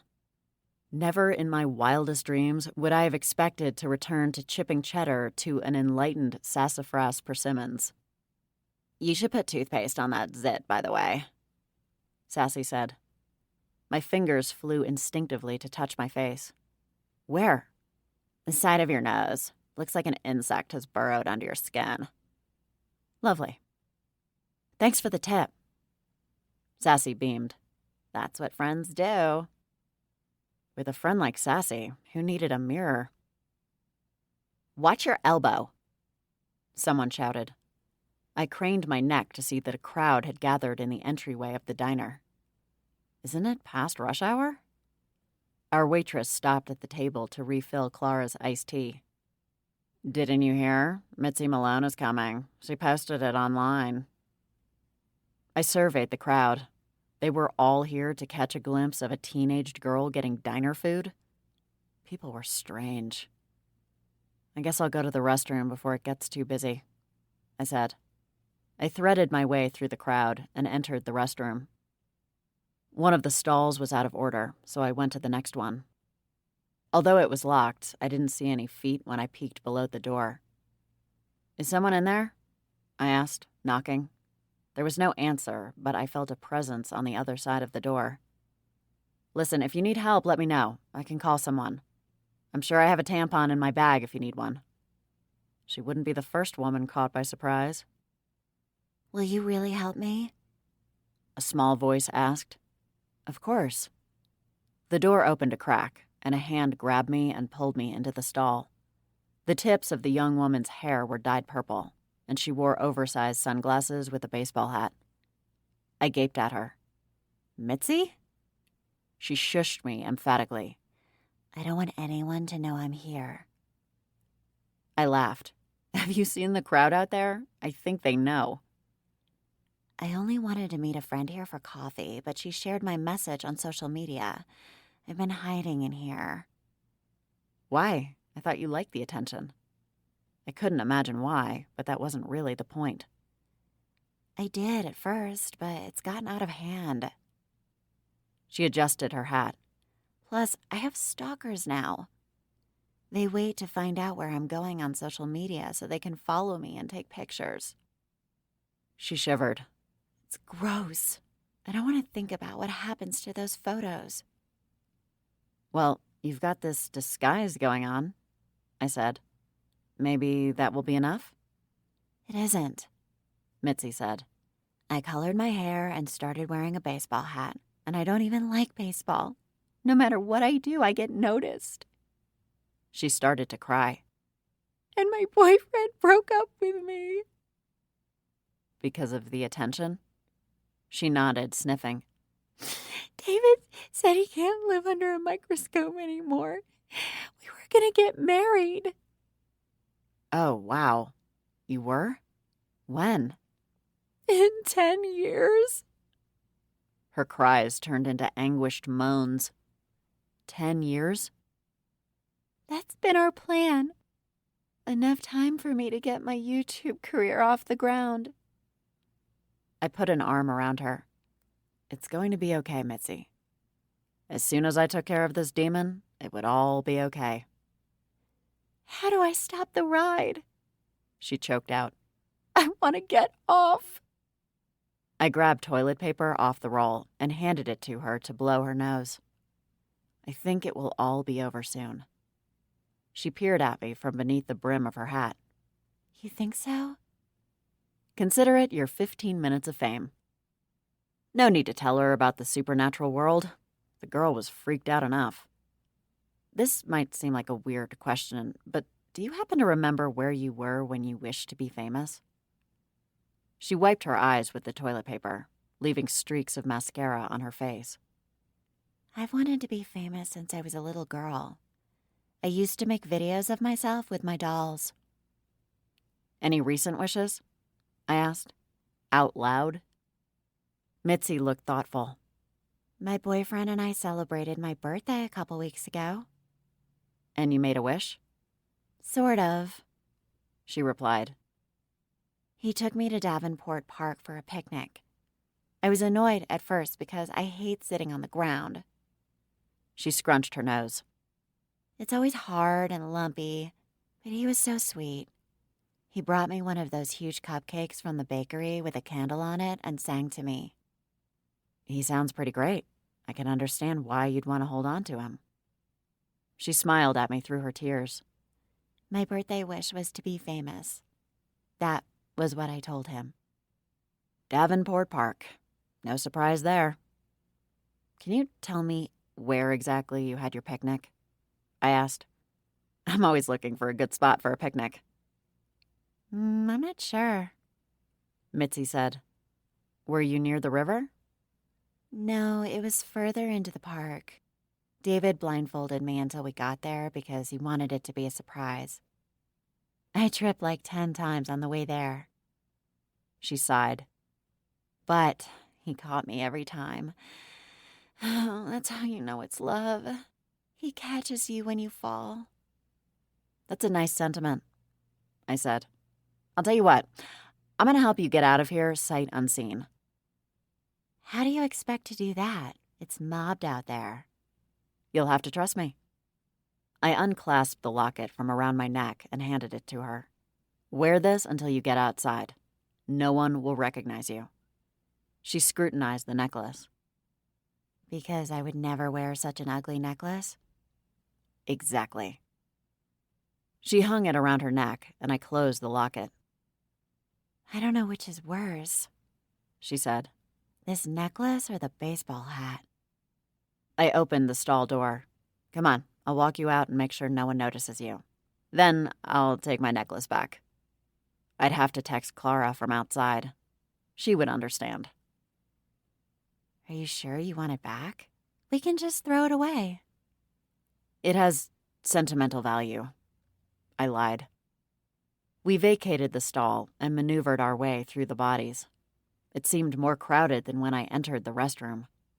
This is great, Mitzi whispered. No one's noticed me. We made it to the door and walked down the sidewalk until we could turn safely into an alley. Mitzi pulled the jewelry over her head and handed it to me. Thanks, she said. That ugly necklace worked like a charm. I smiled and placed the locket back around my neck. It sure did.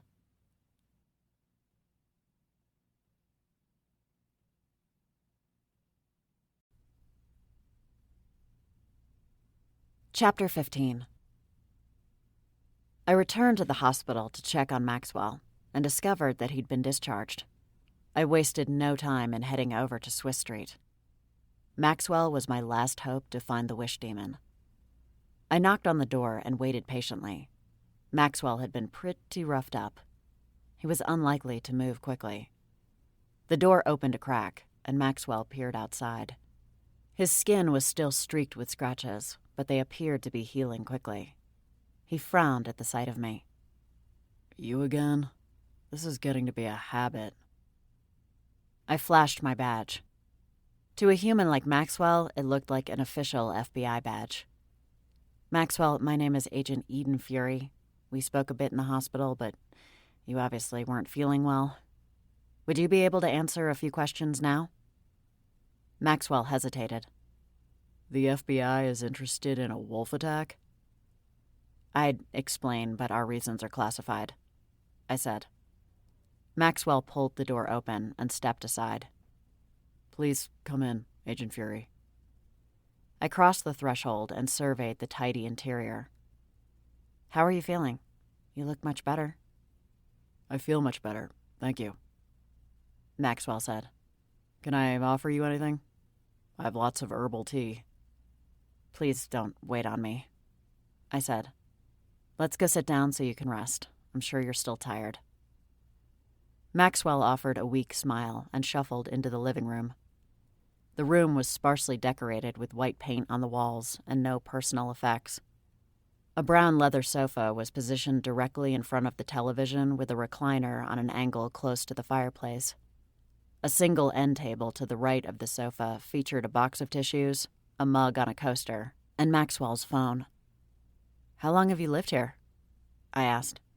I sat on the edge of the recliner, not wanting to tip back in an undignified manner.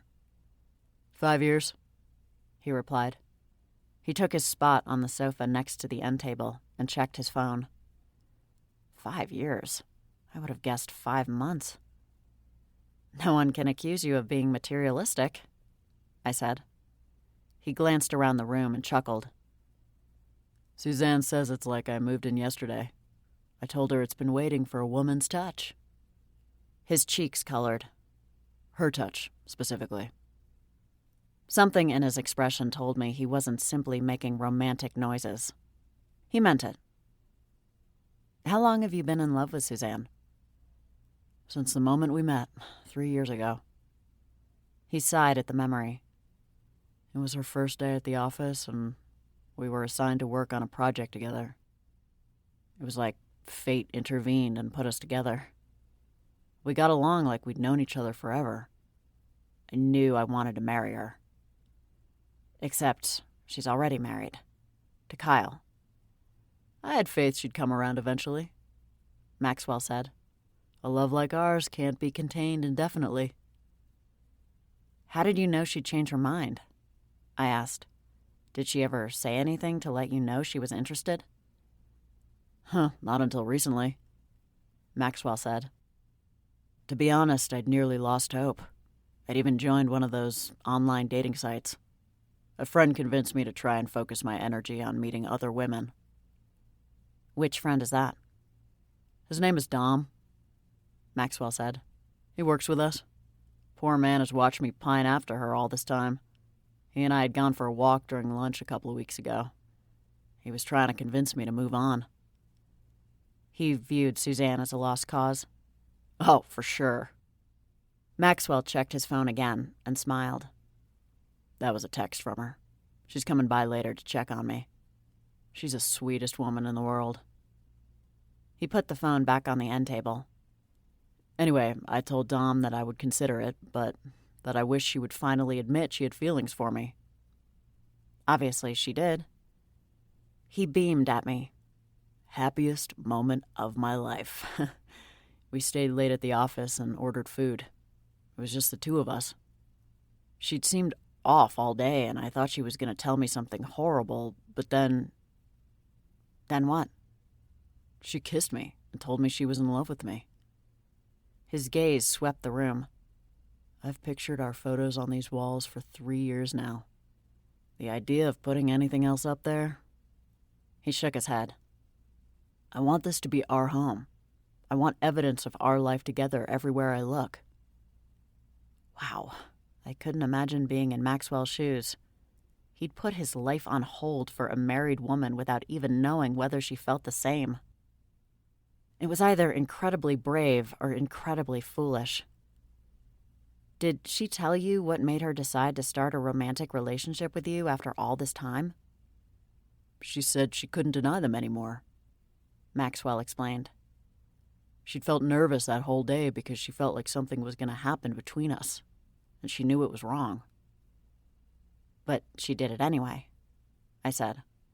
He nodded, still smiling. I cried. Actually cried from pure joy. I guess Dom is eating his words now, I said. He was definitely surprised, but he's happy for us. You mentioned that you and Dom went for a walk during your lunch break. Where was that? Where we always go, he said. Davenport Park. It's right near the office. Is there a particular spot in the park you like to go? I asked. We tend to stay close to the office. It's a better view at the top end of the park anyway. Not near the river. Sometimes we take the footpath, but we didn't that day. We stayed at the top end. He paused, appearing thoughtful. You haven't actually asked me any questions about the attack. Sorry, I was just getting to that, I said quickly. I got too caught up in your incredible love story. He smiled. It is incredible, isn't it? I've been pinching myself every morning since it happened. I'd never seen anyone as love-struck as Maxwell. Part of me regretted having to work against his interests, but his wish wasn't fair to Suzanne or Kyle. You said you saw someone in your yard and went outside to check it out, but ran into the wolf instead. What did the wolf do once you were outside? Did it growl or foam at the mouth? I don't think so. I just remember trying to fight it off. And the man you saw? Do you recall what he looked like? Maxwell sipped his tea. I didn't see him clearly. It was more of a silhouette. The sun was barely up at the time. Good. That meant he didn't recognize it was Kyle. One problem dodged. Thanks for your help, I said. Do you need anything before I go? Maxwell glanced at his phone again and smiled. No, thank you. I have everything I need. I returned from Maxwell's and went up to the attic for a quick rest before I headed back to Davenport Park. At least Maxwell's information helped me narrow down the area to the top end of the park. I kicked off the vintage Adidas. My feet and legs were sore. I suspected from walking around with the wrong size feet. Alice's head emerged from a hatbox, and I screamed. Can you please make a noise before you pop out like a weasel? I asked. I'm so sorry, dear, Alice said. I didn't mean to frighten you. It's okay. I'm just in a foul mood. I need to go walk through Davenport Park again, and my feet and legs are killing me. Ah, the Davenports. Such a nice family. She paused. Why do they get a park and we don't? Same reason Arthur gets a statue. They donated their property to the town. The park is where the farm used to be. Alice drifted to the window. I remember their farm. It was similar to ours, but with a better view. Much better, I agreed. A shame there's no barn there for you to renovate. It would put a little more distance between you and your family and give you a lovely view of the bay. There's nothing left there, I said. No barn, no house, no well. My whole body straightened. What is it, Eden? Great goddess on a cracker. Did the Davenports have a well?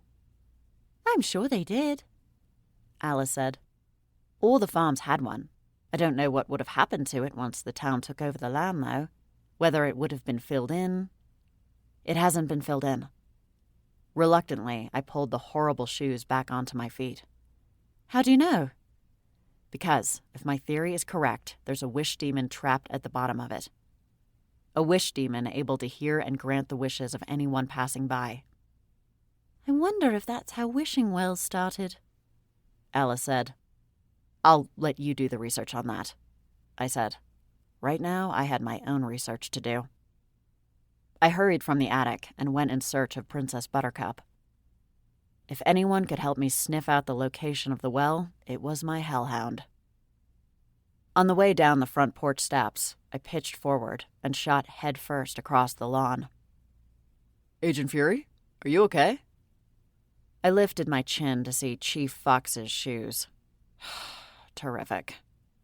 Hi, Chief. What brings you here? He extended a hand and helped me up. I dusted the dirt off my clothes. You said to let you know about the wolf attack, he said. We found prints, but no sign of the wolf. He must have gone back to wherever he came from. Thanks. It's good to know. He hesitated. I also wanted to apologize. I cocked my head. For what? For Audra, he said. Before she left, she mentioned something about your exchange in the restroom, and I got the distinct impression that she was rude to you. I started toward my car, where Princess Buttercup was waiting for me. Don't worry about it. It's fine. Chief Fox turned to follow me. So, you and Jim... John. You're dating now? I unlocked the car door. He's going to renovate my barn. The chief's brow wrinkled. That's a euphemism I haven't heard before. Because it's not a euphemism. He's literally going to renovate the barn out back so I can live in it. Oh. He scratched the back of his head. So that was more of a work dinner? I guess you can say that. Where are you headed now? The chief asked. I opened the door. To Davenport Park with Princess Buttercup. It's a nice day. I figured I'd take a nature walk. And hunt down a wish demon in the well. Care for any company? I stared at him for an extra beat. On the one hand, I couldn't reveal what I was looking for at the park. On the other hand, Chief Fox wanted to spend time with me in the great outdoors. Alone. We can take my car, he added. Aren't you on duty? I asked. I'll patrol the park, the chief said. Like you said, it's a beautiful day. Might as well take advantage of it. I knew I should say no, but I felt myself relenting. What do you say? He asked, gesturing to his car. As long as I don't have to sit in the back with Princess Buttercup. I closed my car door, unable to resist. You can sit in the front, he said. Handcuffs are optional. Fuzzy or plain? I asked. I think a more appropriate question is, do I have faux snakeskin to match your shoes? I laughed and opened the back door for the hellhound. Then I slid into the passenger seat of his car. It smelled like fresh pine and sea salt. Like him. You must have had this car thoroughly cleaned after Chief O'Neill died. What makes you say that? He asked as he backed out of the driveway. I don't smell vapor rub. Chief Fox chuckled. That can be arranged if you like. I clicked my seatbelt into place. No thanks. I'm good with the current olfactory situation.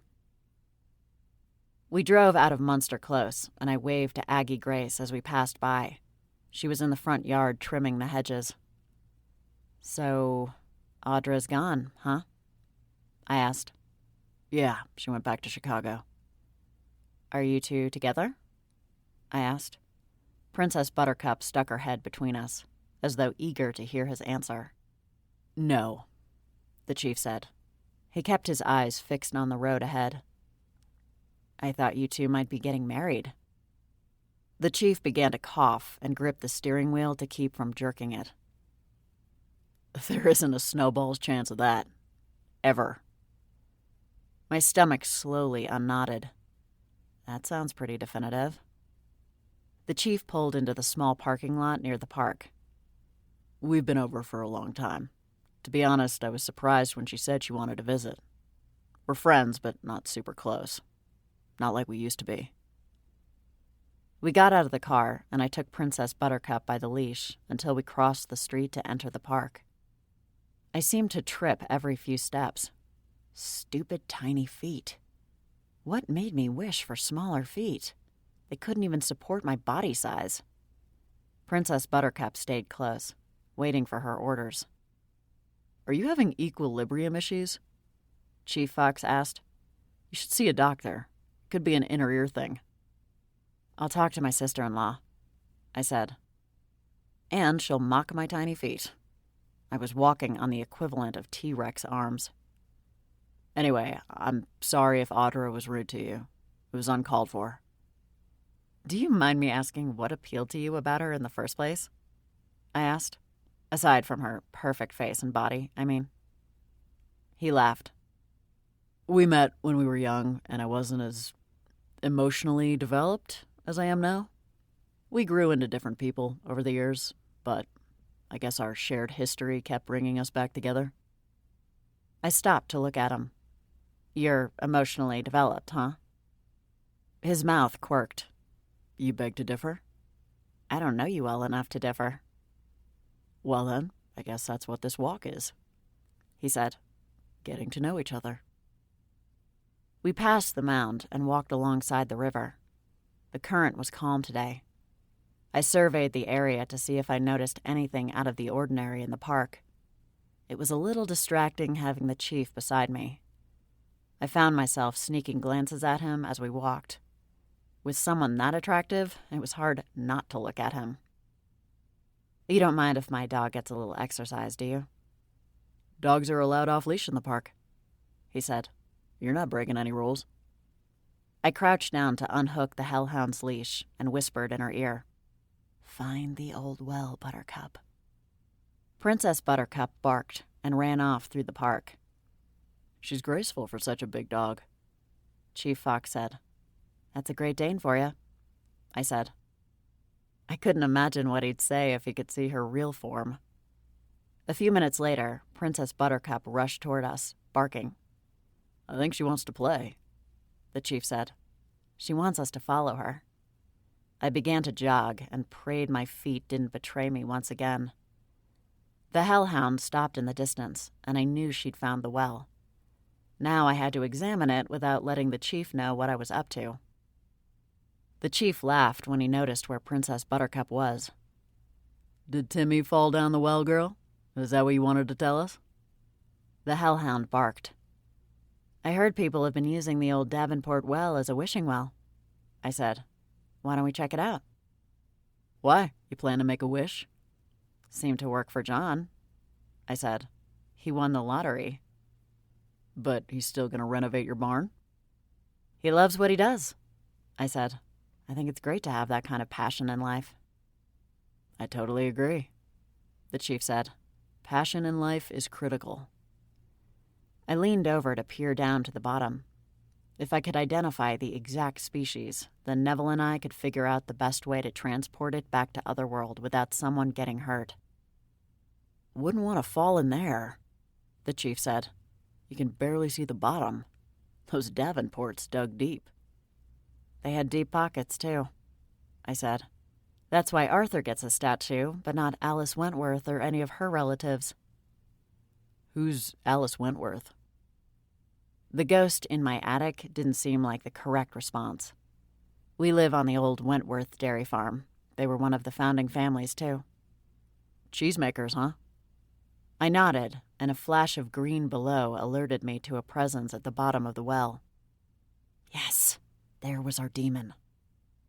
I leaned further for a better view. The body was bright green with black markings. I reached for my phone to take a picture. Big mistake. Yikes! I pitched forward and nearly fell headfirst into the well. A pair of strong hands pulled me to safety. I've got you, the chief said. My heart thumped in my chest. Sorry, I leaned too far. I should talk to someone about having this well taken care of, the chief said. It's a liability for the town. We're having ours looked at by a contractor, I said. I can pass along his information. I'd appreciate it. We're lucky no one's fallen down there and gotten stuck, or worse. I'm not even sure how I'd go about getting them out. I glanced back at the well, and the knot in my stomach returned. Me neither, Chief. But I was about to figure it out.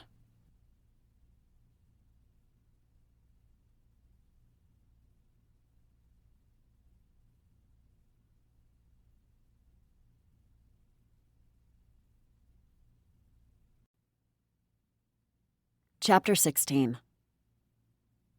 Read the one about the evil genius, Olivia insisted. I'd volunteered to read bedtime stories so that Verity and Anton could go out to dinner alone. They rarely were able to spend quality time together without the children, and I seized the opportunity to spend time with the kids. I aimed to be a positive force in the children's lives, and that was easier to do when I was alone with them. How about Monkey Train? I asked. That's a cute one. Olivia scrunched her nose. No, that's boring. Ooh, Ryan said from his place on the floor. Charlemagne slithered around him in a protective circle. Very good, Ryan, I said. Monkey. I want brains or food, a zombie story. Who bought you that? I asked. Daddy brought it back from one of his trips. Right, one of his trips to Otherworld to exact vengeance. My phone buzzed, and I glanced at the text on the screen. Who's Will? Olivia asked. I moved the phone out of her line of sight and read the text. Double-decker crap sandwich. Crap.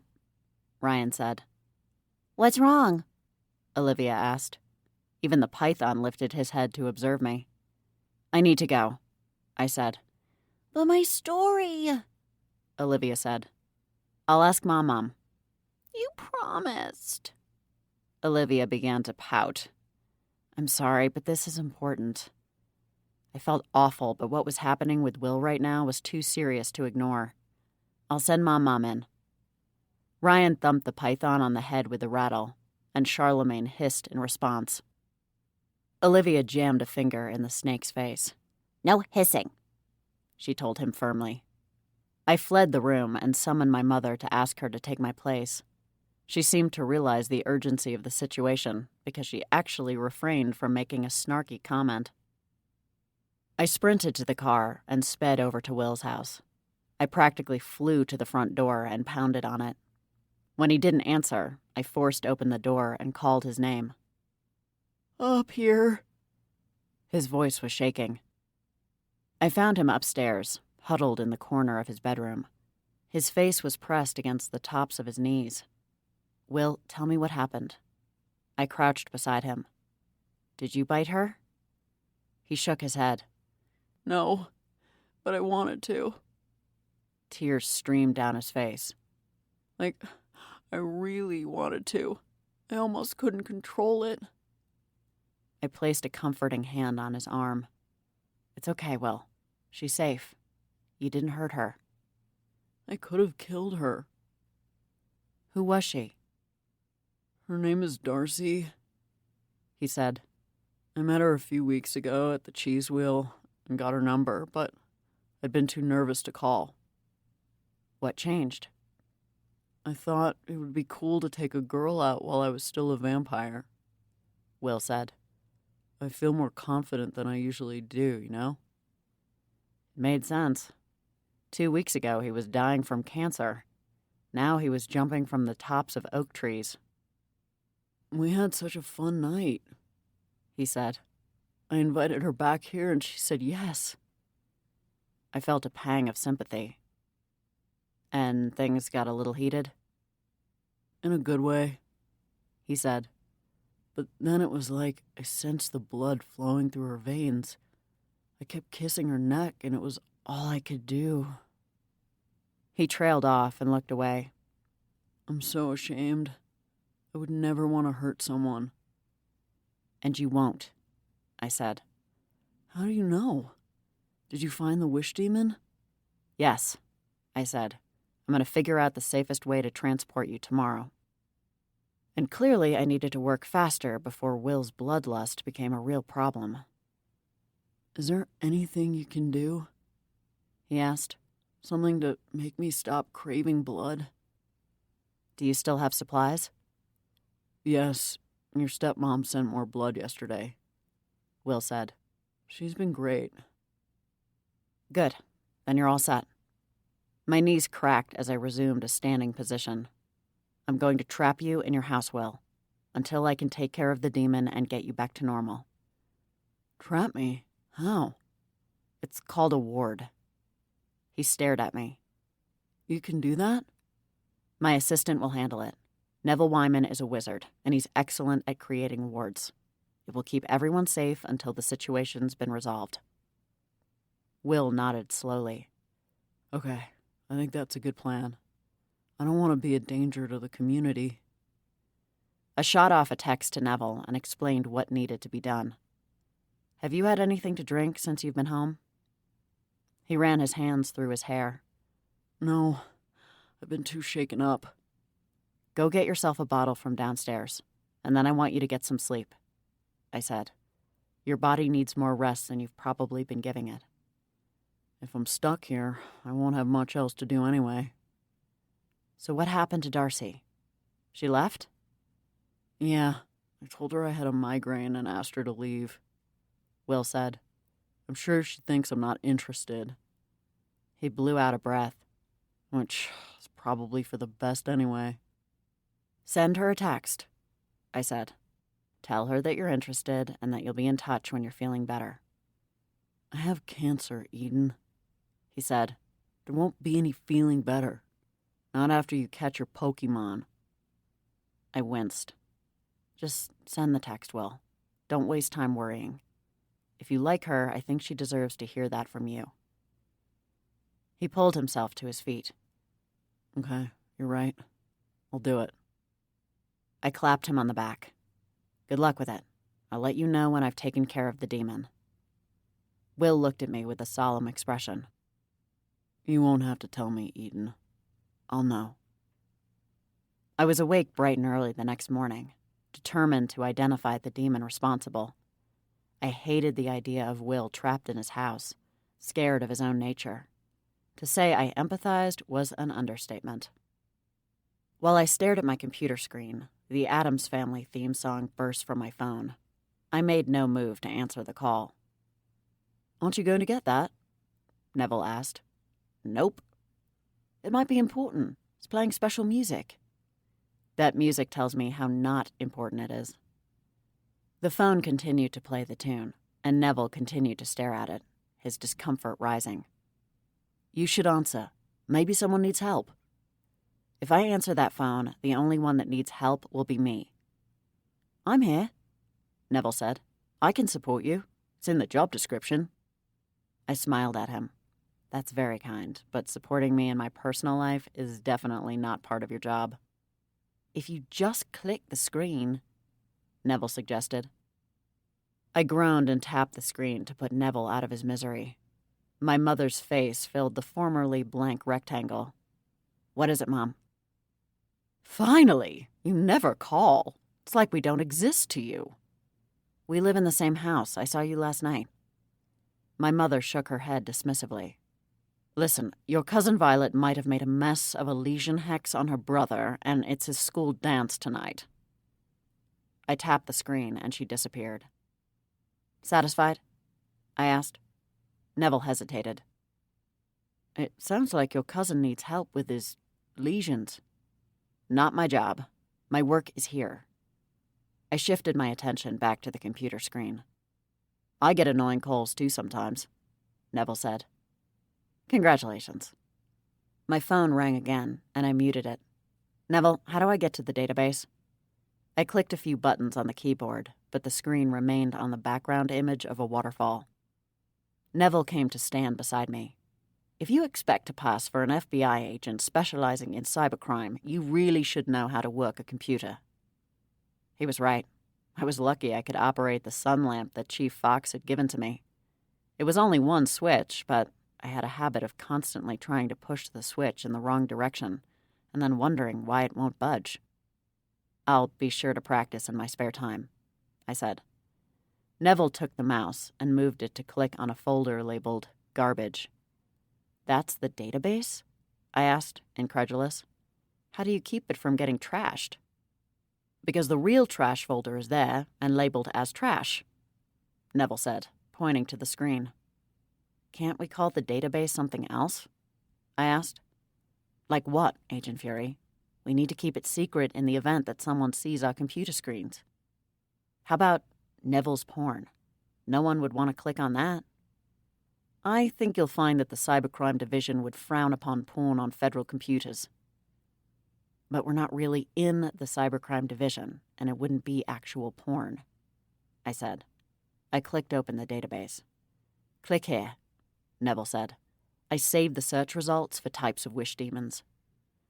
I followed the link, and 50 results popped up. I can't believe there are so many different types.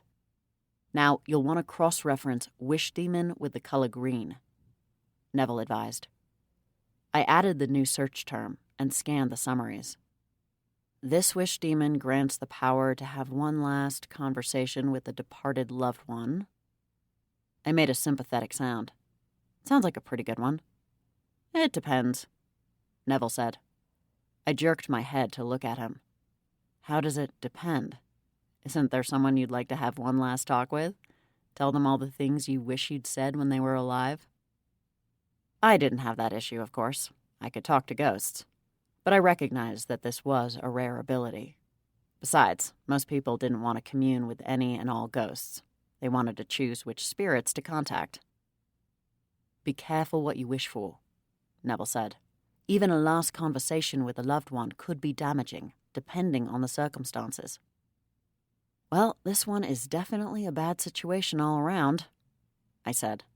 It's a shame because everything seemed fine initially. John had enough money to pursue his dream, Will dodged cancer, Maxwell was united with his true love, Mitzi got the fame she wanted.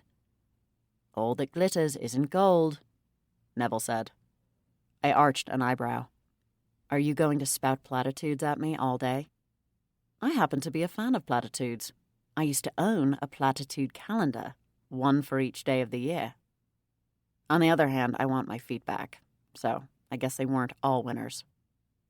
I thought you despised your big feet, Neville said. They fit my body, I said. I don't like being clumsy. It's not good for an agent to be a klutz.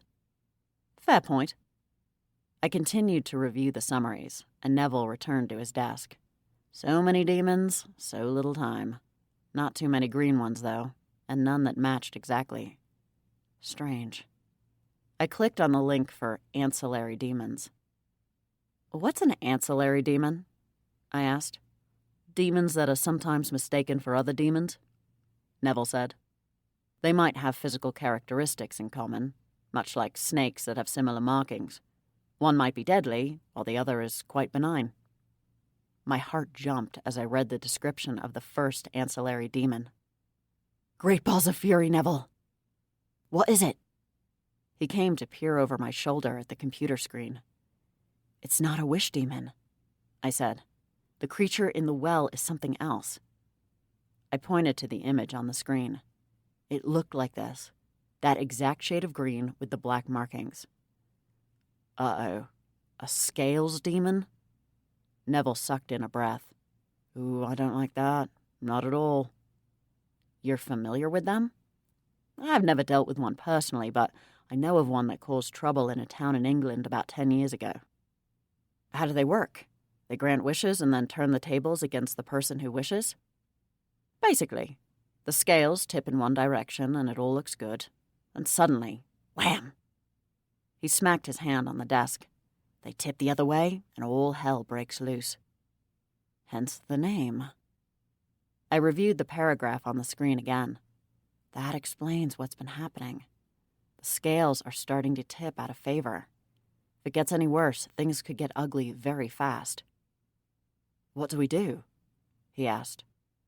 We need to figure out how to get it safely to the extraction team and return to Otherworld without collateral damage. I reviewed all the information on the scales demon. No arms or legs. It moves like a constrictor and can squeeze you to death if it gets around your body. Then we have to make sure you can handle the creature without letting it move, Neville said. He hurried to the table at the back of the office. I have a few ideas. He began rummaging in drawers and pulling bottles from shelves. I followed him to the table, curious to see what he was putting together. I guess an invisibility charm won't cut the mustard this time, huh? Not quite. These items will give you choices, Neville said. You never want to embark on a mission with only a plan A. Fergus used to say that too. He placed 3 bottles on the table in front of me. This one is a sleeping beauty potion. Self-explanatory, I said. The downside is it takes less than a kiss to rouse it from slumber, he said. A loud noise, for example, might be enough to break the spell. So there's a risk with this one. There are inherent risks with every potion. He tapped the lid of the round bottle in the middle. This one is a paralysis potion. Use this if you decide to transport the demon. It will keep the creature in stasis long enough for you to hand him over to the extraction team. And what about this one? I flicked the last bottle with my fingernail. Neville looked at me. That's a kill potion. I snapped to attention. You think I should kill it? I wouldn't dare advise you on the course of your mission, Agent Fury. Eden. Yes, of course, Eden. He unscrewed the lid and showed me the purplish-black contents. This is called deadly drip. A few drops of this on the demon's skin and it will be dead inside of a minute. He replaced the lid and set the bottle on the table. I guess we've got our bases covered. My gaze lingered on the deadly drip. I wasn't keen on killing anything, and certainly not with magic. I shuddered to think which new Fury power would make an appearance if I actually used my powers to kill. Now allow me to prepare your pack, Neville said. If by pack you mean jetpack, then I'm all for it. He gave me a deadpan look. Your utility pack, Agent Fury. Be careful with the bottles, I said. They might fall over in the backpack and spill. The last thing we wanted was to spill deadly potions where people or animals might accidentally be exposed to them. I have the perfect solution, Neville said. He ducked behind the table and produced. Is that a fanny pack? In the name of Nyx, please say no. He held up the offending item. The bottles are the ideal size for this. You simply pop it around your waist and unzip the pack. Presto. Your bottles are accessible. I thought you were going to give me a cool invention. The fanny pack is a cool invention. Highly underrated in my expert opinion. I snapped it around my waist, unconvinced. I feel my self-esteem plummeting by the second. You wear it well, Neville said. I've never seen James Bond wear a fanny pack, I complained. And I've never seen you wear a tuxedo. I glared at him.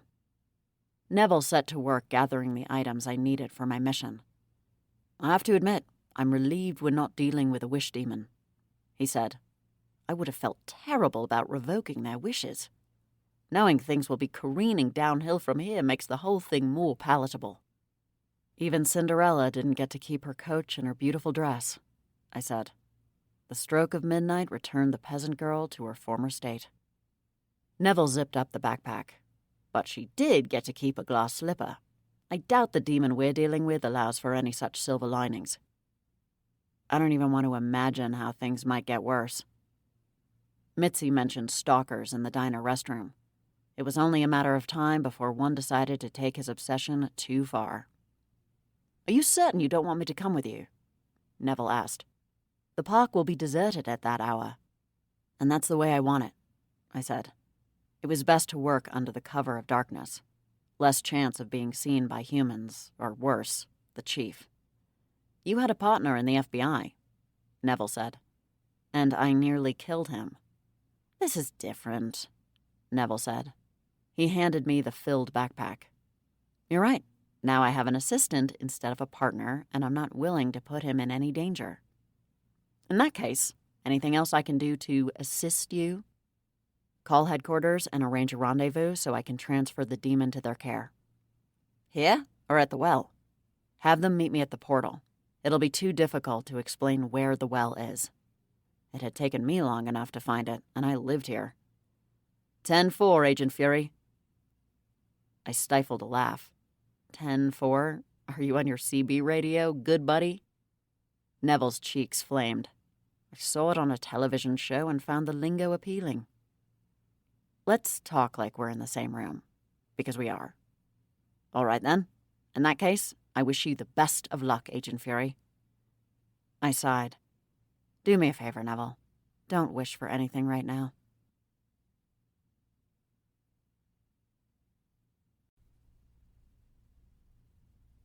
Chapter 17. Moonlight streamed down through the trees as I made my way through the park to the well.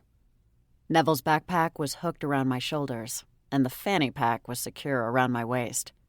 There was no one in sight, for which I was grateful. The last thing I wanted was for someone to see me wearing faux snake sneakers and a fanny pack. I dropped my bag to the ground and unzipped it. I removed the rope first and tied it tightly around my waist. Next, I fastened a headlamp to my head and switched it on. "The better to see you with, my dear," I said. I pushed the stake into the ground and tied the end of the rope to it. "I really miss drug dealers," I muttered as I climbed over the side of the well. "Make a wish to see them again, and I can make it so," the demon replied. I peered into the darkness of the well, trying to aim my headlamp in his direction. "No thanks. Small feet are enough." The demon's laugh echoed in the small space. "That was you?" I wiggled one foot in the air above his head. "Sure was. Been paying the price ever since." "Are you coming to rescue me?" the demon asked. Something like that." The demon appeared to be huddled in the bottom corner. "How did you get stuck down here anyway?" "I came from Otherworld. I'd intended to go to the Rocky Mountains. I like wide open spaces." One might argue this is a taste of your own medicine.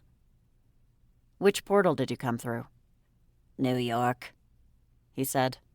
"My cousin Ezra had done a cross-country trip and couldn't stop raving about it. I wanted to see for myself." "Then how did you end up here?" I inched further down the side of the well, still clutching the rope. "I felt pulled here," he said. "It was my intention to travel west, but instead I began to move south. I sensed the presence of a vortex.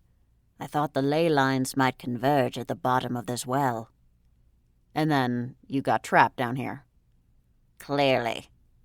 "The vortex is 1/2 mile from here," I said. "You were close." "I would appreciate it if you could help me out of here," the demon said. "I've been quite uncomfortable." "Try having feet too small for your body." "That was your wish, not mine." "Either way, I'll be glad to see the back end of you. You've done quite enough damage during your stay." The demon laughed. "I can't help my nature." "Of course you can," I said. "You just chose not to." I watched as his serpentine body uncoiled and slithered across the base of the well.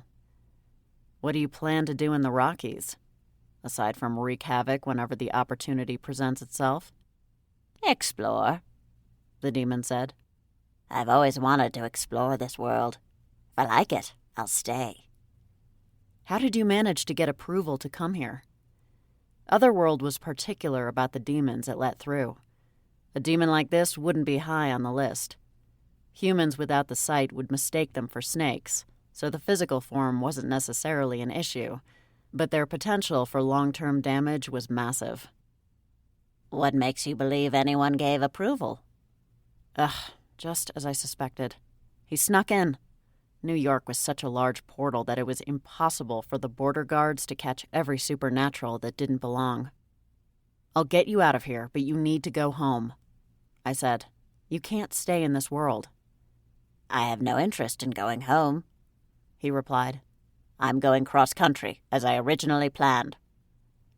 "I'm afraid that's not possible," I said. "I'm an agent with the Federal Bureau of Magic, and you're under my authority now." My hand slipped, and I grabbed the rope, slamming into the side of the well in the process. Ouch. That was going to leave a bruise. "I'm under no one's authority," the demon hissed. The change in his tone told me that the friendly conversation portion of our evening had concluded.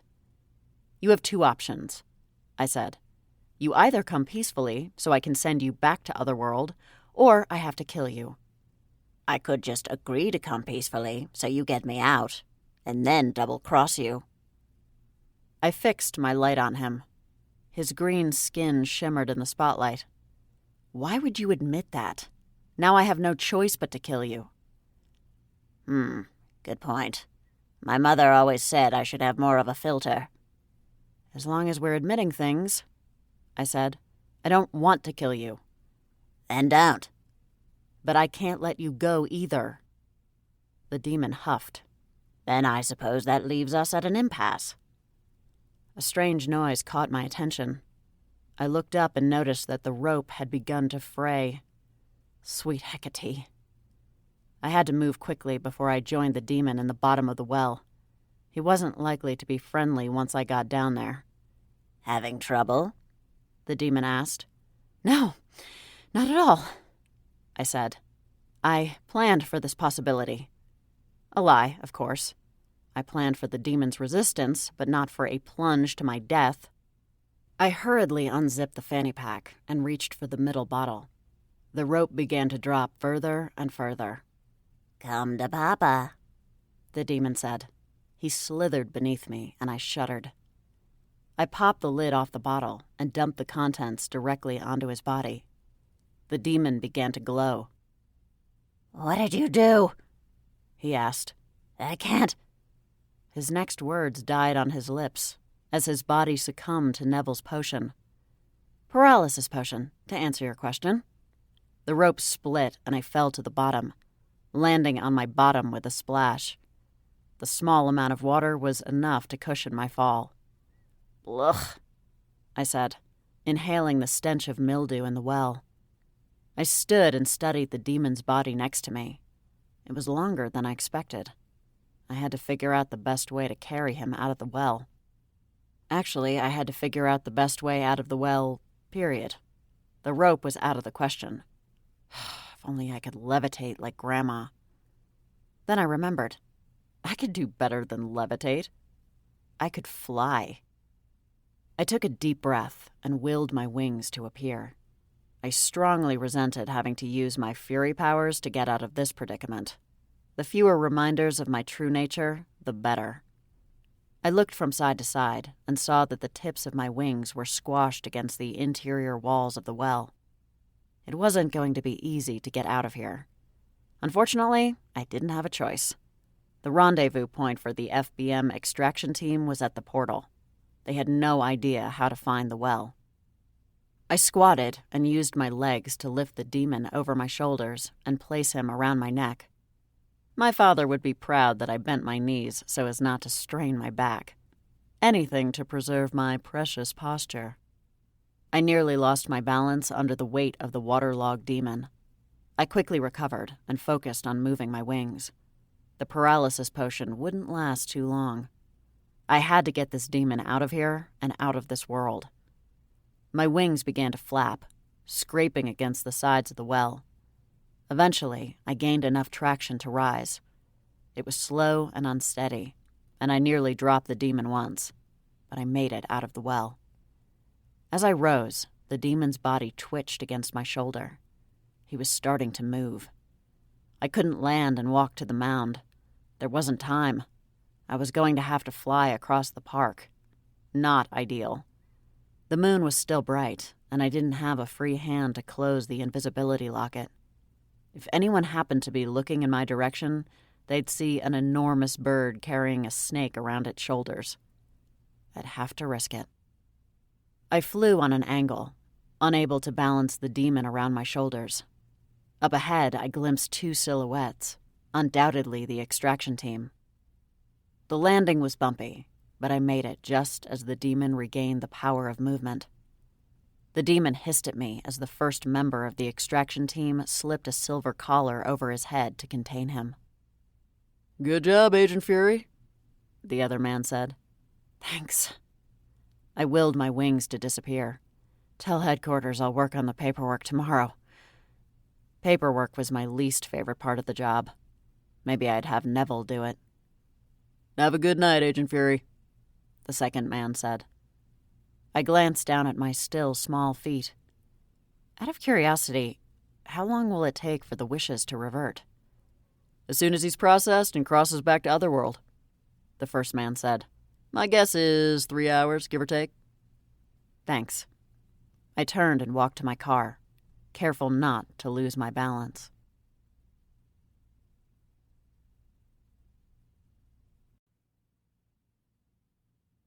Chapter 18.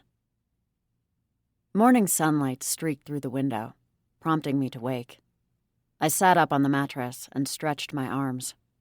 Good morning, Eden, Alice said. You slept well. I cringed. Do me a favor. Don't say the word well for a few days. I flipped back the sheet to examine my feet. Thank the gods. Back to a size 10? Alice queried. You know my shoe size? You've mentioned it often enough over the years, dear. It's a strange obsession. As pleased as I was to have my feet restored, it was hard to think about the fallout from the reversion of the other wishes. Mitzi would fare better out of the public eye. Fame is more than it's cracked up to be anyway, and I was pretty sure she'd stay out of the spotlight from now on. John also learned a valuable lesson. He discovered that he truly loved his work. Suzanne would have to rebuild her relationship with Kyle, of course. That was going to be a tough one. But at least, as a supernatural, Kyle would know what really happened and why. Although it wouldn't erase his wife's infidelity, it might help them get back to the happy couple they once were. As for Maxwell, there was no getting away from the fact that he'd be devastated. I'd have to make sure he had access to a good therapist. And then there was Will. I tried to ignore the guilt I felt, knowing that his cancer would be back by now. At least he could leave his house. Neville had devised the ward so that Will could break it as a human. I got dressed and joined Verity and the kids for breakfast. Who would have thought an old Will could cause so much trouble? Verity said. I'm definitely going to make sure we hire a contractor to take care of the one here, I said. Demons aside, I wouldn't want Olivia or Ryan to get hurt. With the amount of time Anton and I spent outside as kids, it was a wonder we'd never discovered it. You're a good aunt, Eden, Verity said. I know you have mixed feelings about it, but I, for one, am glad you're home. Thanks, Verity. I rinsed off my bowl and spoon and put them in the dishwasher. Any big plans today? I suppose you deserve a day of rest. Nothing special, I said. Have a good day at work? She smiled and handed Olivia a banana. You too. I slipped out of the house before anyone else saw me. I didn't want to tell my family where I was going. They'd accuse me of being a soft touch and express their disappointment in my weakness for humans. It never ceased to amaze me that supernaturals with their attitudes would choose to live among humans in the first place. I suspected it was because they liked to feel superior. In Otherworld, we all had powers and abilities. Here, we were special. And didn't we all want to be special in some way? Princess Buttercup followed me to the door, begging to accompany me. I patted her on the head. Not this time, I said. She whined before turning away. I got in the car and drove to Maxwell's house first. I worried about his state of mind. If I'd been given the thing I wanted most in the world, only to have it taken away, well, I sort of knew how that felt. I knocked on the door, itching with nerves. The door opened, and Maxwell stood there, fully showered and dressed. Hi, he said. I was just getting ready for work. Do you need something important? He looked remarkably collected for a man who had his heart broken. Was it possible that he didn't know? I wanted to check on you, I said truthfully. I heard that... His expression softened. You heard about Suzanne reconciling with her husband, I take it. I nodded. I'm so sorry, Maxwell. I know how hard this must be for you. He stepped back. When do you come in? I have a few minutes before I need to go. Traffic is never bad at this hour. I followed him into the kitchen. Did she call you? It was the oddest thing. She called in the middle of the night. He poured himself a cup of coffee. She would sometimes text in the middle of the night, but she never called. He offered me a cup, and I politely declined. What did she say? That she woke up crying in the night and ended up having a long talk with her husband. He stopped, and I sensed that he was getting choked up. She said that she loves Kyle and wants to make it work with him. That she was sorry for misleading me. I glanced at the bare walls in the other room, the place he was planning to hang the framed photographs of his happy union. How are you up and dressed? I'd be under the covers bawling my eyes out. He smiled sadly. I considered it, believe me. But that's not the man Suzanne fell in love with. I'd like to continue to be that man. He took a swig of coffee. Besides, my love for her isn't predicated on her feelings for me. It's unconditional.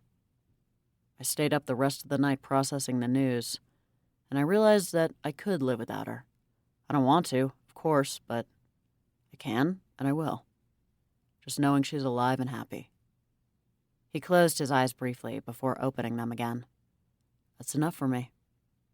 And you have the memories of your time together, I said, however brief. That I do, he said. And trust me when I tell you, I'll be replaying them in my mind whenever the need arises. If I never love another woman, I'll be satisfied with what I've been given. Some people never even get that much, you know? I did. You're an amazing man, Maxwell. Suzanne was a lucky woman. She still is, Maxwell said. I gave his arm a comforting squeeze. I'm glad you're okay. Would you like a cup of tea? No, thanks. There's someone else I need to see. Will's house was quiet when I approached the door. I rang the bell and crossed my fingers that he'd answer. I didn't want to break in to check on him, but I was willing. After a couple of long minutes, the door opened. Will stood framed in the doorway. He looked good. How are you feeling? I asked. Pretty decent, all things considered. He opened his mouth. My fangs are gone, so I suppose you dealt with the demon, or whatever it was. I did. Thanks for that. He paused. I know it must have been hard for you to do that, knowing the consequences. I leaned against the door jamb. It certainly wasn't easy. Well, I have a doctor's appointment this morning. They want to run a few tests. Now that I'm vampire-free, I figure I should get up to speed on my cancer. His throat tightened at the mention of the C word. If you ever want to talk about anything that happened, I faltered. There are plenty of supernaturals in town that would be happy to listen.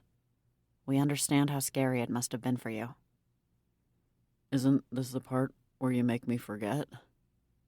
Will asked. What's it called? A glamour? I don't think that's necessary, do you? I hesitated. Unless you'd rather forget. What's the difference? Will asked. The dead don't speak, remember? I felt nauseous the whole way home, thinking about Will. He'd been through so much recently, and now his cancer battle was about to resume. I hoped he had the strength to fight. I parked in the driveway and entered the house. It was still early enough that I expected to hear bustling in the kitchen. Instead, there was silence. I peeked around the corner and saw that the kitchen was empty, except for Charlemagne and Candy.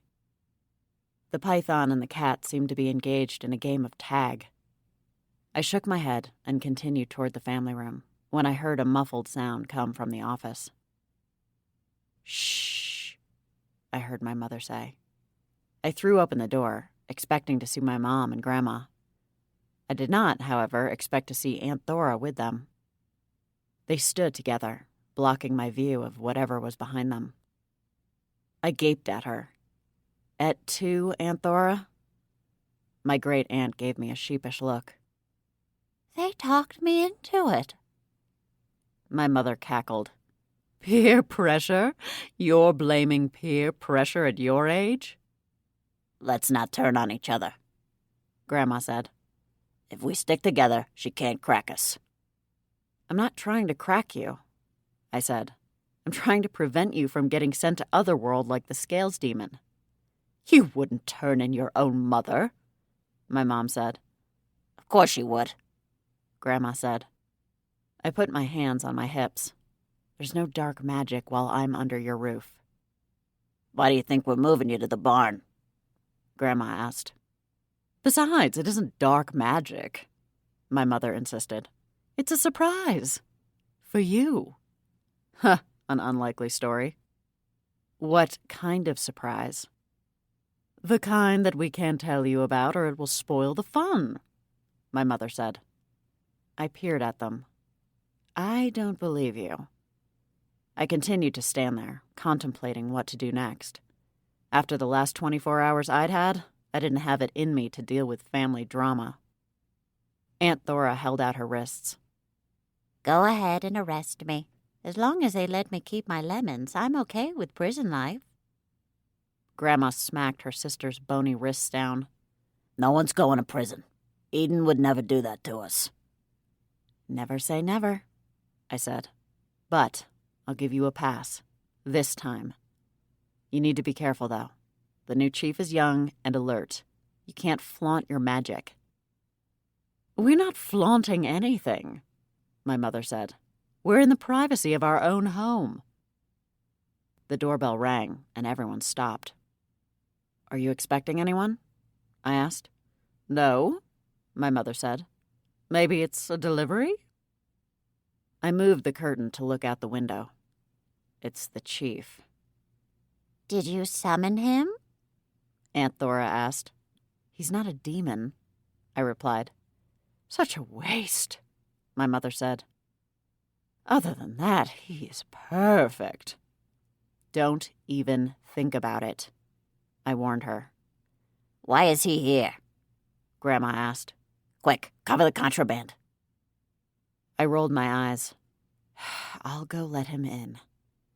On my way to the door, my phone bleeped. I pulled it out to see a text from Will. Miracle on Blue Cheese Court. In remission. I nearly dropped the phone. Amazing, I typed back. Congrats. I think it was the vampire blood in my system, he wrote. Maybe it fought off the cancer? Take the win, I wrote. What a relief. Will deserved a miracle after all he'd been through. I opened the door, my mood now elevated. Top of the morning to you, Chief. With the sunlight behind him, he looked like an angel on the doorstep. I wasn't sure what swooning actually looked like, but I was pretty sure I was doing it right now. I tried to pull myself together. He squinted at me. Is Fury an Irish name? Do you have to be Irish to say things like top of the morning? He grinned. Pretty sure it's a requirement. Would you like to come in? There's coffee in the pot. There was always coffee in the pot in this house, because someone was always home. It's not daily grind quality, but it serves its purpose. Don't mind if I do. He trailed behind me into the kitchen. What brings you here, Chief? I was wondering if you heard the news about your carpenter, Chief Fox said. I craned my neck to look at him. You drove over here to ask me about John? What about John? My mother interjected. Great. Seemed like my entire family had congregated in the kitchen. Apparently he didn't win the lottery after all, the chief said. It was a computer glitch. I feigned surprise. What a shock that must have been for him. I poured coffee into a mug that read, Caution, Witch's Brew, and handed it to him. It seems the Lottery Commission's lawyers reached out to him and offered him a preemptive settlement in exchange for not filing a lawsuit, the chief said. So he'll still get some money. That struck me as fair. He doesn't need free money, Grandma said from her place at the table. Your parents are going to pay him to renovate the barn. He bought a boat, didn't he? Aunt Thora asked. Will he get to keep it? I have a feeling he was going to downsize it anyway, I said. Life on the boat wasn't all it was cracked up to be. Is that why you're here? My mother asked. To deliver the latest town news? We have newspapers for that. Just a cautionary note, too, the chief said. A resident reported sighting a large bird in Davenport Park in the middle of the night. She was out walking her dog and spotted it when the dog started cowering and crying. Oops. Who walks a dog in the middle of the night? Grandma asked. Seems to me that's the real question. I don't have concerns that a giant bird is going to take off with my dog, I said. Princess Buttercup can handle herself. Chief Fox chuckled. No, that's true. I just thought I'd pass along the warning, is all. Good to know our tax dollars are going toward an overpaid harbinger, my mother said. Mother? I said in a low tone. Why do we need a new chief anyway? Grandma added.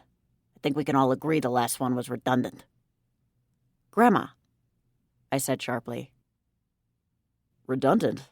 How do you mean? Chief Fox asked. We take care of our problems in this town, Grandma replied. It's called vigilante justice, and we're damn good at it. The chief's brow lifted. We? Double-decker crap sandwich.